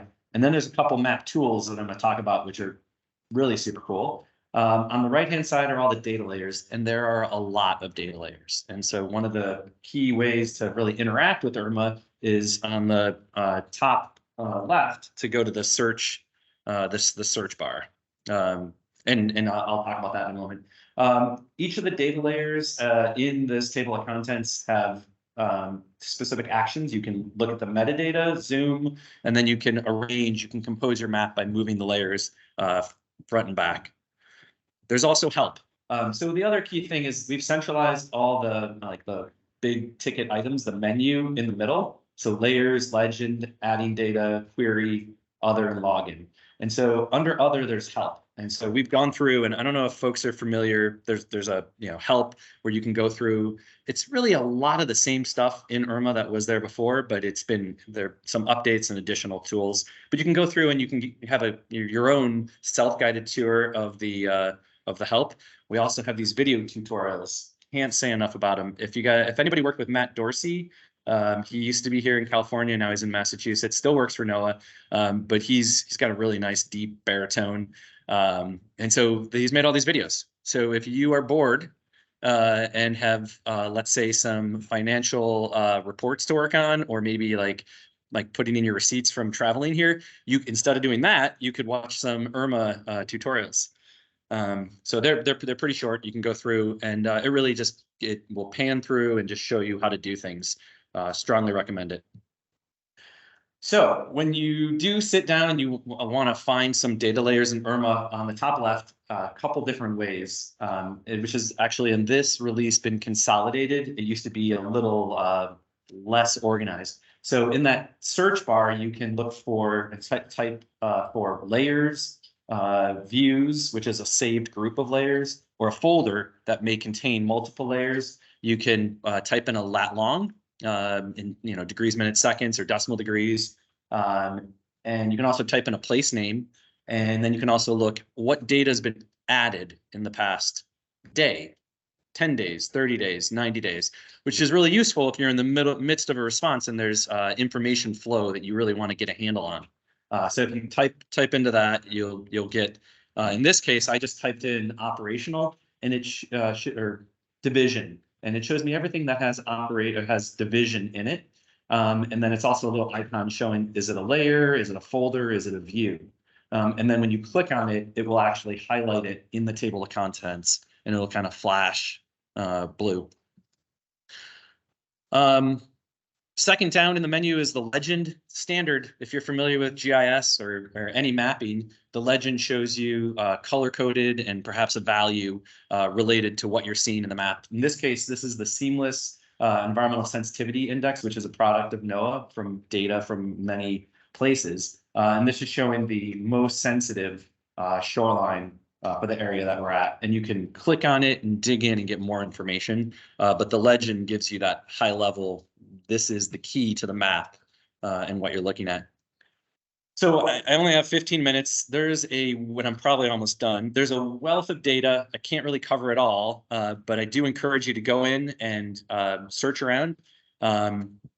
And when you do search for data, you'll see for each layer, there may be PDFs, Excel files, PDFs with a map, perhaps with that data layer as the data producer intended it to be viewed. You may have links to the original data, either upfront in the layer or in the metadata, which you also get by right-clicking on the layer. There could be a zip file if there's a CSV or a PDF or some other multiple files that we wanted to convey. And then in many cases, you can also download this data. So you can click on other, download, and pull down the shapefiles and bring them into your own GIS. As I said, this is Southwest IRMA. There are IRMAs around the country, and Alaska, which is called Arctic, even though Alaska is more than the Arctic. Little naming. It was the money came from the Arctic at the time it was created. Anyway, there's IRMAs around the country. And in Southwest IRMA in particular, this really pretty unique partnership with California and CDFW and OSPR has led to CDFW really loading a lot of the data that they've created, that they've produced, loading it into IRMA and taking the responsibility for making sure it's up to date, which just in their full capability of being able to use that data. When you load your own data, when you provide your own data, you know what you're providing. You're really well equipped. Which is one of the other, I think, unique things about IRMA is that there is this distributed model of trained upload. So it doesn't have to be, and it is not just one person who can upload to make, like for example, a portal or review.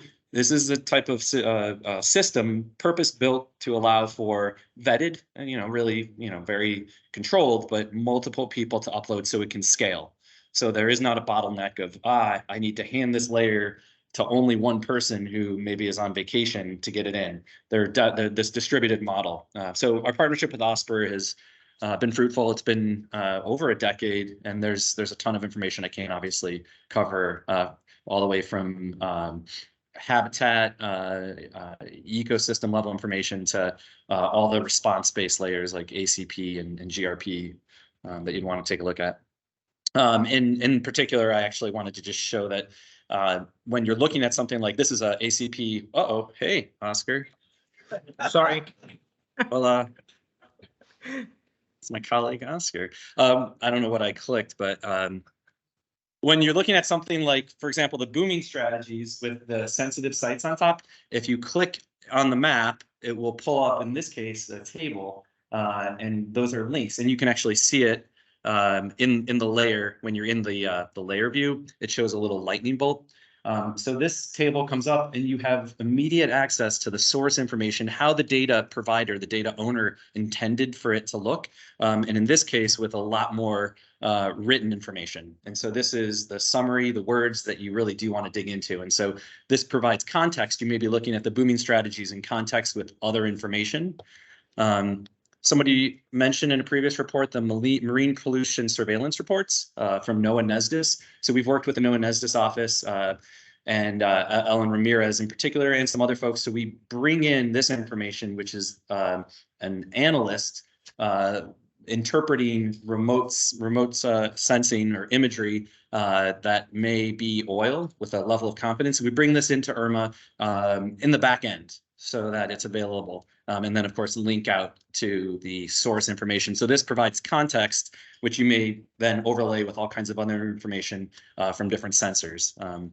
The swipe tool. This is one of my favorites. It's actually pretty new. We've been working with the National Weather, I didn't, but people on my team, working with the National Weather Service, who are providing code and development and using IRMA within NOAA, which is kind of unique to actually take every office wants to build its own tool. If you haven't, everybody knows, everybody wants to build their own map, but the Weather Service has taken the IRMA code base and expanded and then handed back what they have built. This in particular, the swipe tool allows you to set up layers on the left and the right, and then swipe across. And so I didn't animate it to swipe across, but it's super cool. You can use it for pre-post. We use it during hurricanes for marine debris.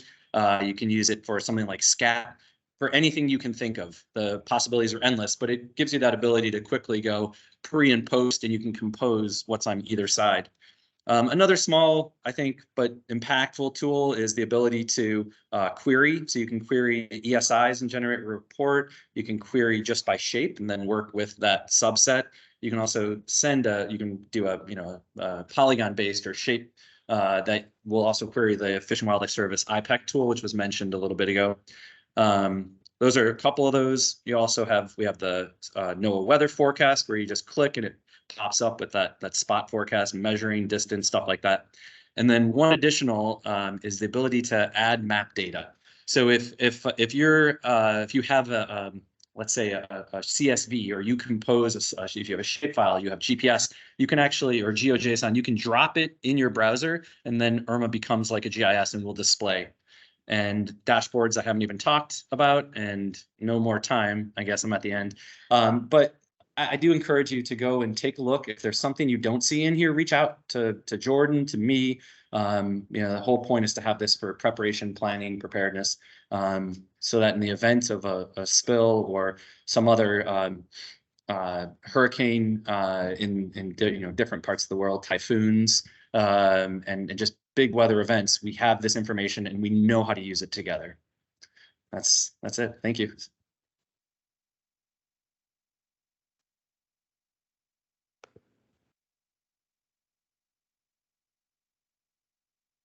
Informative and certainly a very, very useful tool. I think there's probably most responders here have certainly probably heard of it or used it, and if you hadn't, I highly encourage you to do so. For our next speaker, we have Oscar Garcia, and he's going to be talking about operationalizing UAS in Arctic environments. And I know that California recently has received some fairly Arctic weather, so it's a very timely presentation. So thank you for that, Oscar. Oscar, you've got 20 minutes. All right, thank you so much. Can you hear me and see my screen? Yes, we can hear you, but we cannot see your screen yet. We see your face. We're not seeing. Have you clicked on share screen? Share? It says stop sharing. Okay, share. I'm gonna share my screen. You might need to share your window and then select the presentation rather than your screen that you're on. Okay, so then Windows 7, which is gonna be this. Can you see it now, I guess? Yes. Okay. We got it. Can you see it? Can you see it on presentation mode now, full screen? Yep, looks perfect. Okay. Thank you. Excellent. Well, yeah, I agree with you. It was excellent timing, and I'm gonna start thanking you guys for inviting me to present again on this workshop. It's amazing to see. It's one of the best workshops I participate. To be honest, it's very nice to to see people, even though I wish I could be there with Ben, Gordon, and all the friends, but at least we can work it out remotely. It's very nice timing. Ben talked about IRMA, and I'm going to show you a lot of IRMA stuff in here. The focus of my presentation is about what we've been doing to develop UAS as a tool for oil spill response operations, and how we have worked with the Coast Guard and NOAA to integrate these methods as part of their operations. This image that you see on the background actually corresponds to one of the very first spills that we responded using drones. This is the Taylor, the MC-20 oil spills. It was one of the very first one. Actually, it was the first time that I had the opportunity since 2013. I had the opportunity to start using this incident to understand the application of UAS. And then after that, there has been a number of occasions basically on every coast where we have worked with NOAA and the Coast Guard, understanding how can we use these drones to better be prepared for oil spills. In this case, in the images that I'm showing you there, we were on the Blackfin off the coast of Santa Barbara on the natural zips, and we were aiding NASA to calibrate one of the sensors on the UAVSAR. And we've been there a number of times on this vessel. And every time we go there, the Santa Barbara zips offer that unique ability to practice oil spills and for remote sensing, for sampling, etc. And we've been also on the quarter. This is the George Cobb. We were assisting the Woods Hole Oceanographic Institution project where our mission was to provide near real-time mapping of the oil slick, because they were needing that information to task their UAV, so they could task the UAV to map the areas where we will give them boundaries where we detected the oil on the surface. In that time, I believe it was 2018, we also tested things like how can we use the drone to stream on real time the video, so probably responders can see what's going on the area. We produced the near real time mapping, and that information was uploaded on IRMA as well. I want to share with you this video. This is from a more recent expedition that we had in Alaska. In this case, we team up with the Canadian Coast Guard, and we did an expedition specifically to see how could we adjust the methods and techniques that we use on temperate waters into the Arctic waters. And this video is online. You can check it out on my website, or I believe it's on a different platforms. I believe it's in NOAA website as well. But anyway, the point here was to practice on the Arctic environment, what it takes to operate drones from a moving platform on ice, on breaking ice environment. And to our surprise, we didn't believe how much challenging it is to work on the Arctic. I mean, obviously we were aware of the weather conditions, but everything is just much harder to work on the Arctic under the conditions that you are allowed, at least offshore. But it was a unique opportunity to take the drones, put them on the air, generate maps, and see if the tools that we have used literally hundreds of times on temperate waters, we could use them the same way on the Arctic. And it was interesting. We were lucky. We had a very nice window of opportunity to get data, produce maps, upload the data on near real time, and then we were able to play with the sensors. We were able to play with other operations like tactical positioning, obviously surveying mapping. Here, for example, on this screen, you can see that that's, even though the winds condition allow you to fly, the fog could be an impeding factor to conduct surveying missions. I mean, you know, on the Arctic, you only have 6 months of good visibility conditions, but then within those 6 months, you have to be lucky to have the right wind and the right cloudy conditions to be able to operate these platforms. Anyway, so we learned a lot from that. I'm not going to move on. So this is a much newer event. This was 3 weeks ago Now with the Coast Guard on the Great Lakes, we had the opportunity again now to take what we learned from that experience in Alaska, and now with Coast Guard pilots and with Coast Guard drones, we wanted to see, okay, so can we implement the methods and the techniques so the Coast Guard can do it, and we were very happy. I think that was one of the best highlights. A Coast Guard pilot was able to join us, and with his drone flew over the boat, collected a surveying mission, and it was very satisfactory that we were able to generate a map from the vessel and upload it into IRMA on near real time. That was a very nice accomplishment, and I'm going to touch base on the difficulties of making maps from offshore, which is also something that we have worked on a lot. So I'm working with the Coast Guard and NOAA.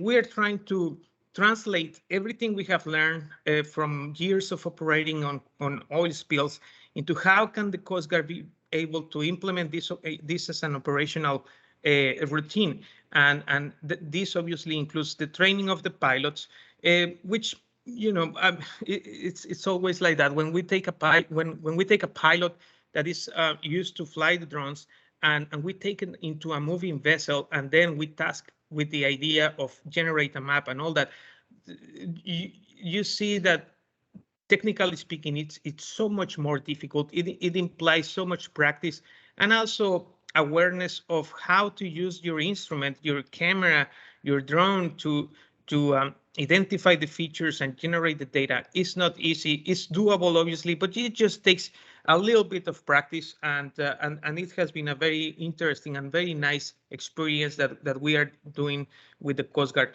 So this map just shows an example of the ultimate goal, which is to generate a geotips of an oil slick. And oh, too bad I cannot switch between applications here. Let me try if I can.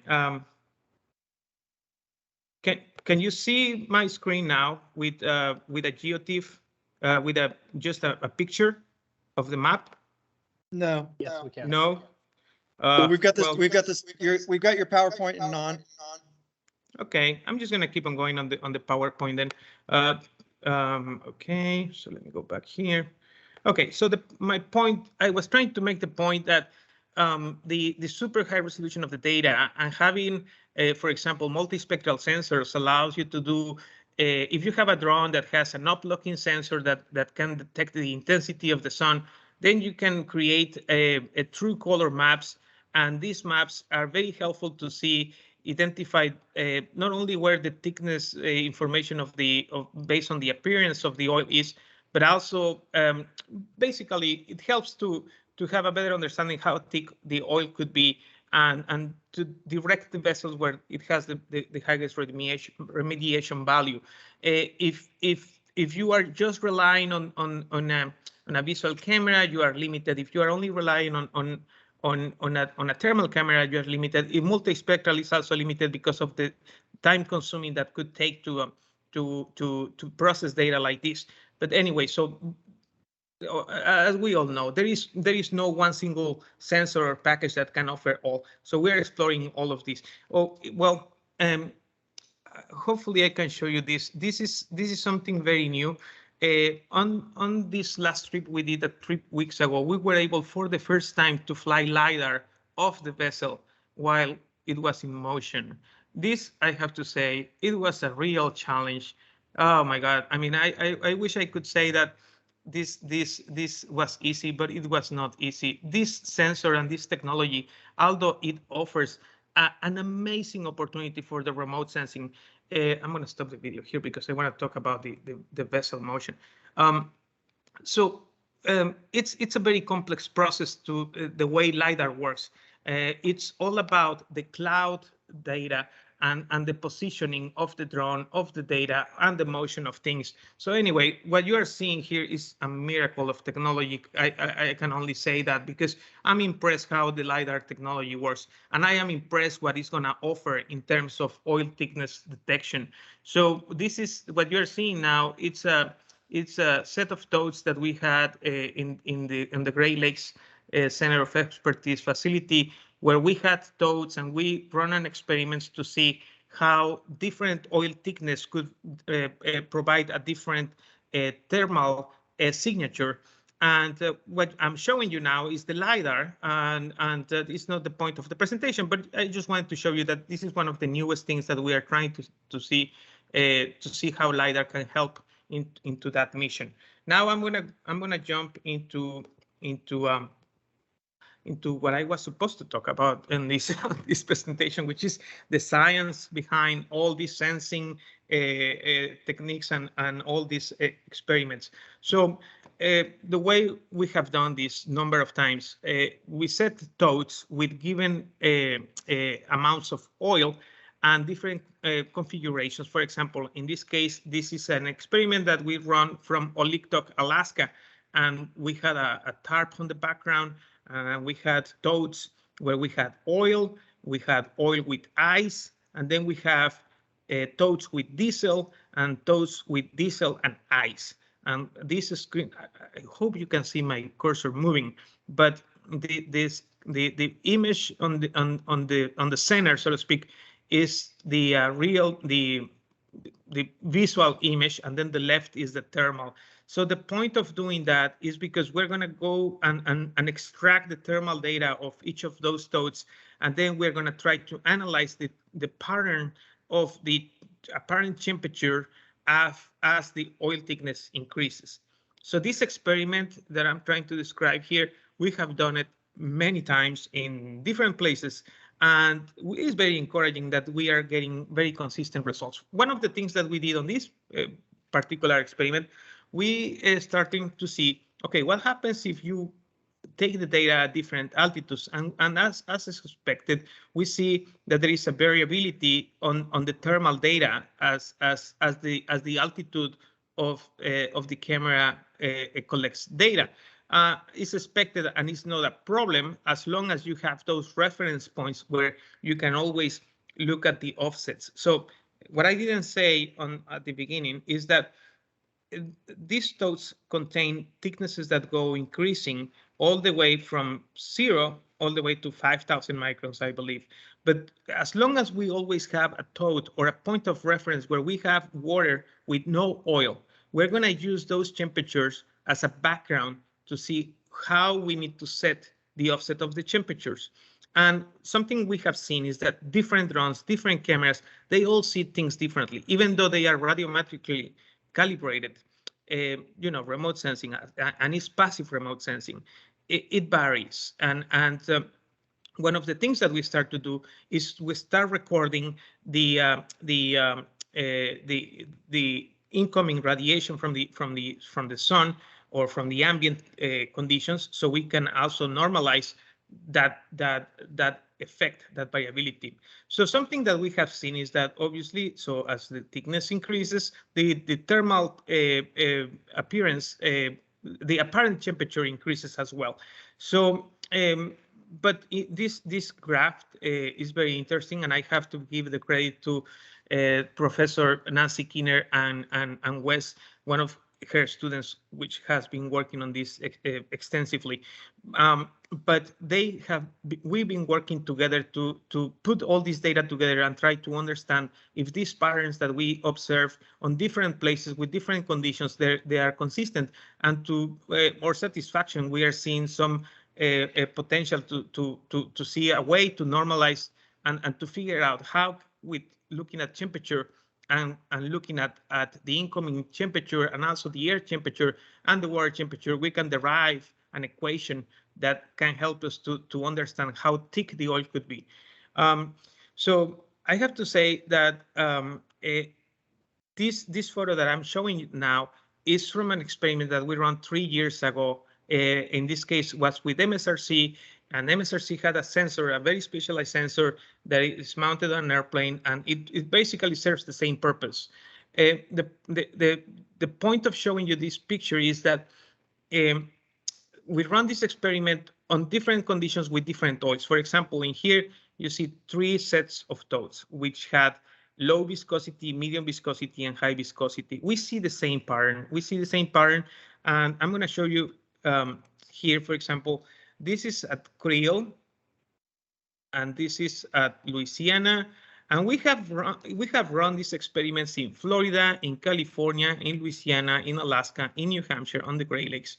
And the objective of all these experiments, where we observe the incoming light, we change the amount of oil, we change the amount of ice, and we change the types of oils, is to understand how the apparent temperature and the multispectral reflectance is modified as a factor of oil thickness, incoming radiation, and ambient conditions. This is crucial because it not only applies to drones. Obviously, this is the science behind remote sensing of oil spills, and this will help to also to.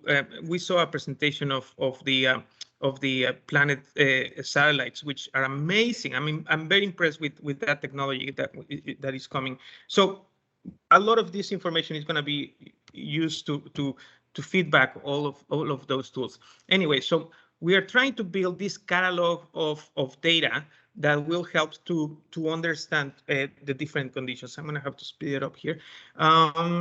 Okay, what's here? So something new that we try on the last couple of experiments from Alaska and the Great Lakes, we also are looking at diesel, marine diesel. And to our surprise, even though diesel is transparent and you cannot see nothing, to our surprise, we found that in cold weather conditions, the ice and the composition of the diesel,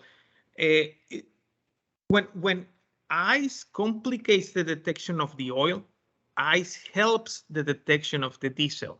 Why? Because, well, it's going to be a story to come. I want to show you a couple other things that we did here. So we did mapping where we did multispectral mapping of different features where we collected in situ information with the purpose of generating classification maps. Again, this is for multispectral applications. And yes, so as Ben was showing, so we use the application of IRMA, and we practice on what are the methods and formats of the data that will be most suitable for IRMA. What else we did? So as I show you, so then we went on the field from offshore, and we practiced the same, which is more complicated because not only the processing and the resources are more limited, even the communication is limited. So we needed to learn how to compact our data. So when we are just sending an email with 5 megabytes maximum of capacity, we will be able to transmit a shapefile with enough resolution so the data could be displayed on IRMA. As a bonus from this experiment, we also practice how we can translate UAS data into classification maps that could be ingested into NOAA modeling group. And we also use the UAS to identify marine life and other things. So to close my presentation, I want to show you that we've been working intensively with the Coast Guard, with pilots, with the intention of translating everything we have learned, how they can do very easy, replicable routines, standard operating procedures, so all this technology can be applied routinely by the Coast Guard. So my acknowledgements go first to my dear professor, Nancy Keener. I have really enjoyed and learned so much from this lady. She's amazing, and only the fact that she keeps me in line, I feel very sorry for her. But she's next. She will have to say something about it probably. And also my acknowledgements to NOAA and obviously to the Coast Guard, but more importantly to the pilots who are showing such a high interest on learning all this science and techniques. And I really enjoy spending time with them, and I'm looking forward to keep working with them. In here, I'm going to stop. I think I still have a minute or two for questions. Thank you, Austin. Really appreciate it. I think in the interest of time, I think it's Oscar's microphone, but I'm not positive. Hello. We're just getting some feedback. All right, it's off now. Okay. So yeah, thank you so much. It seems like you're doing a huge amount in a lot of different locations. There's some very interesting work that you're progressing. So thank you for all that.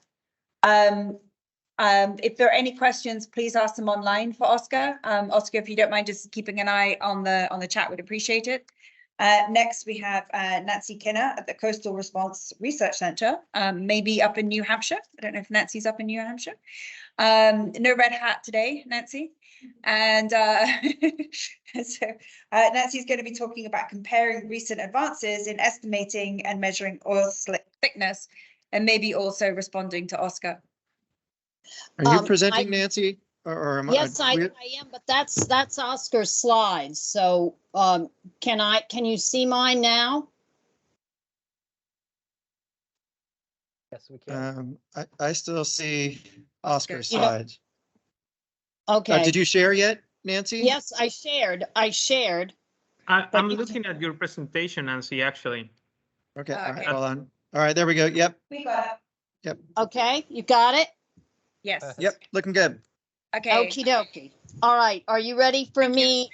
You ready for me to start? Yeah, thank you. Okie dokie. Well, I am actually on the coast of Maine. I work at UNH and I live in Maine. So the best of all possible worlds. Though California is beautiful, the coast of Maine is different and also beautiful. So I want to give a shout out on this talk today. I'm not going to really be talking about what Oscar was presenting, but we do have some papers that we're going to be submitting on this for manuscripts. So if you have any questions on that, please just shoot them to us. But I want to acknowledge Wes Lambert, and Oscar did allude to Wes. Wes is one of my grad students, and he is marvelous and has really been critical in the work that I'm going to talk about today. And also my colleague, Lisa DePinto, who was the PI for NOAA on this project.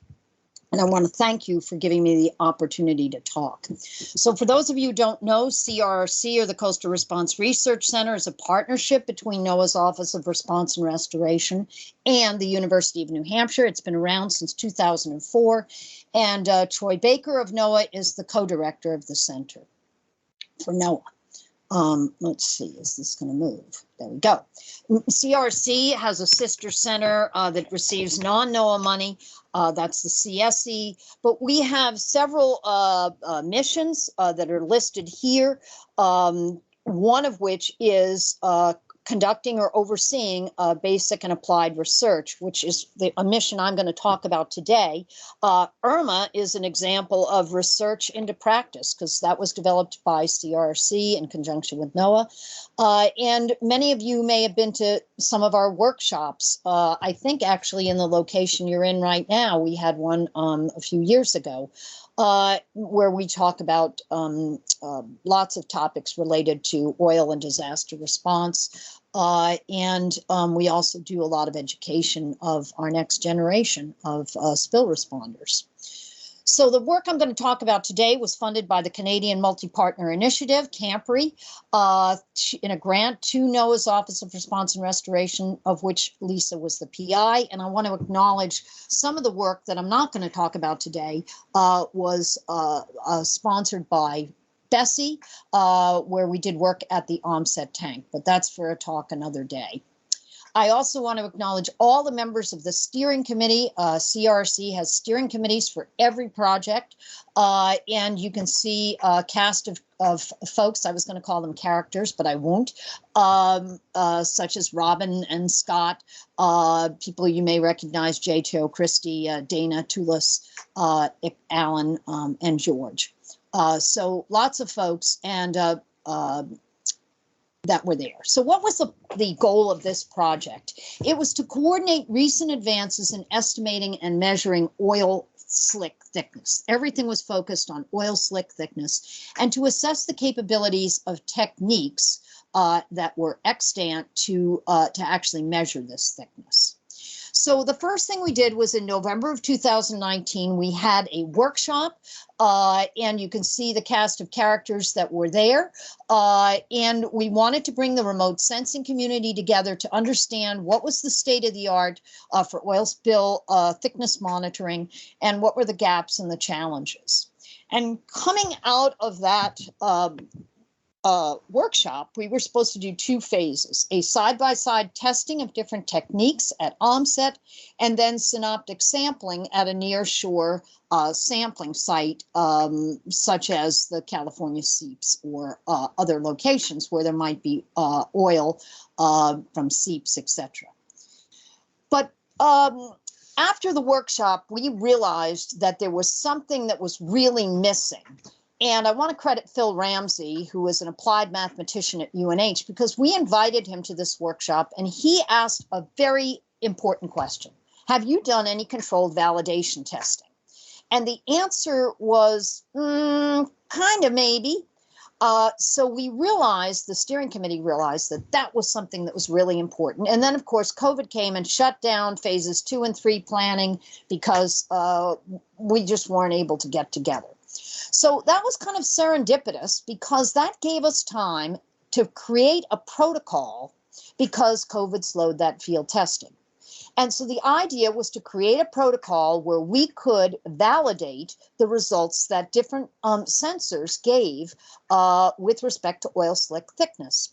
And we naively thought that this protocol would be easy to develop. Ha, ha, ha. So the concept was to have a small tank where we could lay down a uniform slick of known thickness and then test the ability of different sensors to estimate the thickness, and that the thickness would be unknown to the sensor operator, right? There'd been a lot of tests of sensors, but the sensor operator had known we're putting down a 10 micron slick thickness. How much do you think it is? And invariably, the answer was, I'm not saying it wasn't right, but it was close to what was there. So what did we want for this protocol? We wanted it to be consistent and repeatable with uniform distribution of the oil in the tank. We wanted to know what the slick thickness was, anywhere from people like Lisa with a natural resource damage assessment driving us to know 1 micron thick slicks, all the way up to, a couple thousands of microns. So we looked at the sensors that were presented in the workshop, and the range was decided for these tests to be between 1 micron and 1500, though we've laid down slicks that are thicker than 1500 microns. And we also needed the slick to be stable over the testing period, so the conditions had to be quiescent and very stable. And we needed a quick turnaround time because we needed to be able to do up to 2 tests per day or more to get, a reasonable time for an operator to be at UNH for the testing. So if you look at this, you will see the results of some work at OMSET with a plastic fish tote. And when you look at this, maybe you see the Loch Ness Monster, maybe you see a lot of different things, but you probably don't see a uniform slick thickness. And this is with a plastic fish tote, which was readily available and right-sized for high bay testing at UNH and at OMSET, etc. But the slicks were definitely not uniform. We had swirls and patches and all sorts of things, far from uniform. So we realized that the plastic tanks, we didn't realize immediately, but we ended up realizing that the plastic tanks were no good because they released plasticizers, and that prevented the uniform spreading of the oil. So we ended up, after much painstaking other things that I'm not going to go into here, going with stainless steel tanks that you can get quite easily actually from the maple syrup industry. And these tanks were 3 feet by 4 feet, though you can get them bigger. And they were available and relatively affordable. And then we had to line the inside of them with anodized black aluminum to prevent reflections that interfered with some of the sensors. But we learned we had to have a zinc anode to prevent corrosion particles that were created with the anodized aluminum sheet, which would then create a non-uniform slick. Anything that you can think of creates a non-uniform slick. Tanks have to be level. They have to be very clean. We remove the oil after each run with pig pads and sorbent towels. We found isopropyl alcohol was the best thing to clean with to get uniform slicks. And then we wiped the tanks down with Kim wipes. And we couldn't have any reflections from the side of the tanks, etc. So we had to tape the edges and things like that, which I won't bore you with.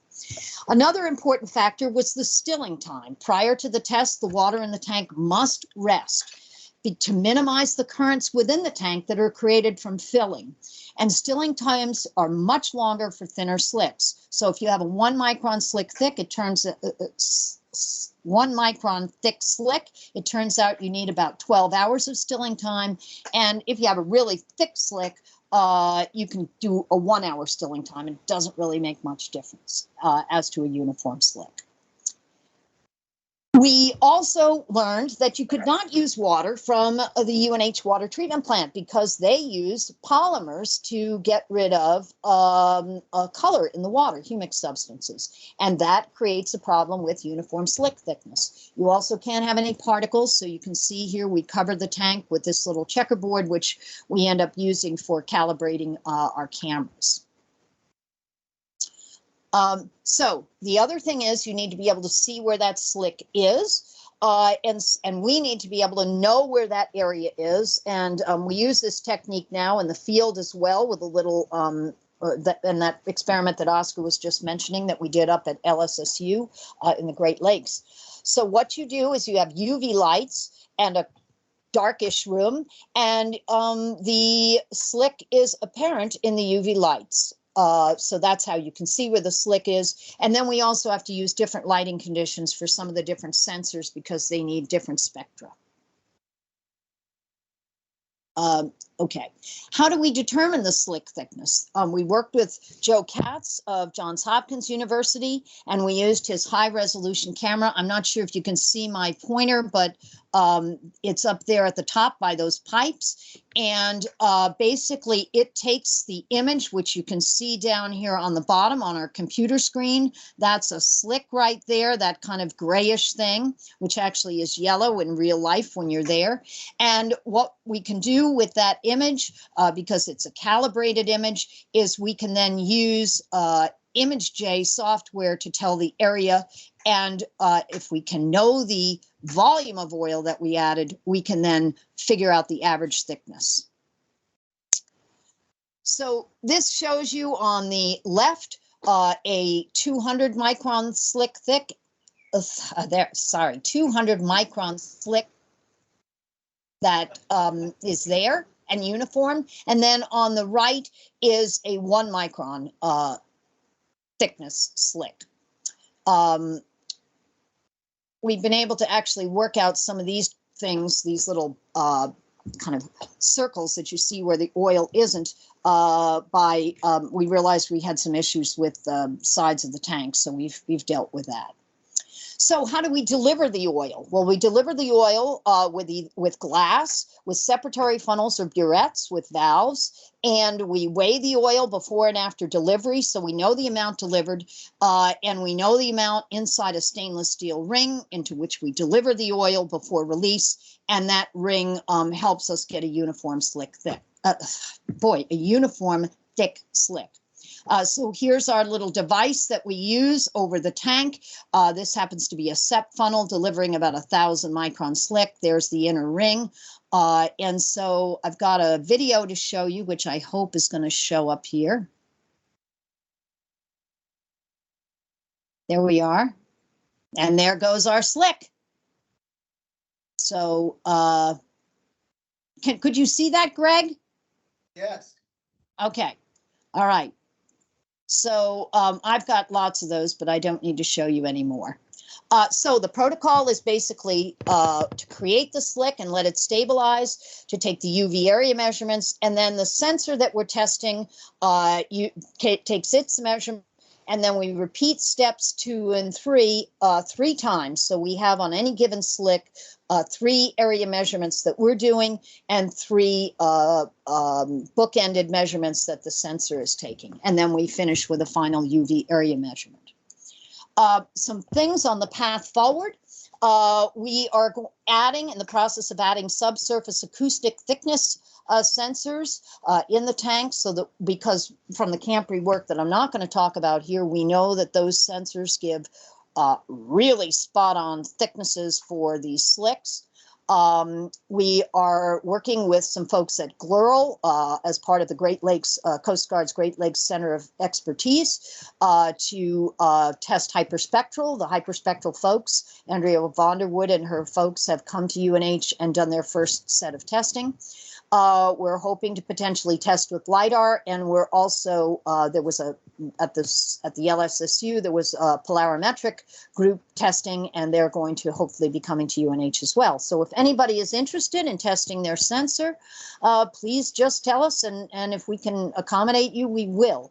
We're also setting up a new outdoor facility so that we can get sunlight and do this outside in a protected area with some ways that we're going to minimize wind, and we're thinking of doing some other fuels and other fuel states like weathered and emulsified fuels. So I think 14 minutes and 25 seconds. There you go. If you'd like to have questions. I'm very impressed, Natalie. That's impressive. I hope all the other speakers are paying attention. Too late. So thank you so much for that. Does anyone have any questions? Any questions from online? I totally bored them, I guess. You wowed them. Well, I'm really serious though. I know people maybe don't, let's see, end show. How do I, oh boy, how do I stop this share? If I leave. Okay.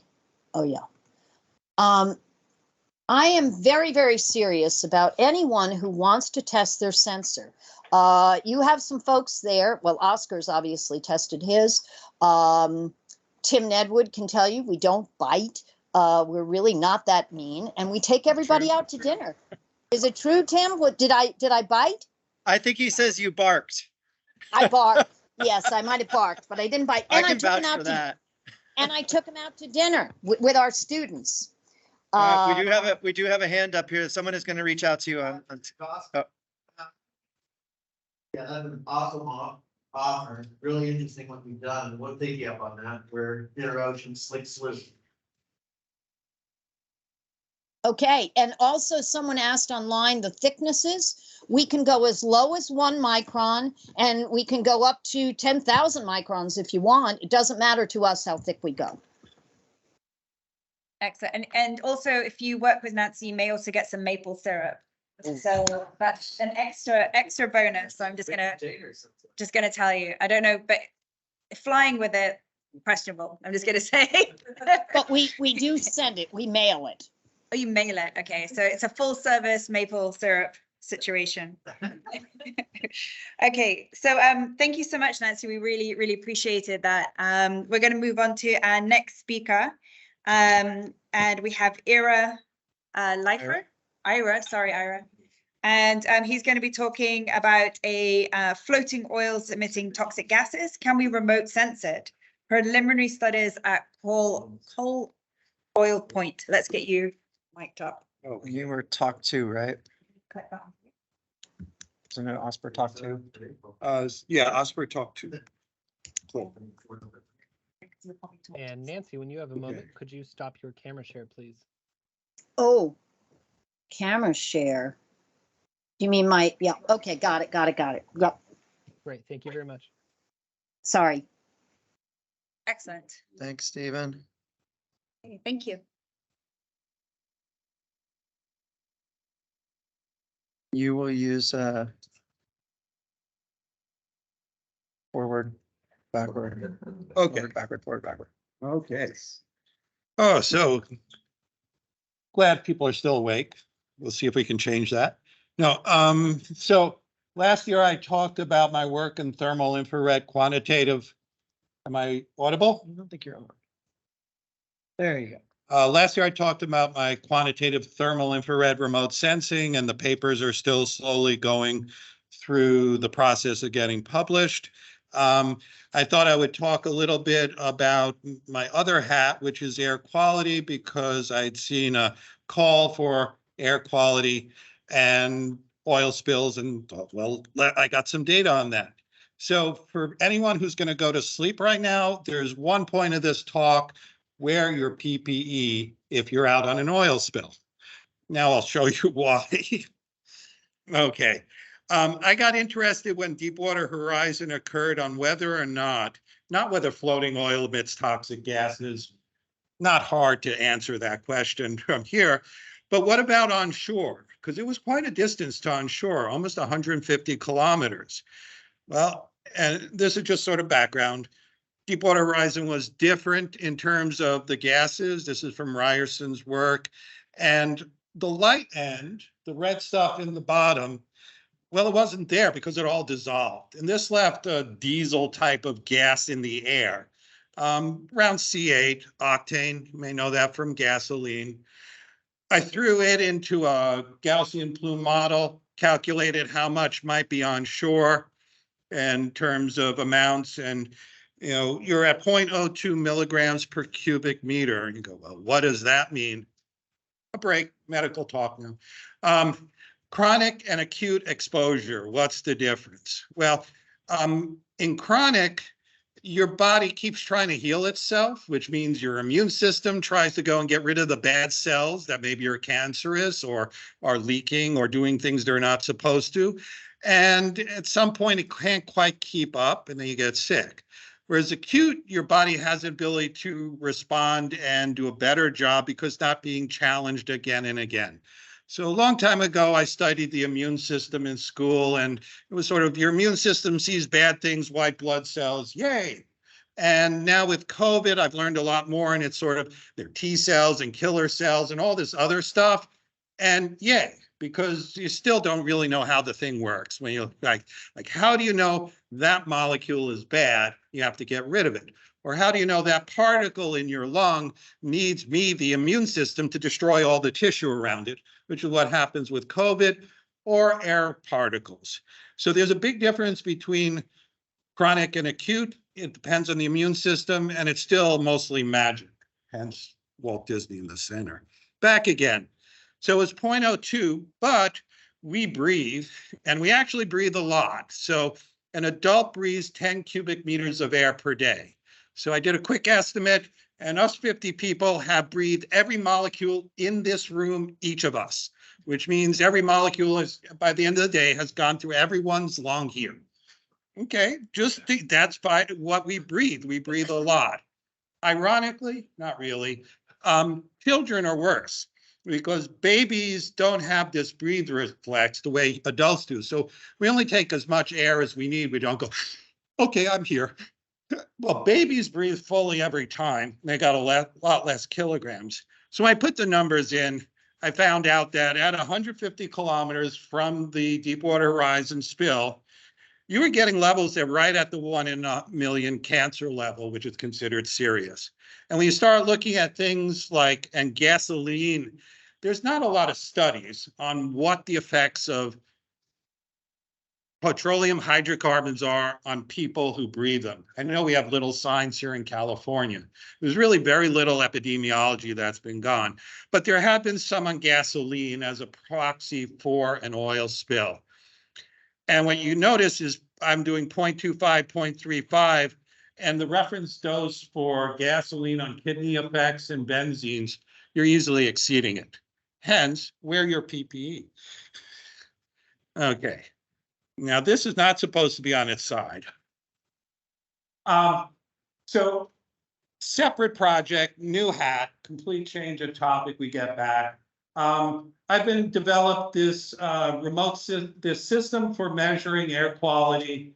It was developed for NASA for validating satellite. We measure a lot of gases, none of which are showing up here. They're actually 14.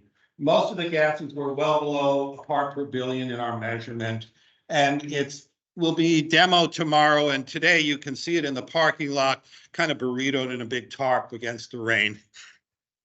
And it includes a real-time monitor, and this helps us collect air samples where we want, or to go and redesign our survey. So we can go here, we'll see, oh, there's a big plume of methane, turn around, go slow. This is some data that was collected. We pretend we're an airplane, even though we're a truck, in the Central Valley in the oil field. You can see many of the gases that we're monitoring. Sister, standard instrumentation suite, truck enabled for response, also can go on a boat in my backyard, the Tall Point Seep Field, which I also call the eighth wonder of the world. And back when I was younger and a grad student, I used to say, I love the smell of oil in the morning. It smells like science. Now what I know about the health, I don't say that anymore. But here we are on a boat, putting Sister on the boat. I like that way, Sister on the boat.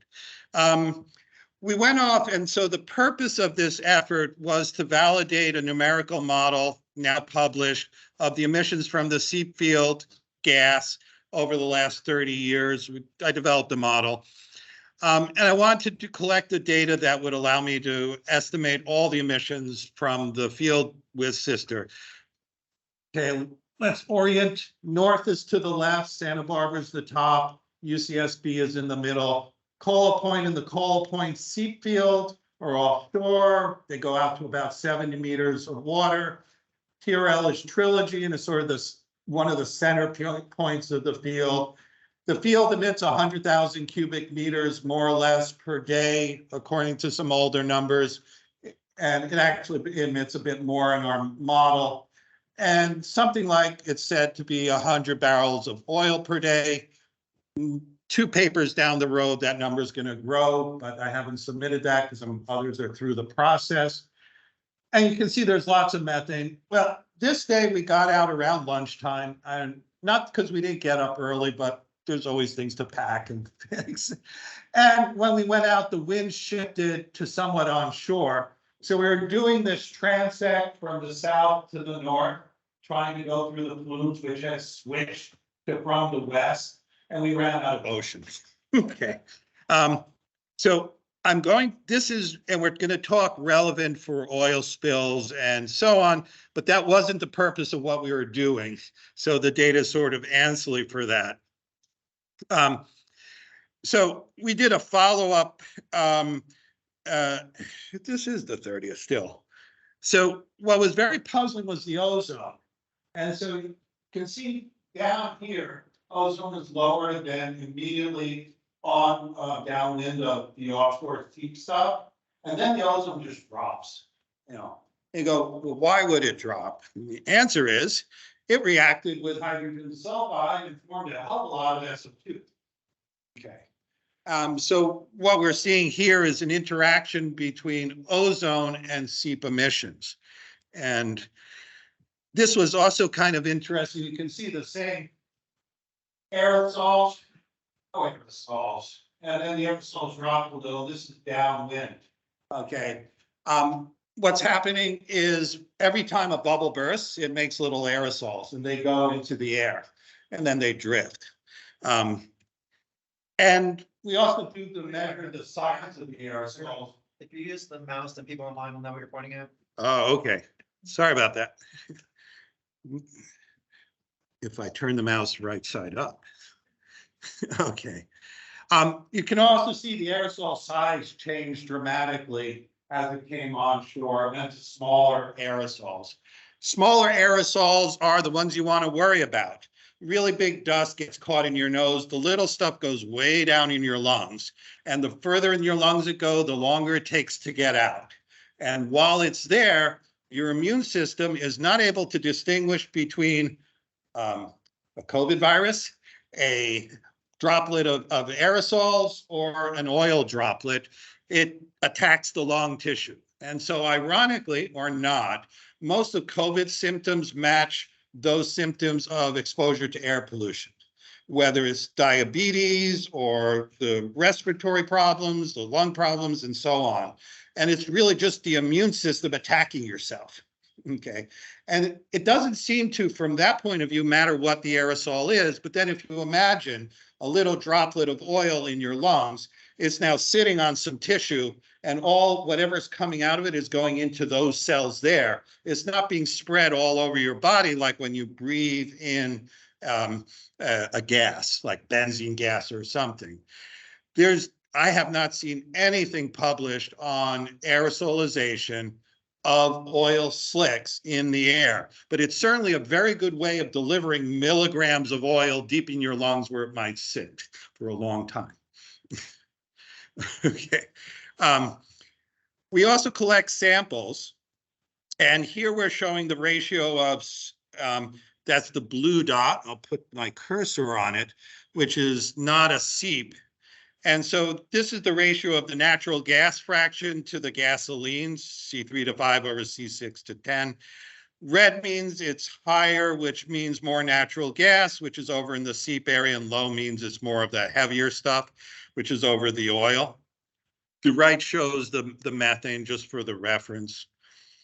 And then we have, no, this is labeled wrong, so I'm just going to skip this one. Sorry about that. Yeah. Oh, I remember what I wanted to show, which is very, this next one. What I wanted to show is that the ozone goes down over the slick. We went back out the next day because we'd run out of ocean. And this time we managed to go out very early. We got there at dawn, and we actually caught the entire plume going offshore. We did a transect through it, and as we came back, the wind started shifting. But you can see that the plume from Lago Lido Seep had come out to the oils, to the offshore transect. And here's one of the cans of BTEX that we show about 0.01 milligrams per cubic meter. This is over a slick. And for reference, you multiply that by 10. So you're 0.1. So we're right at that same levels that I was indicating have a health problem or consideration for Deepwater Horizon. And here's another point that is showing that we caught the plume coming from Trilogy. It's red, which is this high level of BTEX, and then we still have that same in the canisters offshore. And ozone. Ozone is high next to the seeps. So the seeps are emitting gases that are reacting and forming ozone. Okay, so if this is one of the interesting things, so you get a formation and also a destruction. I'm showing this because we also measure carbon monoxide. If you've been on a boat and you slow down, the exhaust catches up with you, and that's not real measurements. So the arrow with the question mark is right sitting on a CO plume. So we're going to ignore that point. This is showing decane over hexane. And over here to the left, this orange ball here with the high level of decane is not sitting on CO. So this is how we know we're not breathing our own exhaust. And this one has a very low BTEX. And BTEX is actually higher. You can see in this plot we have here across the Trilogy plume downwind that in the center, you have a much higher levels of BTEX, which are being lofted into the atmosphere. So we can see that. But what I want to also show is, even though BTEX is low, the ozone also is highly suppressed there. This is going to conclude my thing, but the key question I asked, can we remote sense it? The answer is we can remote sense ozone. So, because I want to keep on the remote sensing theme of this talk, even though I was talking about wear your PPE, is that where there's a lot of hydrocarbons in the air, they react with ozone and they pull it down, and that could be remote sense. So in principle, this is an approach that could be used to provide some guidance. Something like Sister, our system, is being used for a lot of different applications from dairy to oil and gas, but it also could be used as a tool during an oil spill response to provide the data to convince everyone to wear their PPE. Thank you.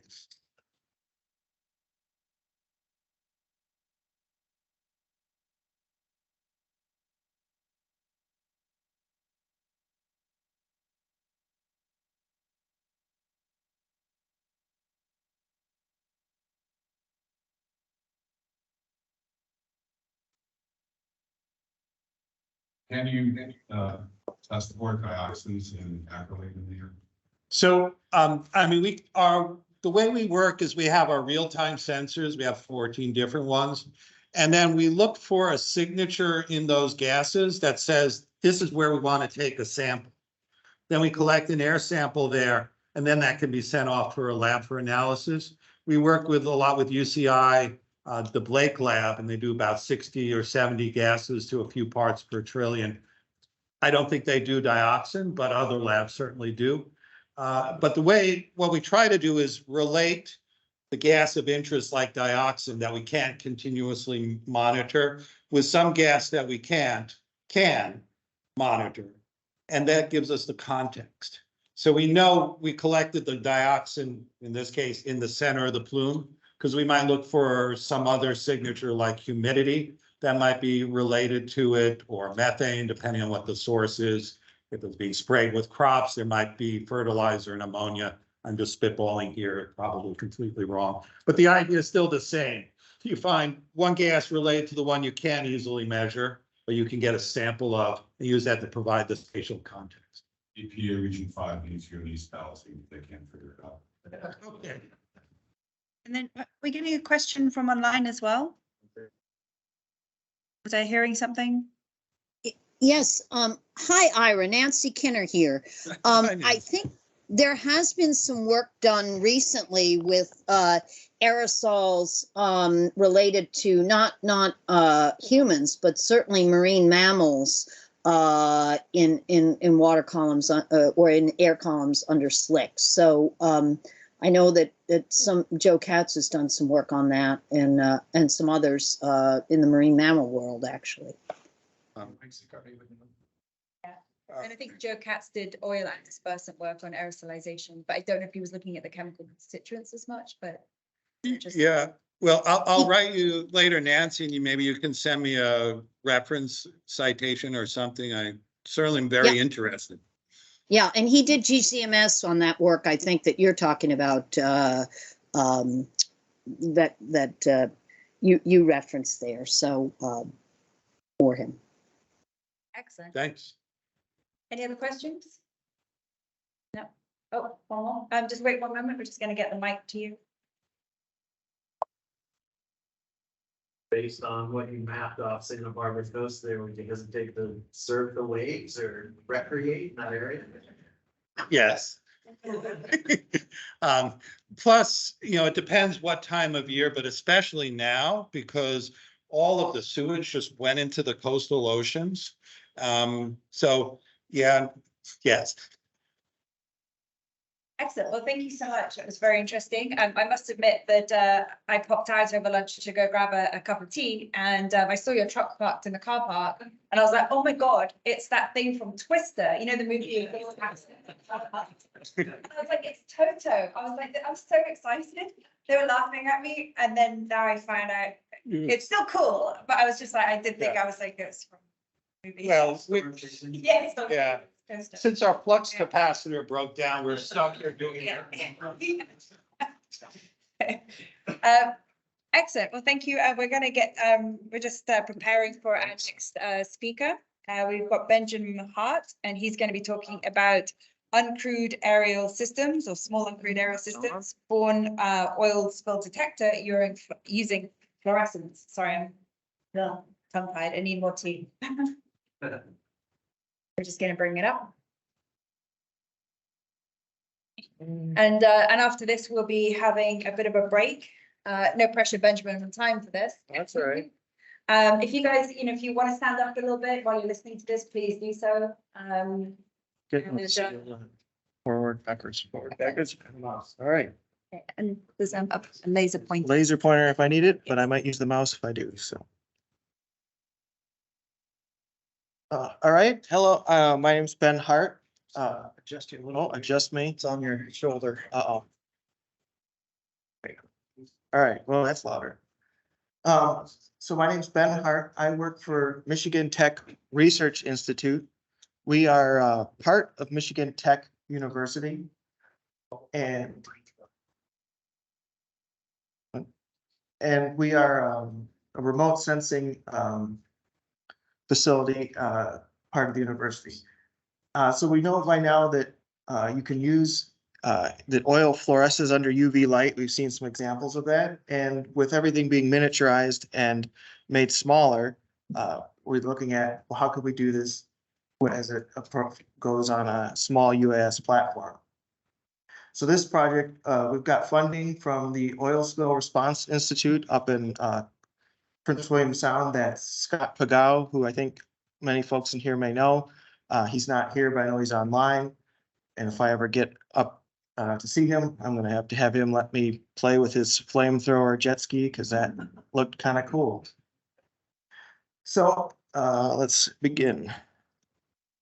I'll start with just a little background about MTRI, so some of the things we do, the motivation for the project, why we decided to do this, some of the quick background on oil and fluorescence, the requirements we're looking to achieve with our sensor package, the approach we're going to take to the detection of the oil in the signal we get. We're going to look at the design we have, some of the results, and this is a work in progress. We just started doing it recently, so we're continuing to do it. We're in the middle of everything. That picture there is just sort of a quick graphic I made of possible use case. That's actually not a tanker, but that's one of our Laker ships. But I took that picture so I could use it. You could put a sensor on a drone and fly along behind it, see if it's leaking anything, or other quick. You want something small, portable that you can take out and use quickly. So MTRI is the Michigan Tech Research Institute. We are part of Michigan Tech. So Michigan Tech is located here in Houghton. We're a former mining school, so that copper mines were in this area. Up in this Keweenaw Peninsula was copper mines, and now it's an engineering school, but it was started as a mining school. And MTRI is down here in Ann Arbor, and we are a big remote sensing research part of the university. So we can do UAV systems. We've done some work with AUVs, putting sensors and cameras on AUVs. We do a lot of radar and SAR systems work and analysis. In fact, people that I work for now, when they were my age, 30, 40 years ago, they worked for the people who actually invented SAR back in the day. We can do embedded systems. So what that would be is an example sort of what we're going to see today is we'll take pieces, bring them together into a sensor package, and we have a little prototype. Then we can do artificial intelligence or machine learning, digital signal processing on the data we collect to see if we can generate a useful answer. We have what we call an Air Force. We have a few UAVs that we can pick from and grab and use in our when we want to do a quick answer to a question.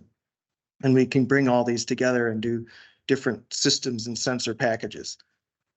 So here's a couple pictures just of some UAV related stuff we've done. On the left here, top left, that's our UAV. We've got radio on it, a software-defined radio. We're making RF profiles in the Arctic off of an oil platform. So we're getting the signal strength and how it varies with altitude in the Arctic.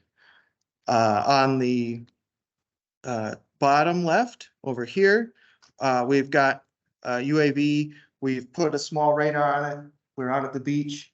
We've buried some objects in the sand.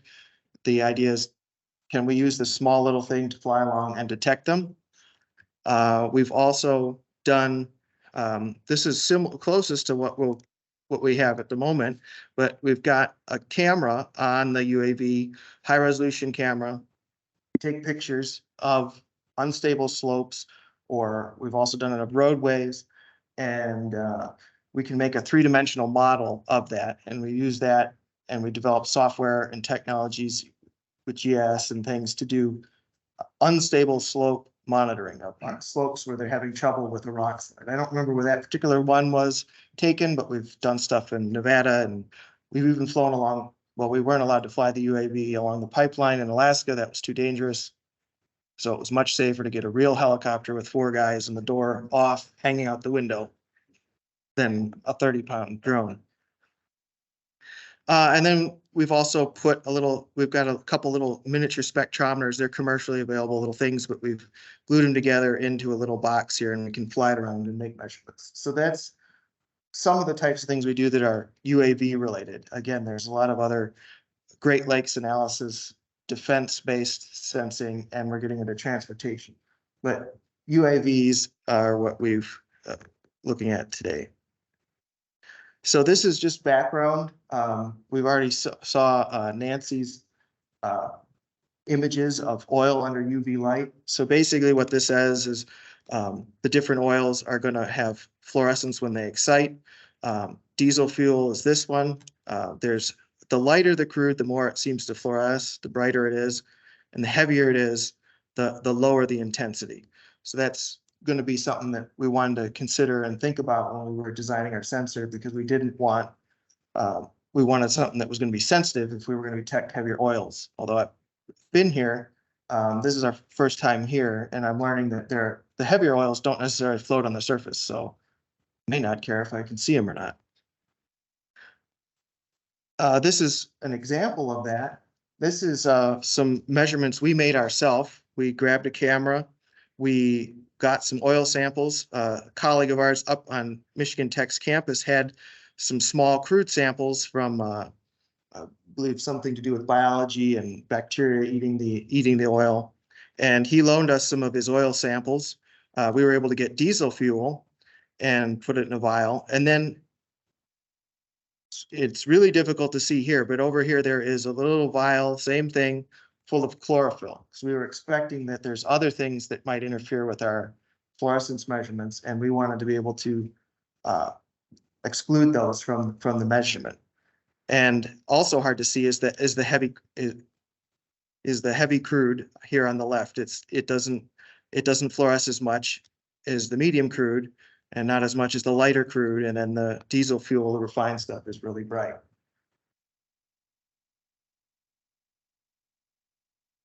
So our program goals and requirements for this were to design, test, and assemble and demonstrate a practical and inexpensive oil fluorescence sensor that can be mounted on a small UAV for rapid response and quick measurements out in the field.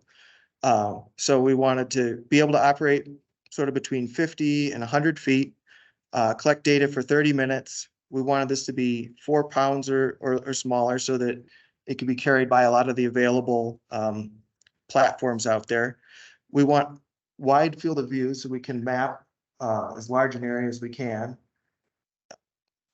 And we wanted to be able to display the information to a user or a planner so that it's useful in the operational planning of a response. So we want to be able to not just give a picture, but relate that back to where it came from.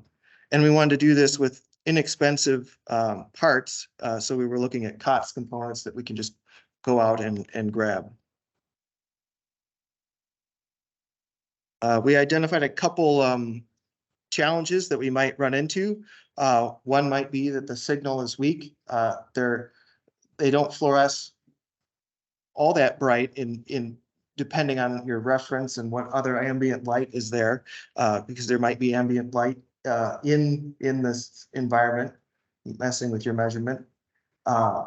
We've got the obvious limitations of how much we can carry on a UAV. We can't carry too much.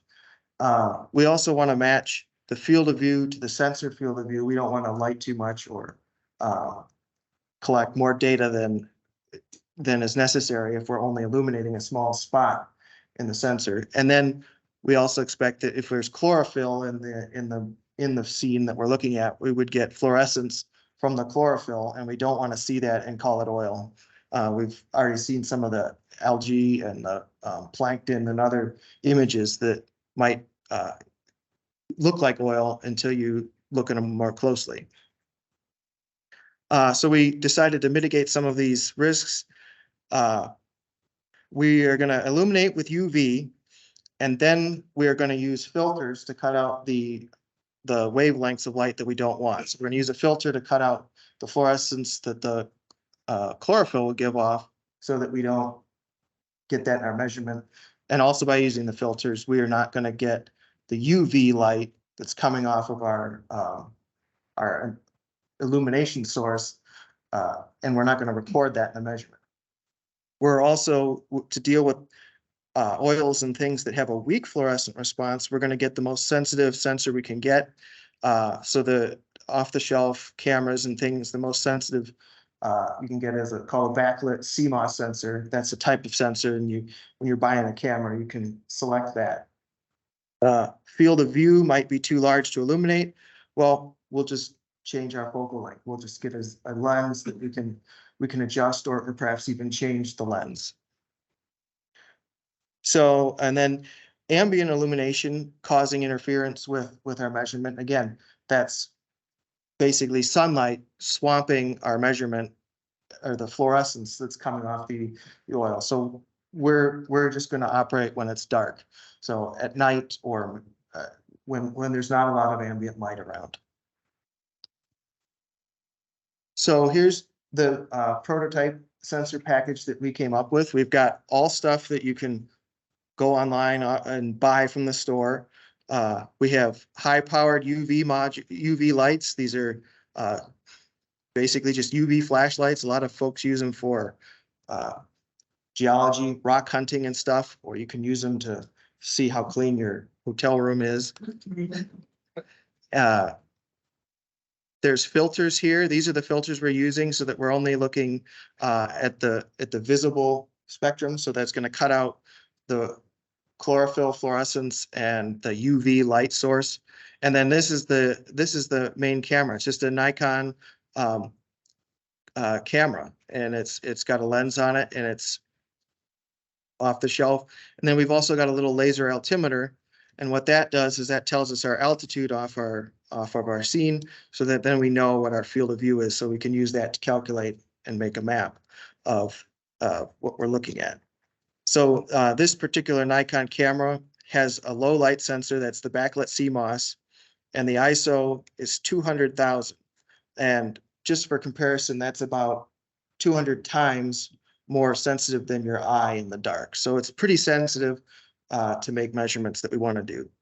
And all the parts we purchased to put together into this prototype they're under $4,000, and anybody could buy them. They're commercial, they're not rare or hard to find, although there are some supply chains on the computer. So here's the thing we have. On the left is a front view. These are two UV lights. They're just flashlights we've taken apart. Then here's the laser module that gives us our altitude. That's obviously the camera and its lens. And then here's the chlorophyll filter on the front. You'll note that it's kind of red and pink. Well, that's because all the red and pink light's being reflected, which is good because that's what chlorophyll gives us, and we're not going to see that. Back view. So what there is a couple batteries in here to power everything. We've got our computer board. This is basically a $50 computer. We've got a GPS so we know where we are, and then a little USB drive for data storage. This is a system block diagram of that. So there's the user would have a computer or a tablet and a wireless link over here to the computer. So this is called a Raspberry Pi computer. And that's controlling and storing all the data. So the computer is powered by a battery, and it gets information from a GPS, an altimeter, and the camera, and takes all that and stores it off to a USB drive. It turns the lights on and off for the measurements. And we've also got the capacity to add more sensors to it if we wanted. For example, maybe an inertial measurement chip to get roll, pitch, and heading information, so we know the pointing if it weren't going to be used looking straight down. This is the block diagram of how a collection would work. So the operator who's turning it on would start a collection. We collect one image with no illumination, that's the lights off. We collect a second image with the lights on, then we store them. That's all that computer board and the package does. It stores the images with any other information we might want to store with it. Then our processing, it loads that pair of images, and does some processing. There's a couple different routes that we've implemented, and then you set a threshold to determine what are you going to call oil and what are you not going to call oil. These are some of the image processing methodologies that we've implemented. We weren't sure what the best one was going to be. There's a lot of different ones. So we just implemented a few different algorithms. The software that we are testing to process images can do all these. And when we get a chance to go out and look at some real world data, we can use it to evaluate which one of these is the best, or maybe under certain conditions, which one would you want to use, because they have some trade-offs and different strengths and weaknesses. So here's actually the example of what we're doing. This is in, I guess lab is not quite the right word. It's one of our conference rooms, but it's about this size. It was the only place we could get where we could get far enough away so we could get our the standoff distance we were expecting, so we can get the right light strength estimates, or just get it close to what we were expecting. So on the top left here is the first picture we take, a background picture with no illumination, with our lights off. So all the light, everything you see in this picture, the light is coming off this exit sign, from under this door, and then there's some chairs here. It's easier to see on my screen than up there. And so they're lit by the lights on the back, my computer bouncing off the back wall and lighting the room. Then we turn the lights on. You can see very clearly our surrogate oils are lighting up very brightly and fluorescing. So if you subtract this left one from the right, you get just the oils and the bright stuff that came with it, the reflection off the wall. If one sets a threshold and says, well, it's probably going to be dim off the reflection, I just want the really, really bright stuff, well, then you're just left with these oils here in the center. That's one way to process. This is a different way. It's the same image we were just looking at here on the left, but using mean squared error to go through the image and process. You can see there's a bright spot here. Using variance analysis, it's really difficult to see, but there's a spot that I can see on my display. There's one over here. So this illustrates some of the trade-offs where, yeah, you can detect something bright, but you can see that it's kind of fuzzy and it's a big blob. So you may trade spatial resolution for detection. Here's a quick initial test that we did last week. This is a small bucket in the same conference room in a standoff, and the bucket's full of water, and I poured diesel into it. So this blob on top here, that's diesel fuel, and then the dark areas are water. And so the flash, when it's all dark, that's just the water, the image we collected before I dumped the oil in. So this is what we kind of expect. So we've got a couple of ways we can visualize the data. We want to use the altitude and the camera focal length to figure out how big of a spot we're looking at on the ground. We're going to use the GPS because we know where we are. We're going to use the percentage of pixels that we think we got oil in to just say this field of view has this much oil in it. This is preliminary. You could probably make a map of the whole image, but we're just starting here. So on the next thing, we've got circle diameter is going to be the field of view we're looking at, the color and the number or the percentage. So this is, we threw this together quickly. This is a map.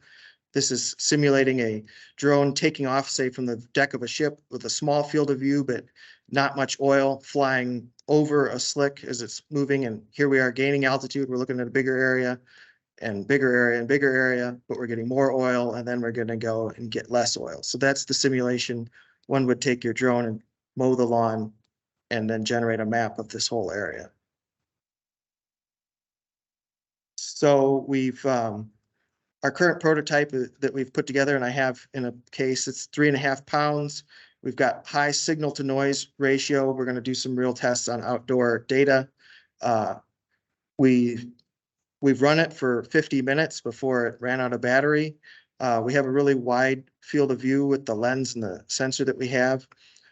We have the GPS information tagged in with the images that we save, and it's $4,000, or it's under $4,000 just for all the parts that we purchased off the shelf to build it. So this is the current design status. It's a work in progress. It's geared towards darkness. It can detect pretty low fluorescence because we've got a sensitive sensor. It's inexpensive compared to other bigger airborne platforms or other systems. We can get high resolutions because of the camera we have, and we're doing further testing on it. And we'd like to get additional oil samples. If somebody's spilling oil somewhere, that would be nice to look at. We'd like to maybe look at ways to work in dusk or more ambient light conditions and things like that. So we've made a prototype sensor that meets the customer's requirements. That's Scott Pagao again. We've got just our initial testing from last week when it got put together into the little thing. Shows a high signal to clutter ratio. We're working on the processing software so that it's sort of the ball rolls all the way through the pipes and the user just can click buttons. So we'd like to do some field testing now that it's leaving winter in Michigan and we can actually get outside and it's not nasty weather. I think that's it. Are there any questions?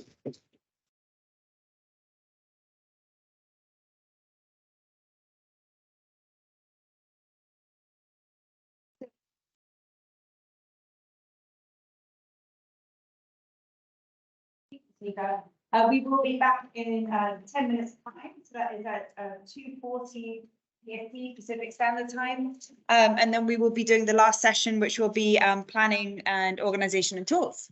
Thank you.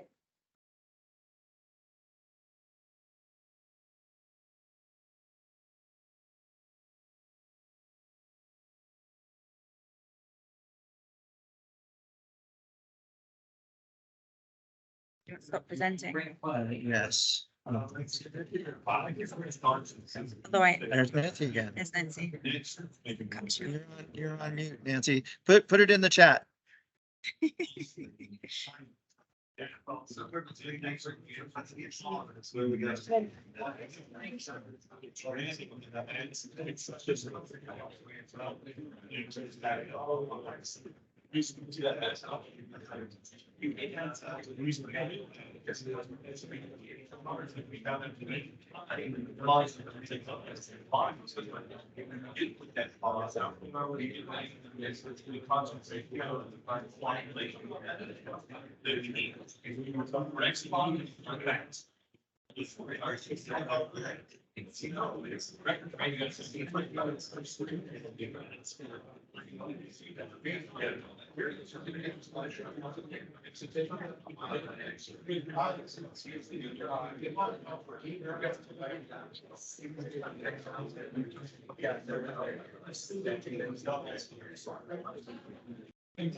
Hey, everybody in the room and online, if I could beg your attention here.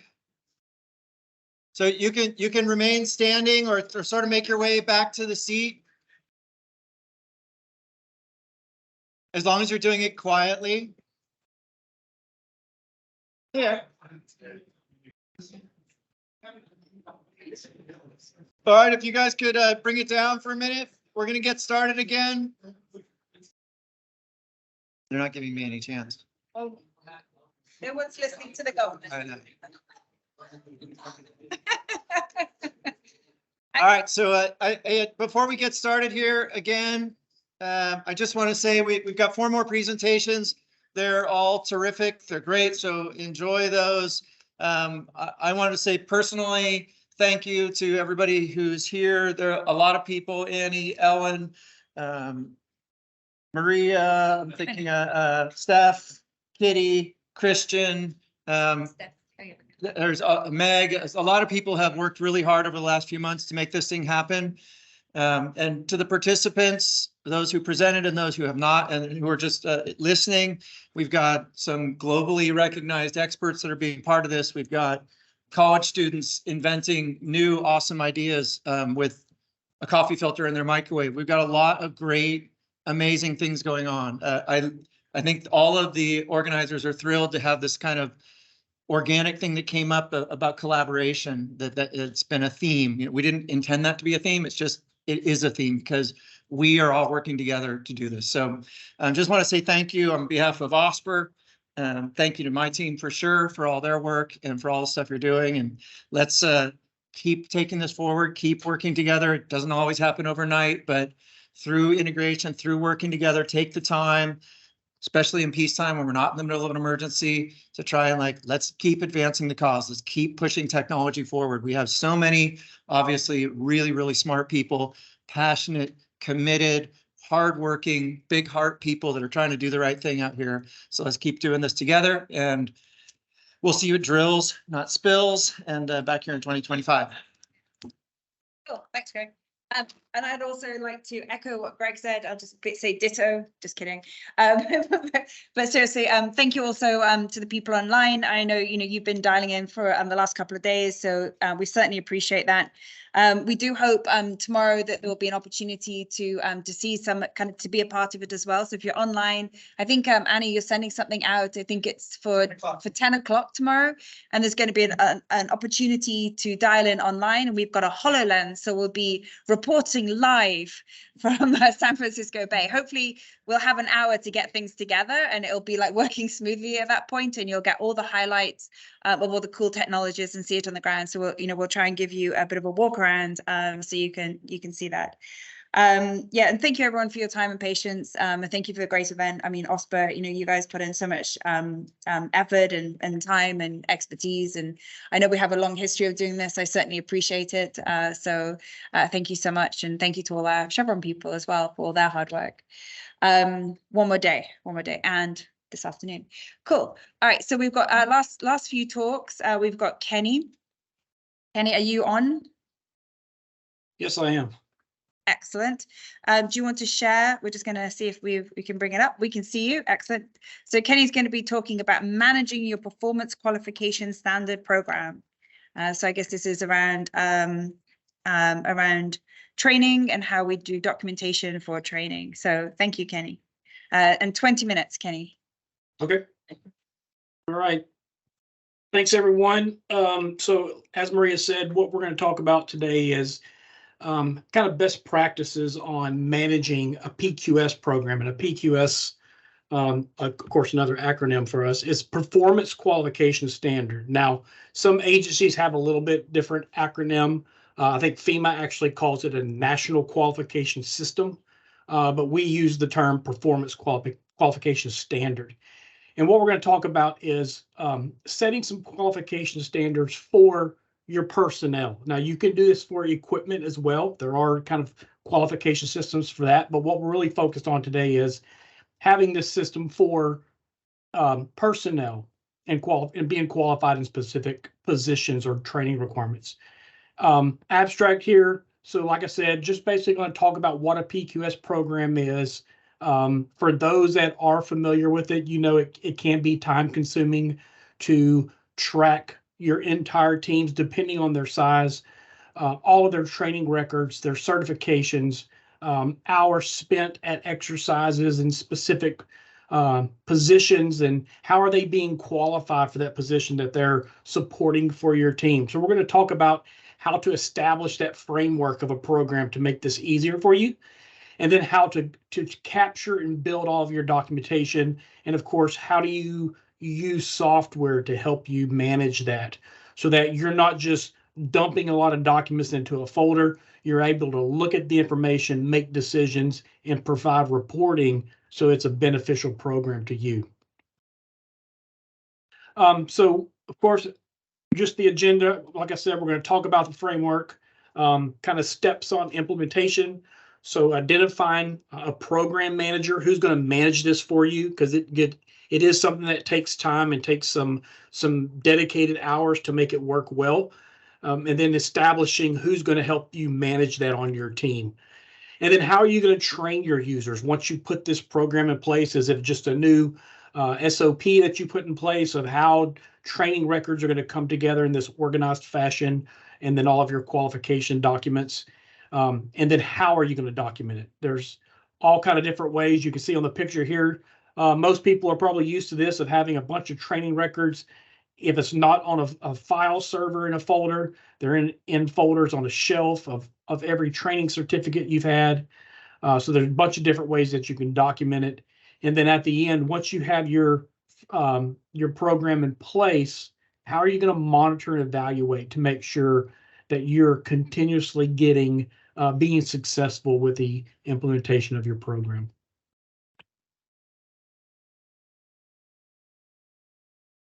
So let's talk about the program framework. So the first thing you want to do when you establish a PQS program is you want to set those program goals. Are you just trying to document the training certificates and qualifications of your team, and just so you have it organized as someone asks you to provide that information?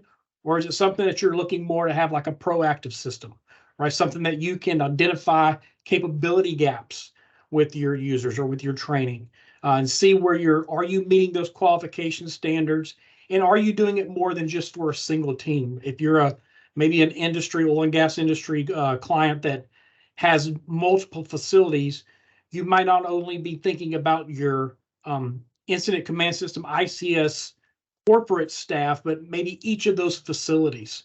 Are they going to use this PQS system to track qualifications, and not only for ICS, but for other systems? And that goes along with the developing what those qualification standards are.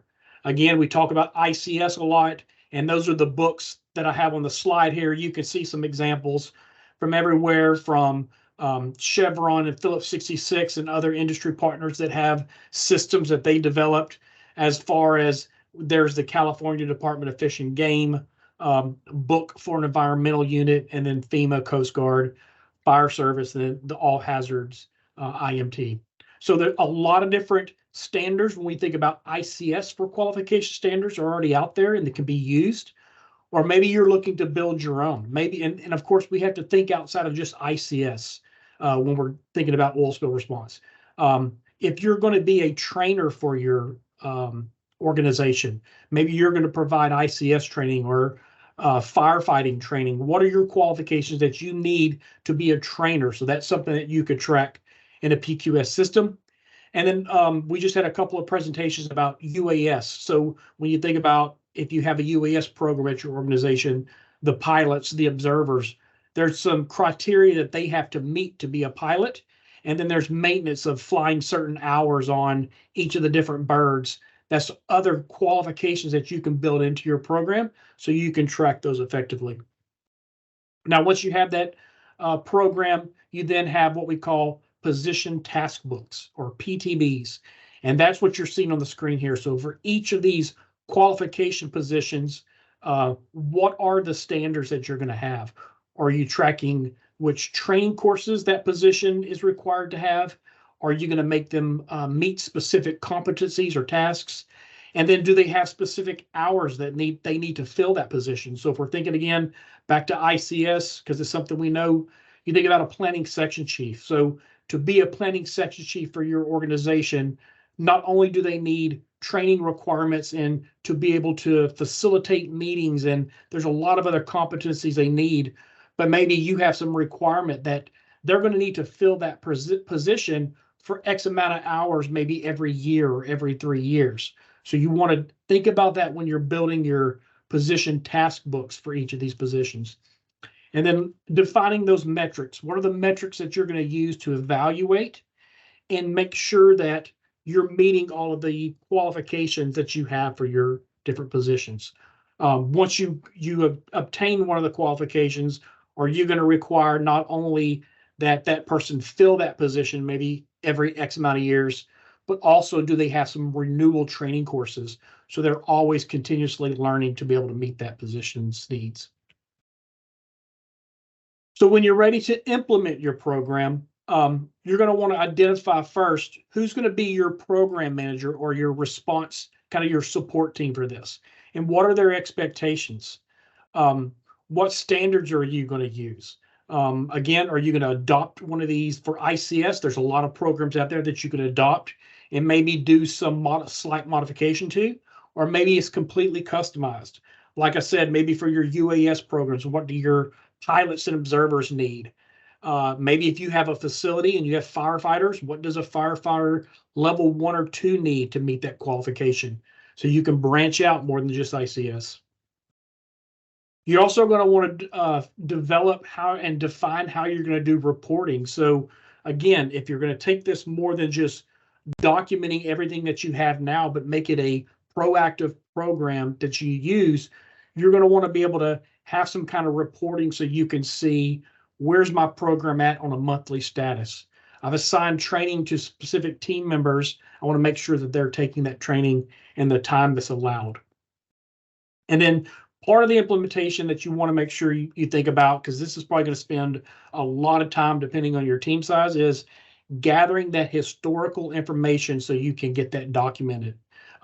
If you're documenting training records and the time spent on different responses and exercises, that can take a lot of information or a lot of time to pull that information if you don't already have it well organized. And then, of course, training, not only for the manager of this program, the support team, but for your team members. So now that you have this new program in place and they complete some of these training courses, or they fill a support role for an exercise, what do they need to report and how do they need to report it or collect that documentation so it's fed into your overall program? For the documentation, so once your documentation's added, you got to figure out how you're going to capture that. So, of course, you can do the old school way. You can do it all by paper. You can put it in folders. That's not going to be a very effective way to do it. And you're going to hope that you never have a fire in that room, because then it's going to burn up all your records. So I know most of us have already went to the digital age. So there's a couple of different ways. You can track these on network drives, and you can put in your different training certificates and maybe have spreadsheets or a SharePoint site that you could track this and get by. But there's also a lot of other software packages out there as well.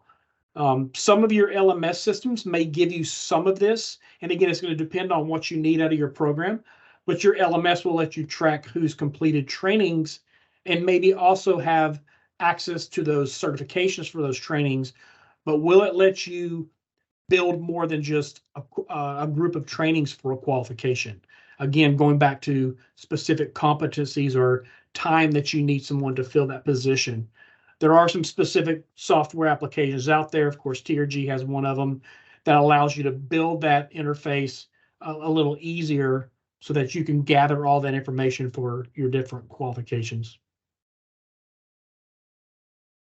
And then you want to monitor and evaluate. So once you've implemented your program, you've loaded all your historical documentation, you want to make sure you're always moving forward with it. So first, of course, you want to be able to have some kind of reporting. So if I'm looking for my team and I want to be able to see how many ICS planning section chiefs or logistics section chiefs that I have available, the ability to run a report to see where my overall team is, looking at those different positions, is something that's really nice to have with a PQS system.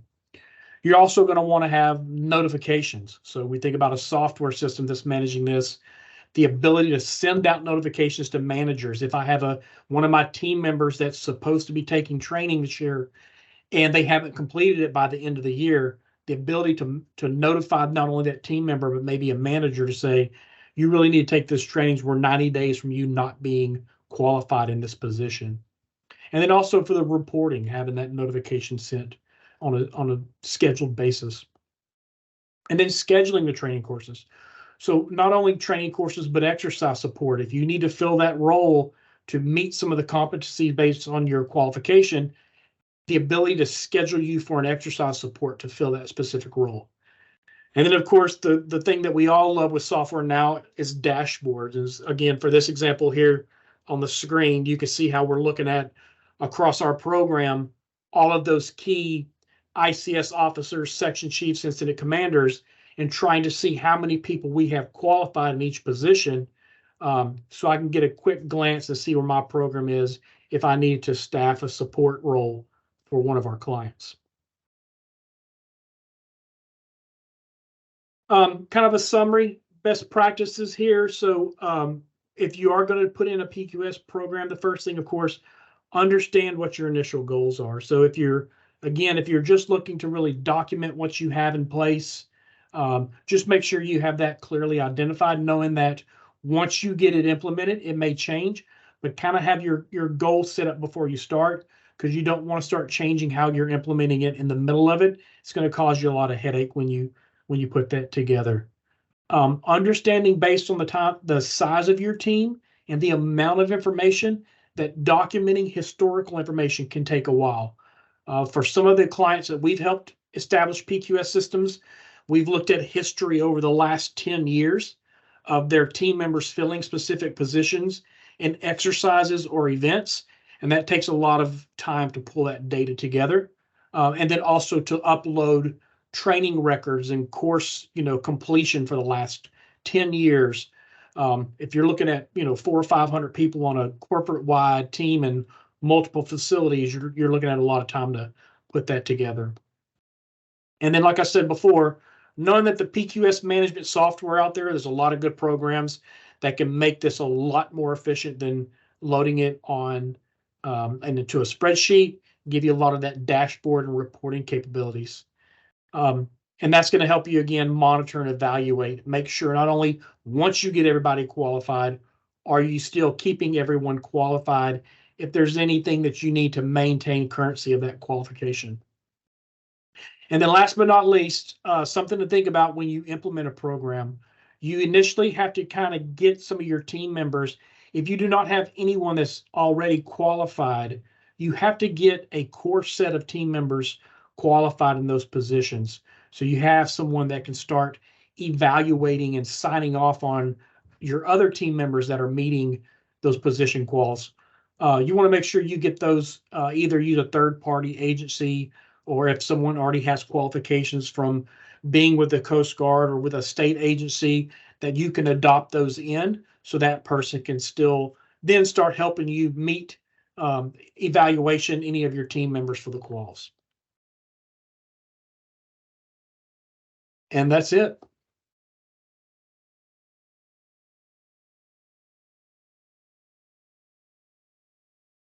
Any questions? Here in the room or online? Sorry, I could barely hear that question. It's okay, it wasn't a question, I was asking for questions. So we're just pointing out all the questions. Does anyone have any questions?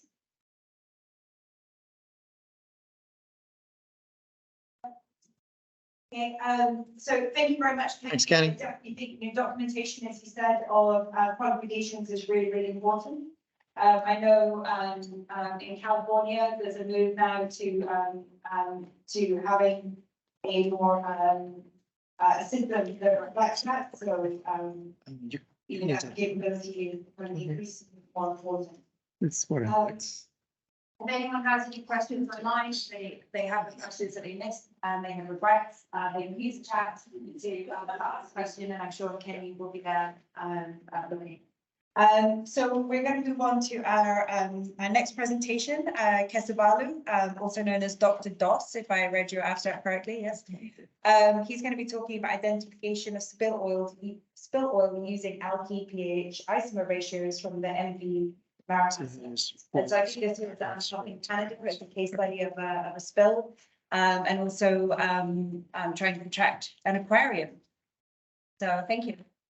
Oh, let's get you mic'd up. Just attach that to your pocket. The clip there. Yeah. Good afternoon, folks. And then there's a little on button. Okay. Oh, let's slide that. Okay, you're live. Good afternoon, folks. I have to thank Kitty Kong for inviting me to present this abstract, and it was an eye-opener for me as to what's happening in the field, because what we see is samples coming from the field for analysis. We don't see how everything is orchestrated in the field and how the spill is being managed and all of that. So basically, my background is chemistry and engineering and law. I guess I went to law school in my old age, and I'm licensed to practice law in Louisiana. So I've been involved with hydrocarbons ever since I was in graduate school, because we did biological treatment of API tank bottoms by applying it on land. And it was a factorial 4x4 study sponsored by EPA. So, and I've done the natural gas analysis, GPA analysis, ASTM analysis. I was part of the Rail Standards Committee at API, where we formulated API NSI RP 3000 as to how to load rail cars with a crude oil part. And the last part, it was interesting to hear the in situ burning. So what we did was transported crude oil as a single phase liquid from 3 different formations, the Permian, North Dakota, and SPR, and created pool fires and explosions, just like you saw in the rail cars when they exploded due to the vapor pressure part of it.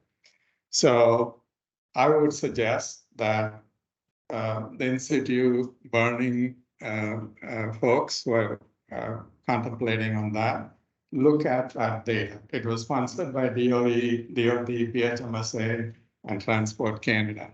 And we went through and designed the crude oil properties to gather before we created the pool fires and the explosions. So that data, I think, will be useful to y'all to determine the properties and what the outcome is for in situ burning. So with that, I'll start. And here, what I'm going to be focusing on is the measurement of alkyl PAHs to determine the source of the spill and the extent of the spill source. And this is a case study from a Greece vehicle, marine vehicle, Marathasan. And this happened in the Vancouver port in British Columbia, Canada. So the way it came about is when KCON sent the request for abstracts, I consulted with my colleagues, and so he said his name is Bharat, and he's a product manager for our Canadian operation. Keep talking. We're just going to get it so people online can see it. Is it not showing? Presentation mode online. It's showing like that online. So he suggested that we did this analysis of the spill, and you can talk on that data as a case study. And I know I said you can use your pointer, but then people online won't be able to see. So if you do, you want to point to something, you could use that. Okay. Use both. Okay. So that's how this abstract came about. And so the focus will be on the uniqueness of the data we provided for this study, and the interpretation was done by the consultants. We did not do the interpretation, even though we are capable of doing it in many occasions. So basically, we'll go through, this is the agenda, and how many samples were collected, and the methods and choices of methods available, and then the analytical parameters which were measured for this study, and then the techniques used to interpret the data, and then the summary.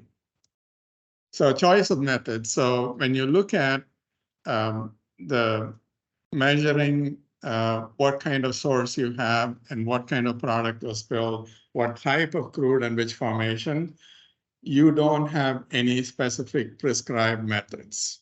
So you will have to choose from existing methods and then go through the process. But I'll get into the details of the method because the Norwegians were very advanced in determining methods, and they did round-robin studies to establish methods to create diagnostics ratios, pHs, alkylated pHs, fingerprinting, as well as the biomarker ratios. So that's where it all originated from, is the Norwegian methods, and then we use standard EPA methods to accommodate the analysis and look at the ratios and all of that established by them. And basically, there are two sets of data collection processes. So for regulatory purposes, if you're in the US, you'll have to collect everything by EPA methods. So, and then you have the source determination part where you have a choice of any method depending on the situation. And then it's a tiered approach. There are 3 tiers, tier 1, 2, and 3. Tier 1 is a simple fingerprint by running a total oil analysis and doing overlays and seeing if this is a crude, gasoline, diesel, fuel oil, whatever it is. And that's tier 1. Tier 2 is more comprehensive, and that's where you get a lot of the ratios. And if you fail in the tier 2, then you go to tier 3, which is isotopic analyses.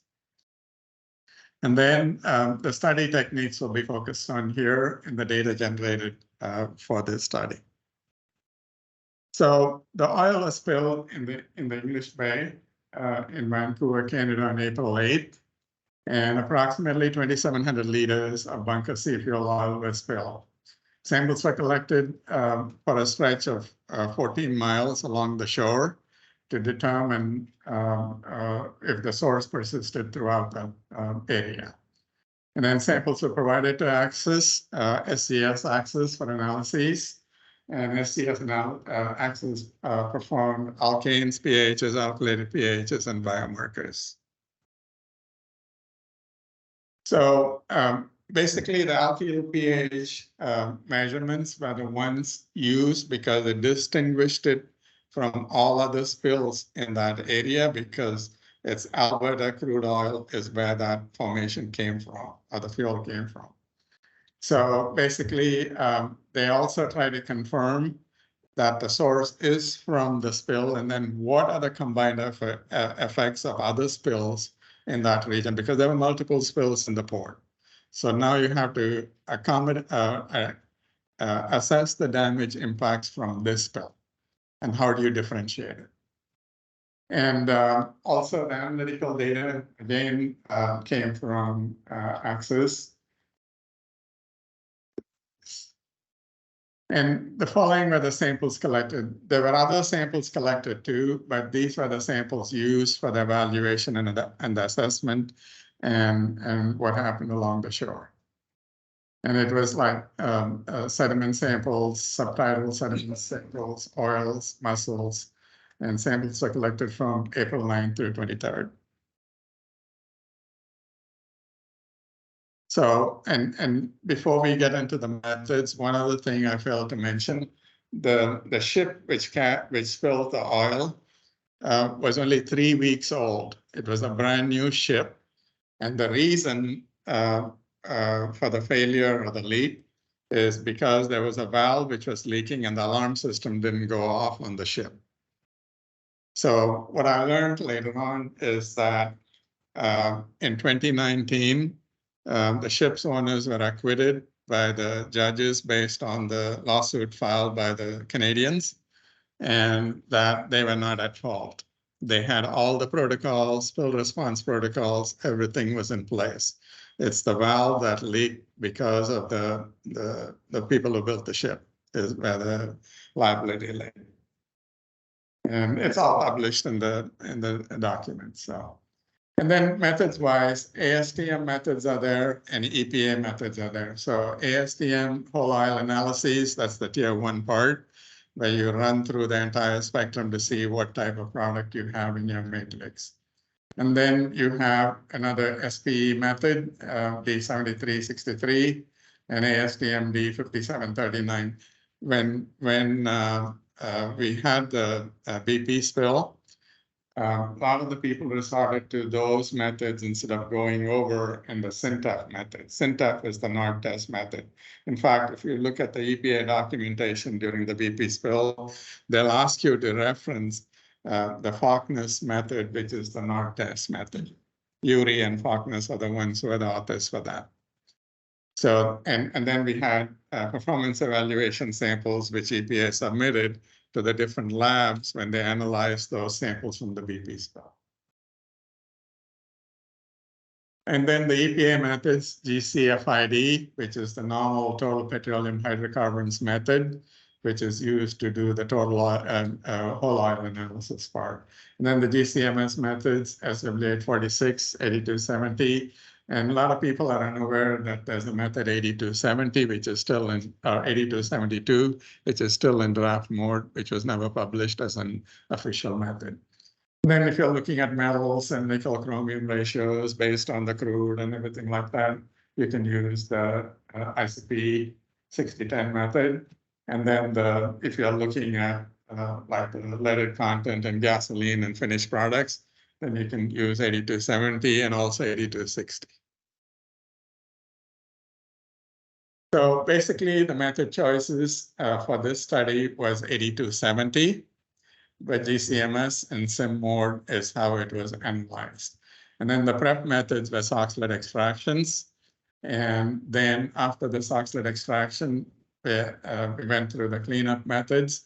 So during the cleanup part, the extracts were separated. That is the uniqueness. Typically what happens in the field, most labs run it as a whole. So you get alkanes, pHs, alkylated pHs, and biomarkers all in one single run, which is a 1.5 hour run in the chromatogram. So in this case, we split it up. Alkanes are measured separately, and then pHs, alkylated pHs, and then biomarkers were all measured separately. So therefore, there's no interferences from other components into that section of the analysis part. And then the best method to do is quantitative approach. Qualitative, you won't be able to figure out your diagnostics ratios for comparisons and statistics and all of that. So the analytical parameters extended from C10 all the way to C36. So the uniqueness of the procedures employed by SGS is that there are surrogates involved in it and also recovery standards. And those are all labeled compounds. So those don't interfere with their normal hydrocarbon patterns. So that's what was used in determining the recovery. So the data is more accurate because it's isotopically labeled compound. And then the pH, alkylated pH process, there are standards for a lot of the alkylated pHs, which is not common in many labs. So what they do is, say if you have a parent as naphthalene, there are alkylated C1, C2, C3, C4 branches associated with naphthalene. So it's all grouped together. A C1 window, C2 window, C3, and there's no individual standards. But in this case, you will see there are individual standards associated for those fractions. And then some of the components like the biphenyls have C1 and C2. And if you look at the phenanthrenes, anthracenes is C1 through C4, because those are the alkylated chains from C1 through C4. And same way with the hydrocarbons. The anthracenes, glycines, fluoranthines, and pyrenes. So what is unique about analyses here is for every grouping, there's an isotopically labeled compound. You don't see that from every lab you submit samples to. So what this does is increases the accuracy, because for each of the grouping, you have an isotopically labeled compound which behaves similarly. So the responsiveness to both should be similar. So that's where the QA/QC comes in, and your diagnostics ratios, which you're going to be calculating, are going to be more accurate. So when you go and defend yourself, you have a stronger case of defense with your data part of it. And that's very, very important, because what happens with all of these measurements, spills are cleaned up and all of that. On the back end, there's a legal liability part. So how do you manage that? So that's where all this data part becomes very, very important. And I was going to ask Greg, how is the liability managed on the back end to recover your costs? I'll tell you after. So we have recovery standards too, to check the recovery of the isotopically labeled compounds for every one of those compounds. And then the biomarkers, propanes, tricyclic terpenes, sterines. In this case, what happened was there was no consideration given for the biomarkers, because the biomarkers don't degrade readily. So the fingerprint for the biomarkers from the source versus that regional Alberta suite is going to be similar. So that's why the alkylated pHs were chosen as the differentiator for this study. So the techniques used, like I said, fingerprints, diagnostics ratios, and then the modeling part of it, and chemometrics, and mapping and visualization. And so these are the techniques, and statistics becomes very important once you calculate the diagnostics ratios to distinguish between the source and other sources within that spill. And these are all examples. I have the real data in upcoming slides. So one of the techniques to distinguish whether it's a pyrogenic source or a petrogenic source, you go ahead and plot the pHs and alkylated pHs. And the alkylated pHs dominate in a petrogenic source, and in a pyrogenic source, the parent pHs dominate in that. And also what you'll see is the heavier pH components show up. And the state of Wisconsin has identified a lot of pHs you don't normally measure. And you have to acquire those standards in order to match those sources up. And the standards cost is about $25,000 to $30,000 to get those additional pH markers, because it's not standard and not being used in the regulatory, because that's what people are used to. So that's what this bar diagram is about. And then the techniques in the current study they used was the alkylated fluoranthine pyrene ratios, along with the benzofluorine and methylpyrene cross plots. And then the biomarkers, like I said, were not used to identify the source and match it to the extent of the contamination. So here are the iron chromatograms of the alkylated pHs, and the F and P are the fluoranthines and pyrenes, which are alkylated, and the numbers designate the position of the alkylated components in that compound. So basically, if you look at it, so this is the Alberta sweet mixed blend from that region. And this is the Maratasa oil, which was spilled.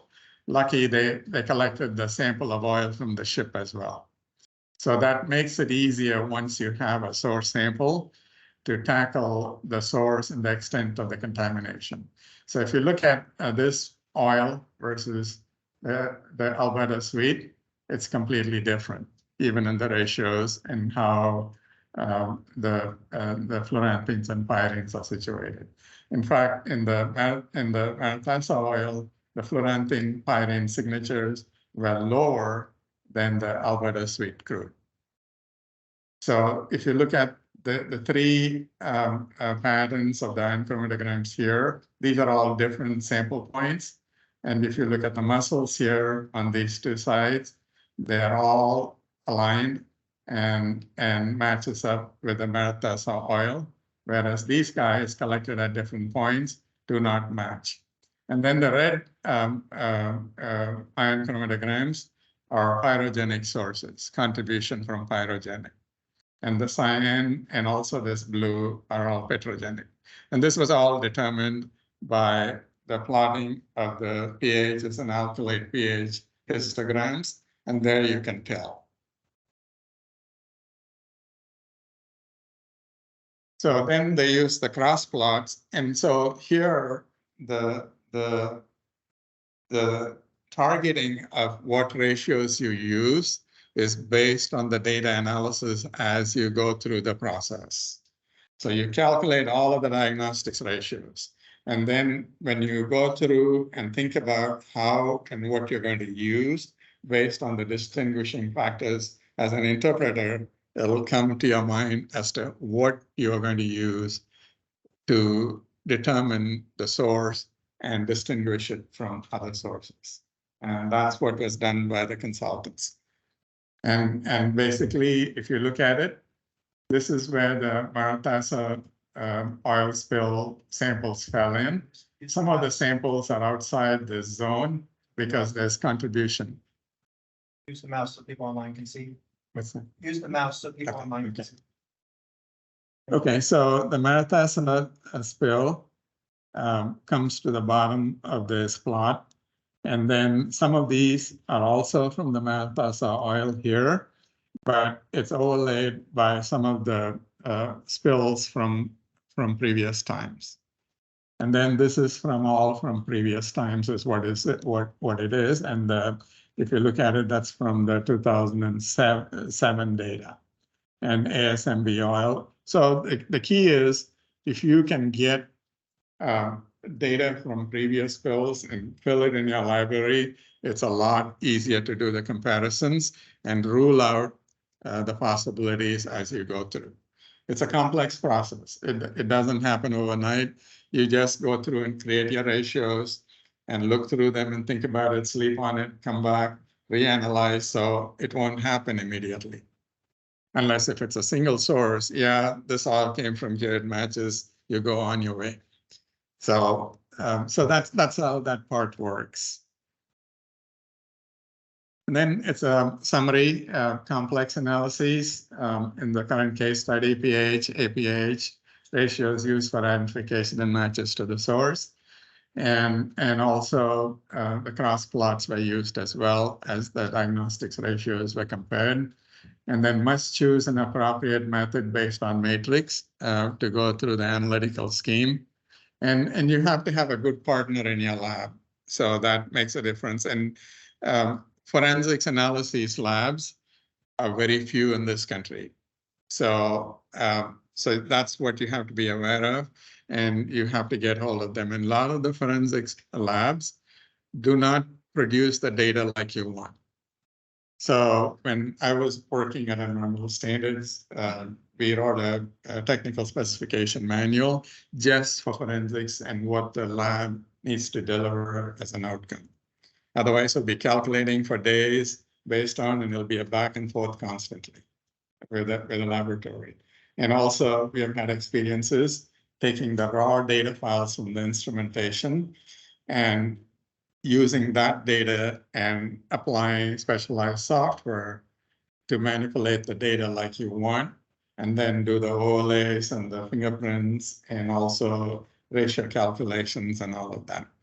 And so there's a lot of expertise needed, and there are very few people in this arena. Yeah, environmental samples are routine. There are a lot of network laboratories who do this, but not in the forensics part of it. So that's why you have to have a good laboratory supporting you, because the other side, who you're battling with on the liability part is going to be shooting arrows at your data. So, and historical information is very important. So when you start the process, talk to everybody and get as much information you want for your interpretation. So that's all I have. And thank you. Appreciate it.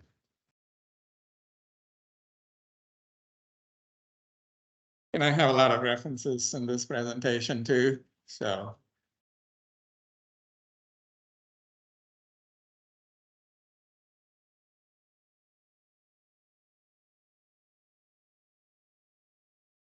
And online as well, if you have any questions, please type them. I'm not an expert in this area, so I apologize if this is naive. Are there values, PAHs, that can interfere with your analysis? What is that? Are there endogenous in the environment PAHs? Maxwell words is man-made can be distinguished as well. But you can tell the natural from the. Yeah, so what you need is sediment samples from that region, and then you analyze those samples also as blanks, and then associate that equivalency into your analysis. After putting in sources is what they are. Any other questions? Any online? Nope. Okay, well, thank you so much. It was fascinating. I really appreciate that. Thank you. Excellent. Oh, okay, we need to. Go ahead and turn that off first on the, just flip the little switch over so we don't get all the noise there. And Rob, are you going to present from your screen? Oh, Rob's going to present from me. You're from here. All right. I didn't see you this morning. You came in late. Can't stay on track. Just a click for pocket. All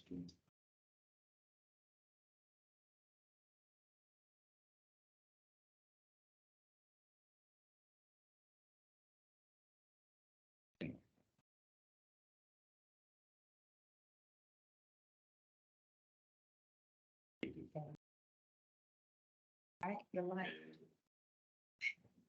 All right, so we just got sound. So we've got Robert Munoz with Arcadis, and he's going to be talking about the emerging environmental co-risk of firefighting foam applications at petroleum or renewable fuel release sites. So I know that these are a couple of hot topics. I know I don't think we've spoken much about foams this week, so that'll be interesting to hear about that, and also renewable fuels. You know, that I think we're still learning about that, so this is going to be some valuable stuff. Great.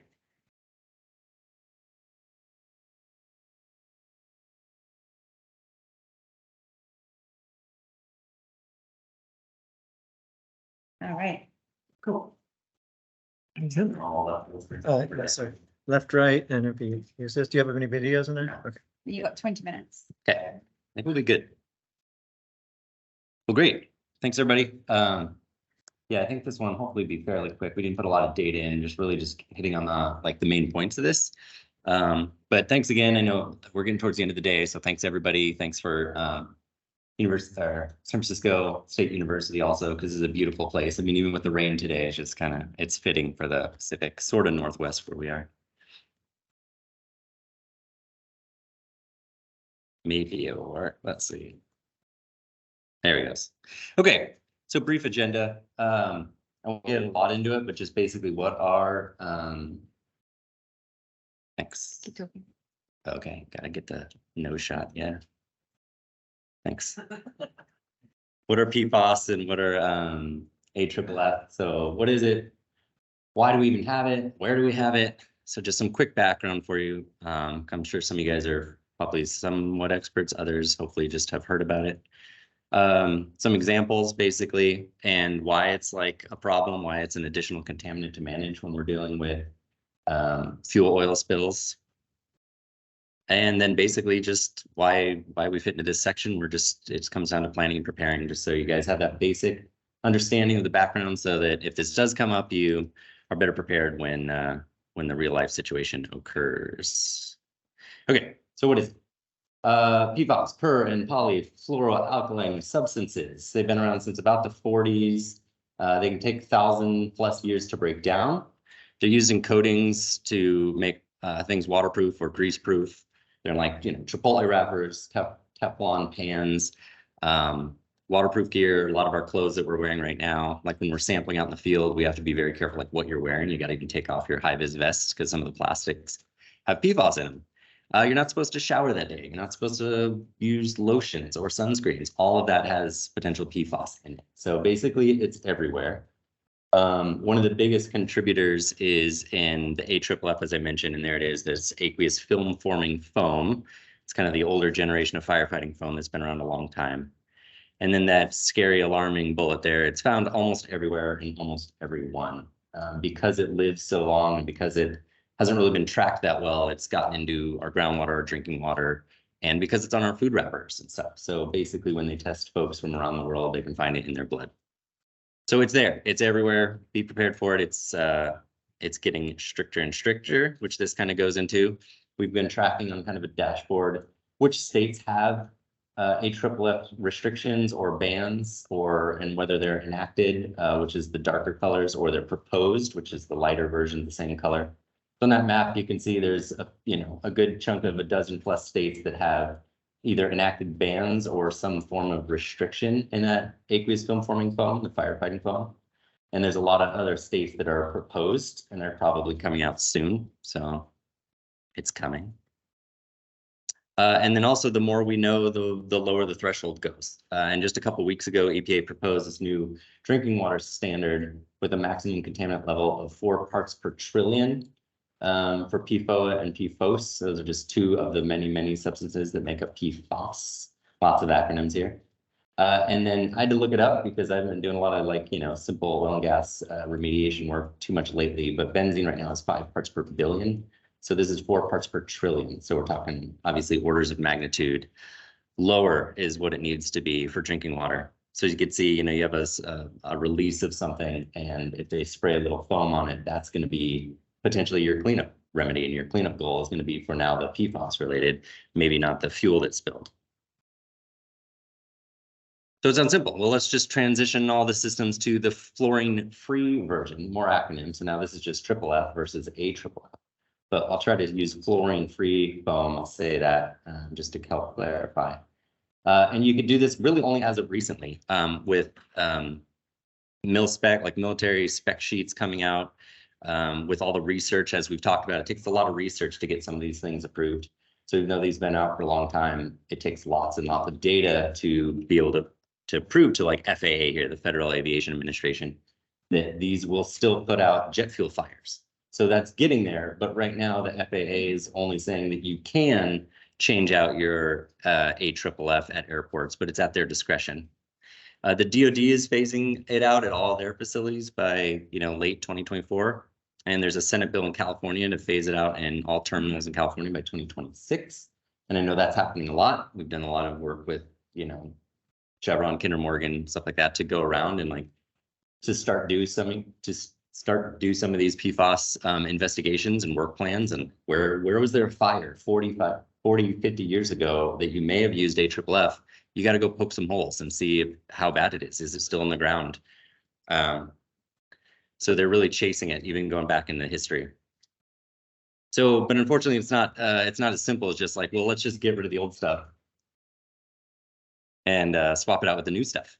What we're finding is that because it forms such a good film-forming foam, yeah, I got it right. Because it's so good at what it does, it coats. It basically waterproofs all the pipes and everything in your system. So you can't just drain out the old stuff and pump in the new stuff. Here's just a simple diagram with the 10,000 part per trillion kind of red dash line showing that a simple site flush out, can I use the mouse? Yeah, a simple site flush out may lead to leaching and rebound up to 10,000 parts per trillion of some of these contaminants, because it's just leaching out of you can see the hose reel is the worst here. So that whatever that material must really hold it on there. And then the monitors, the pump room itself, and then the valves, all these things still have these coatings. So yeah, not just a simple dump out the old stuff and pump in the new stuff. we've run some studies. There's a few things we've developed, like Fluorofighter. There's definitely others on the market out there. Mix B is a competitor, so we won't want to say that we're better than anybody. So we'll just call it Mix B down at the bottom. But anything like this you could use, even simple Alkanux, phosphate-free soaps, just something that you need to like flush the system. These are usually like triple rinses, just like you would do with like any kind of sampling. You want to triple rinse. Because again, simple water is not necessarily getting out the coatings that build up on the side, everything. Okay, so some fun examples here. A few years ago, there's an ethanol tank fire, and you can see some of the numbers, approximately like 10,000 barrels of fuels, responded to by numerous firefighting companies. In the bottom, Shell is nearby, they responded. I think this is a couple cities merged together, and their truck is on the left. And it was great. Everybody responded. It was well coordinated, but they just dumped everything they had on it. They just dumped foam on it for multiple days. So on the photo on the left, the fire was the day before, but there was still a little bit of flame coming out. Can't really see on the monitor, but little tiny fire on the left, and they're still dumping foam. So now, so what this really became managing, and Condor was out there doing a good job, is just managing the 1 million gallons of water. And that was just the first couple months that we were out there.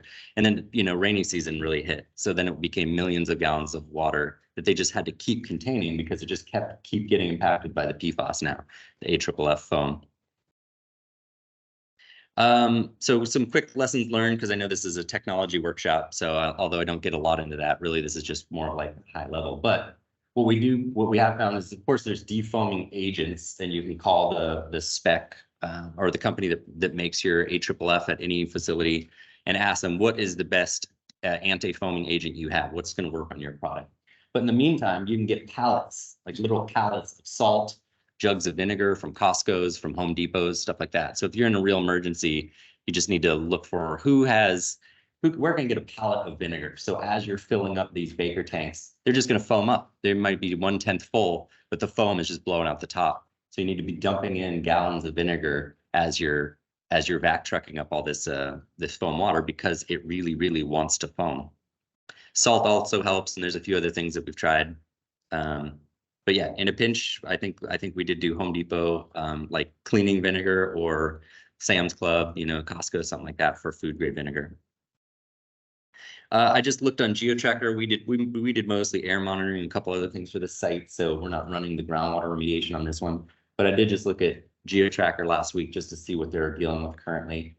They have 20-30 groundwater wells on site, and one of them has diesel that's above the I forget what standard they're using for this one. It's not drinking water below ground, but they've got one well that's got diesel constituents that are above the threshold that they're looking at, but nearly all of them have PFAS above the thresholds that they're looking at.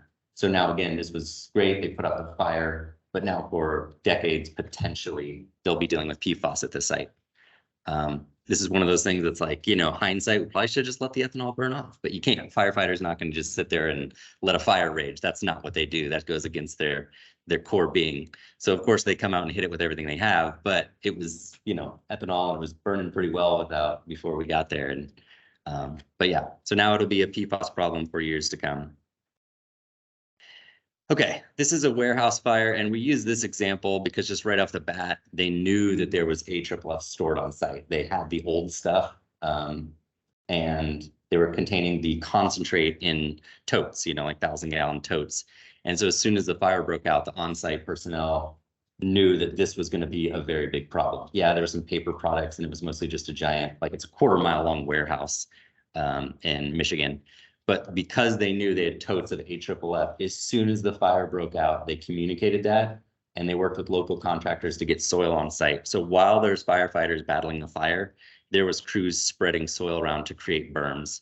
And I think this really came in handy. Here's some of it after the building burned.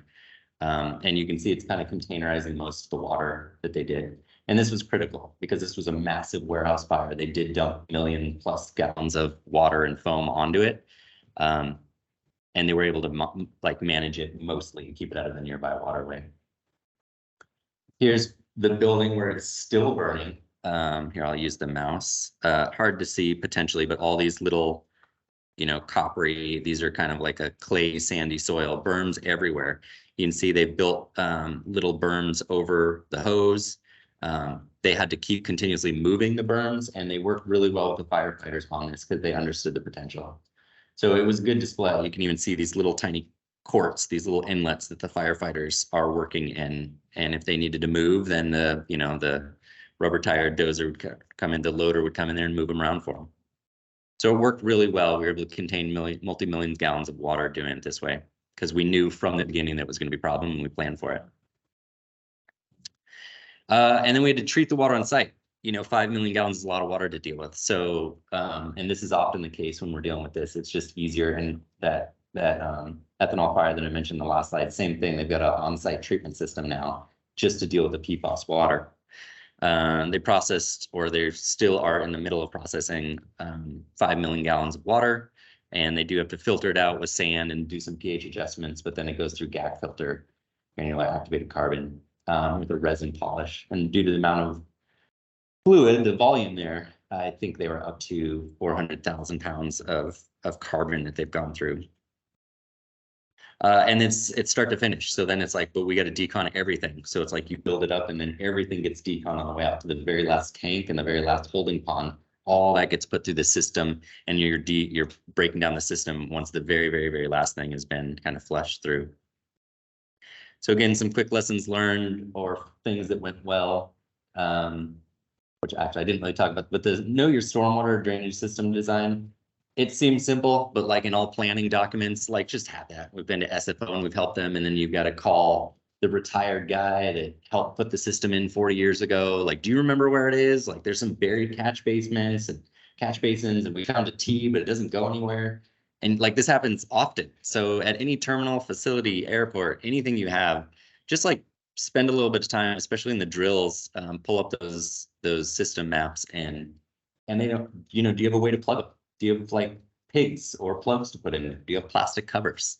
And a lot of places don't have enough. They've got a couple, but then you have the entire facility burned, such as in this case. And it didn't matter that they had maybe 2 or 3 on site. They needed, you know, dozens. All right. So this was just an example. These are tank cars, as you guys have heard. Well, seems the derailments are kind of the things these days. There are about 1,300 derailments a year on average. You guys have probably seen some of the news and the average, the numbers. We deal with probably like 60 to 70 a year of just derailments. And some of them are like this. So these are just some examples where there is a fire. Here's some like fuel oil fire, and you can see just the amount of foam they're dumping on it. But also they might dump it on it. Firefighters, again, they're out there to prevent fire too. So they go out there and they see a tanker that's flipped over and it might have fuel in it. Well, they're going to dump foam all over it anyway, even if there is no fire, potentially, because there could be fire. And they want to, like, you know, spray the vegetation around it, if cook the tank, so that if there is a spark or something, they can get ahead of it, because now they've kind of blanketed the area.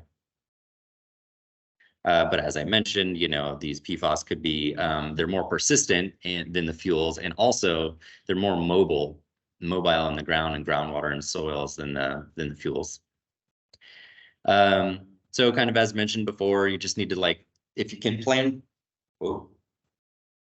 Did I bump something? Okay. If you can plan for it, or even just from the onset, as soon as you know it's being used, just try to like containerize it, keep it separate even from the fuel, so that you're not doing a mixed product. So you're not trying to run, you know, a fuel foam mixture through granular activated carbon, because that's just going to clog it up and lead to problems. So as soon as you've got the waste streams on site, try to keep them separate.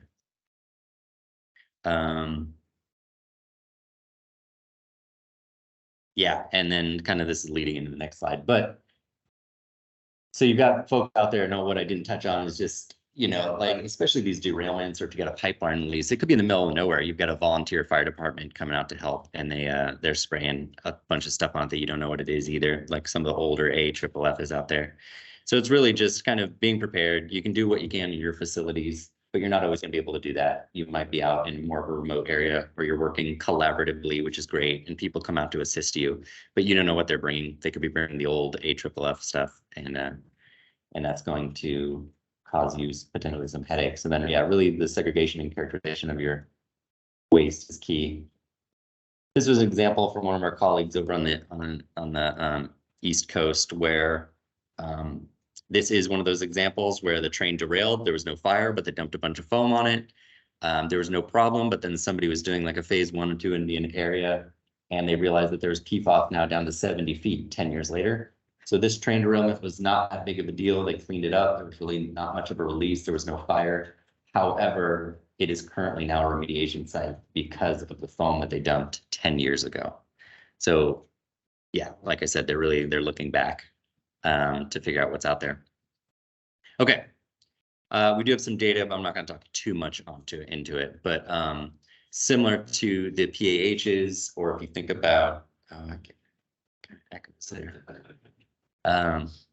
the PAHs or MTBE to TBA or chlorinated solvents breaking down into like vinyl chloride, you've got like precursor agents that are going to break down into other PFAS. So there's different just analytical methods. So again, I'm not going to talk too much about them, but you run everything by, I think, EPA method 537. But if you don't do this precursor analysis, you're going to be missing some of those chemicals, those compounds that will then later break down into the more hazardous PFOA and PFAS. So again, there is ways we do like little bits of fingerprinting in this, going back to Dr. Doss's presentation. There are ways to look at these concentrations and what do you have to figure out, is it the pre-2005 AFFF? Is it the slightly better post-2005 AFFF? Although it had these precursors, which then degrade into the worse, the more hazardous stuff. Or hopefully it is the fluorine-free version, but maybe they didn't rinse the system well enough, so you still have a little bit of the AFFF, or the PFAS in there.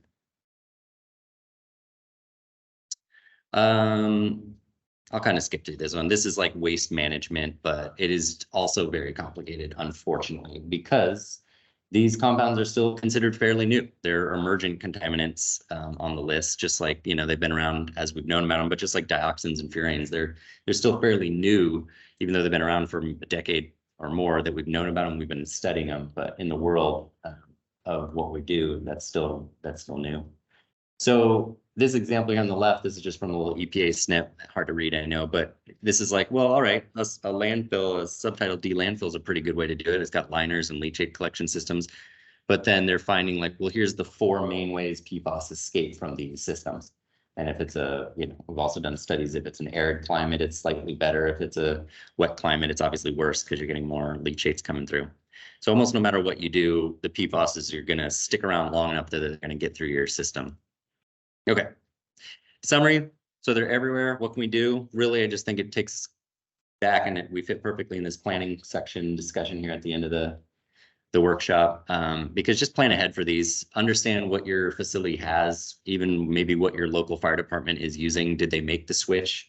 If they're going to show up, ask them what they're using, have them bring the SDSs.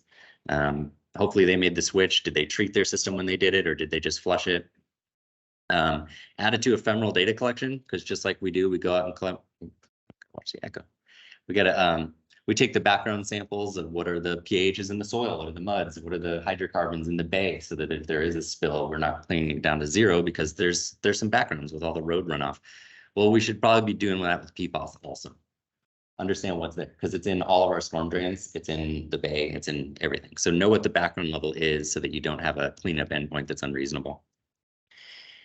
As we mentioned early on, the toxicity is dictating stricter and stricter regulations. So, okay, I kind of covered that top bullet.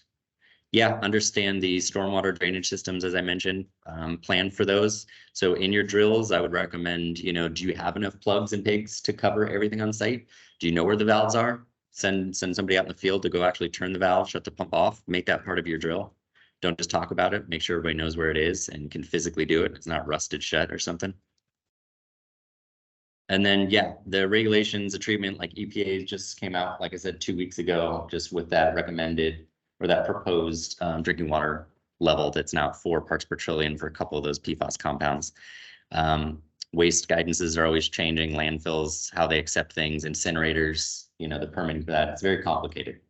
So there's a bunch of us trying to keep up on it. So just loop in the right people, and we'll make the best decisions possible at the time. Just keep chasing those regulations. That's it.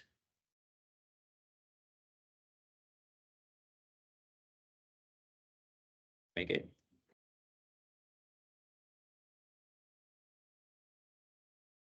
Wizard. Yeah, yep, I'm just gonna grab a mic.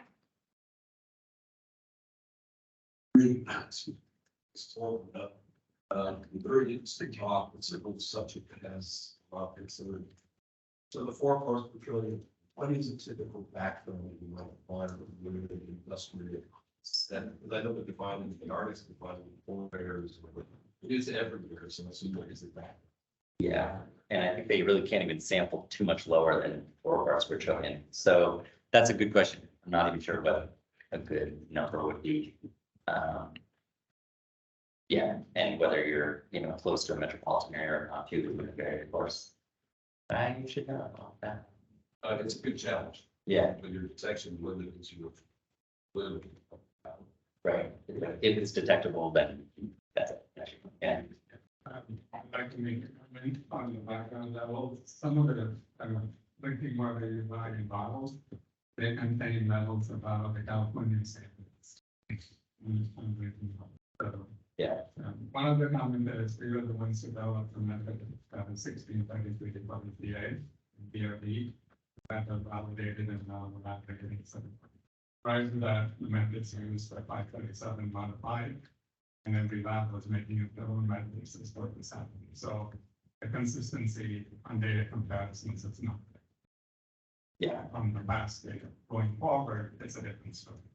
Yeah. No single-use plastic, be good to the environment, be good to not consume more PFAS. Yeah, and Tom, you got to quit with the karaoke. Nita, are you Every night presenting he's here. from there? Zach? Yes, I'm right here. Okay. Yeah, so next we have our last presentation of the day, last but not least, and it's got the catchiest presentation title of dashboards. So I'm pretty comfortable reading that. I even memorized it for you. I hope you're impressed. Yeah, and we have 2 presenters, so this will be great. We've got Nita and Zach, and I think Nita might be starting. Nita has a background in applied mathematics, but let's not be afraid of that. I'm sure she's going to be talking our language. So over to you, Nita. Thank you, Maria. I appreciate your introduction, and good afternoon, everyone. I hope we don't put you to sleep, and this is the last presentation of the day, and we're going to present about dashboards, one of the response tools which can be used during an oil spill. I'm Nita, the GIS supervisor for OSPR, and Zachary is the research data analyst for OSPR at Department of Fish and Wildlife, and we both are going to present today. Next slide, please, Zach. For today, the plan for today is we're going to talk about what are dashboards, how can we utilize them for oil spills. Zach will do a small show and tell about the dashboard, and at the end, we'll talk about some of the benefits and some challenges when creating a dashboard. So what are dashboards? Dashboards are basically an interactive figure. It's like a visual display that presents data in an easy to read format. All relevant information can be seen on a single screen, facilitating understanding quickly and easily what information is presented. There are certain kinds of dashboards present out. We would like to just go over the types of dashboards briefly. The first one, it's called as the strategic dashboard. The strategic dashboard is a dashboard which can be used to make decisions based on performances. If you look at the slide here, it talks about the 2017 through 2021 Arkansas crash analytics. So based on the crash, you can use this dashboard to make decisions. The next one, it's called as informational dashboard. It can help inform and engage with the audience for any community outreach. So this could be like one of the dashboard we could use during an oil spill. And if you see the example here, it talks about the Controlled Substance Monitoring Program in West Virginia, and it shows the year 2014 to 2021. Next one. operational dashboard. This is a dashboard which shows the managing of assets in real time and can help the operational staff. If you see in the dashboard, we see it talks about a hospital which shows the visit duration minutes, wait time, schedule utilization. So this is all real-time data which can be helped to make decisions. The last one is tactical dashboard. It can help visualize trends based on any historical data, So for example, in this dashboard, you can see it's a Super Bowl dashboard. So the Kansas Chiefs made it to the Super Bowl this year. So based on the history, we probably can guess who the winner could be. So these are the different kind of dashboards present, and we think the informational and the operational dashboard would be one of the dashboards we could use during an oil spill. Next slide. So for today's Zach's dashboard presentation, there are some points we think you should consider. This is an example dashboard which can be used to show to the wildlife branch director during an oil spill. As you know, during the ICS presentation, wildlife branch director is one of the position which wants to know live updates. So one of the things you could consider when looking at the dashboard, you should be able to see the oiling levels from the SCAT surveys to develop assignments from the next operational period. Another point you need to consider would be to see the wildlife location data collected for future planning. So you can do any recon to collect the wildlife and get them to the rehabilitation center, and also see the data by either location or by date. So these are the few things you could want to consider when Zach is presenting the dashboard. Zach, take it over. Thank you, Nita. So this is our dual dashboard example here. We've got our logo up at the top, California Department of Fish and Wildlife.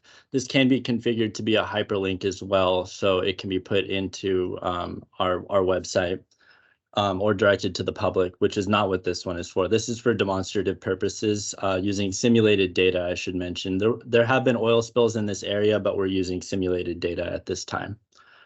So the first widget we have, and these items in all these boxes are called widgets or tools. The first widget that we have is a date selector. So we're able to drag our dates here, and it's from roughly October to December of 2021. And we'll just pick a random date here for our example here. We'll pick October 15th. So most of our surveys were done in Orange County. It looks like there were some in San Diego as well on that day. So we'll stick with Orange County for this example and select one segment here. On the left, we have a widget. I should, before I do that, this shows the number of segments we have in our current view. It is dynamic, so it changes with our view. We can zoom in and see that there are 11 segments here, as opposed to when we zoom out to the complete amount, which are, I believe, around 800. Anyway, so this widget changes. This one also next to it changes here. It can show the different types of oiling levels. We hover over it to see the label. Very light is in blue, light is in yellow, moderate's in orange, and no oil observed, or NOO, is in green. We can select by that as well. If we want just light oiling or just no oiling, we can select dynamically by that. So let's select an Orange County segment here from the 15th. And we see on our right-hand side, or this is our SCAT shoreline cleanup assessment technique map on the right, and our wildlife recovery map is on the right. Shoreline cleanup assessment is on the left, and wildlife recovery is on the right-hand side. So we can see that there were several or just a couple collections in that area during this time. We've got a marine bird sample here and a marine fish sample here. There are 4 locations, but that does include the start and end point, which can be removed if we deselect them from here, but I won't do that at this time, just because those are less significant than the actual observations themselves. So if we click on the marine bird sample, we can see that a pop-up appears, and all the tabular data that was collected about this bird, which appears to be a grebe, which was found alive, is included here, and all the photos would be as well if they were included, but there's only one of a good-looking grebe who appears to be slightly oiled.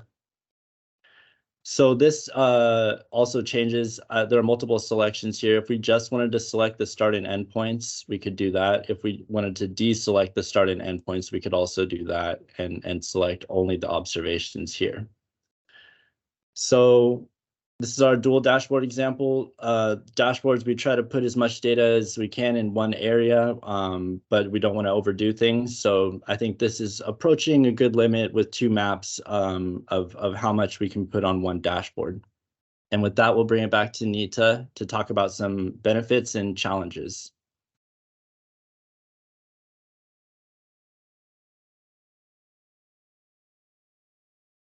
All right. Thank you, Zach, for the presentation about the dashboard. This is one of our prototype. We have been working at OSPR for this presentation, and some of the benefits for the dashboard, as you saw, there are some user benefits and some response benefits. One of the user benefits is, as Zach showed you, there's a date picker on the top, so you can actually pick the date and see the data collected for scat surveys and wildlife surveys. And if you look at the maps, there are different layers you can turn on and off. So like the CNDDB layer is the California Natural Diversity Database. If you want to know what kind of listed species are existing, if an oil spill happens, you can turn on and off the layer to just see the species in that area. One of the response benefits for this dashboard, when the data is collected, at this point we have like the iOS based survey which is collected and the data is processed. If you had to create this dashboard and the data is collected in an Esri cloud environment, it's very easily deployable. So if the data was collected, you could see the results real time. And you can see that this interactive display has visualization like charts and bar graphs. So you can see what's happening in terms of the wildlife survey data collected. It also makes decisions, helps make decision for the next operational period. So there are kind of, on a whole, it's a one-stop shop where you can see the data at one place and hopefully help the wildlife branch director to make decisions for the next operational period. But when you see all the benefits, obviously there are some challenges which we have when we have to create this dashboard. Zach, you want to talk about them? Sure. Thank you, Nita.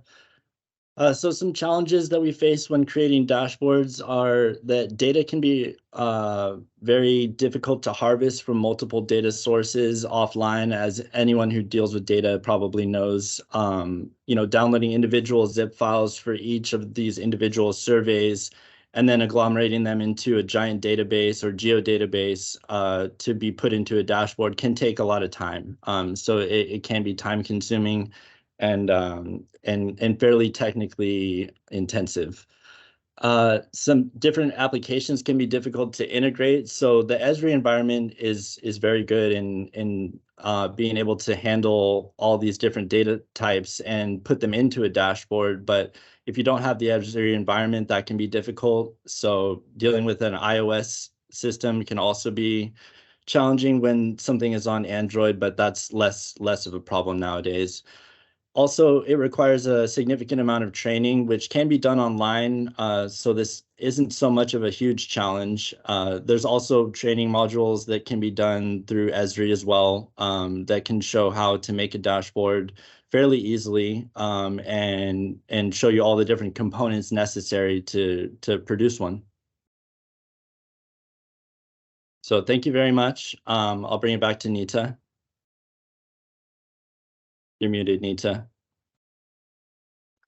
Thank you, Zach, for providing the challenges. We had a very small presentation, and if you have any questions, at the bottom of the screen, you have our contact information.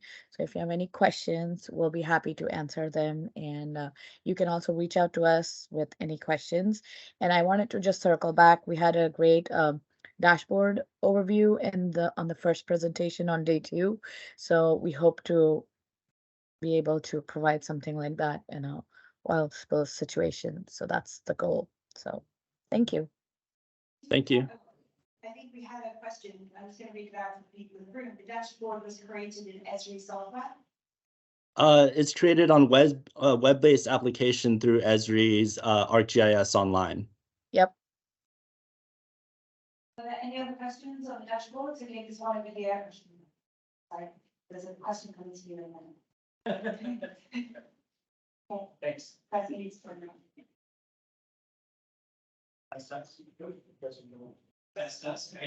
Hey, this is Liam, Chevron Emergency Response Geospatial Functional Team. Great presentation, guys. We use Esri all the time at Chevron. My question was the collection method for all this data. Are you guys putting all this data in manually, or are you using another tool to do that? Would you like to answer that, Nita? I can, or you can answer it too. I'll add to something if I feel like it. Yeah. So okay. at this point, we're not manually doing it, but we do have post-processing. All the SCAD data or the wildlife data is collected through the iOS product. And so once the data is collected, it has to be QA/QC'd and post-processing done. And then there's not a single geodatabase, then it's kind of all the data is combined or put together, what we call as harvesting the data, and it's added to a geodatabase and then put it in a feature layer in the cloud, in the cloud system, and then it comes in the dashboard. So because it's iOS, we had to do a little bit of a legwork to get that data to be viewable in dashboard. Thank you.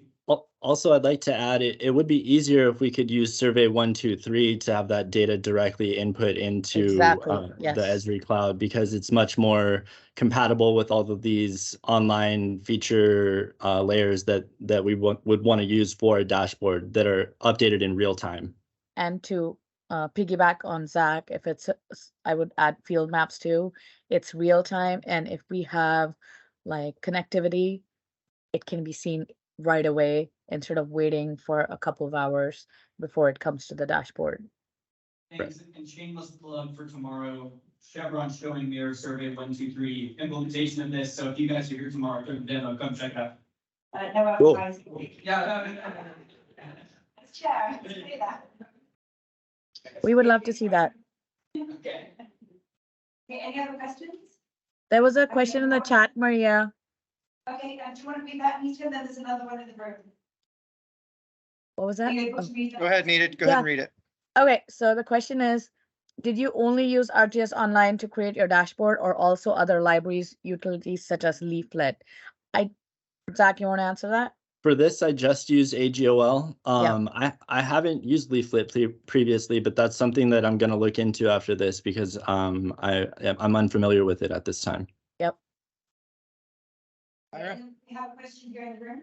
Hi, this is Ira. I wonder, because I didn't see the talk, is it possible to filter, say, by bird species, live or dead, and so on? That Right is the now, next step. yeah, that would be one of the next steps we would take. Right now, it's just filterable by type, so reptile, amphibian, bird, mammal, but not actual bird species. So perhaps something for future development. And if we had an opportunity to get the bird species listed, then we should be able to filter it. So that is more hard, not harvesting, but setting the data up so that we can filter it properly. In this case, to both those questions, the two applications used to collect this data were Scatalog, which is an iOS OSPR app, and the Wildlife Recovery app, which OSPR UC Davis created, also iOS. So that data all exists. It wasn't put into this dashboard, but you have a SCAT program, Polaris has a SCAT program. So the dashboard ideally, you should be able to get down there. It doesn't matter whose data source. We can get it into an FTP or ideally into a cloud. Then you can crank out the dashboard and get it going. Thank you, Greg. Thank you, guys. Thank you, Greg. Thank you. And thank you, everyone. Maria, thank you for the lovely introduction. You're welcome, Nita. I am just going to actually go back, and I wouldn't normally do this, but I'm going to go back to our last talk. We actually got a very interesting question, I thought, which is kind of goes in a couple of directions. So it goes to maybe Cal OSPR. And the question was, So as a facility, you do your due diligence to replace AFF foams from your stockpile, right? Who has the liability of the remediation associated with using these foams if used by first responders, like local firefighters, who may not have yet replaced their foams? So it was a liability question. I thought that was quite intriguing, and I don't know if Cal OSPR have any thoughts on that, if Robert has any thoughts on that. I can wait. It's a non-oil issue, so it's not an OSPR issue at all. But I will say that you are not going to be able to sue a firefighter. It's not going to happen. So if you have PFAS on your property and it's because you had a fire, you shouldn't have had a fire, and you're going to have liability to clean your site. Wow. I'm a biologist, not a lawyer, but that's my wager is that it's going to come back to you as it's your site. You're responsible for it. Yeah, that's what we're doing. Probably some really good Samaritan models. I'm just trying to save you. You can't then. Yeah, it's your site. It's your fire. It's your problem. Okay, good to know. Excellent. All right. Well, thank you. That does conclude our day for today. We are going to regroup again tomorrow. I believe we're starting at 9 a.m. For the people in person. I think online we're starting at 10 o'clock. So if you want to join online, there should be a video link, and we're going to be live streaming from the HoloLens and give you a little bit of a tour of some things which are actually happening. We've got some pretty exciting live action demonstrations tomorrow. We've got shore-based vessel monitoring system. We've got a few detection systems going to be out there. We've got looking at some coatings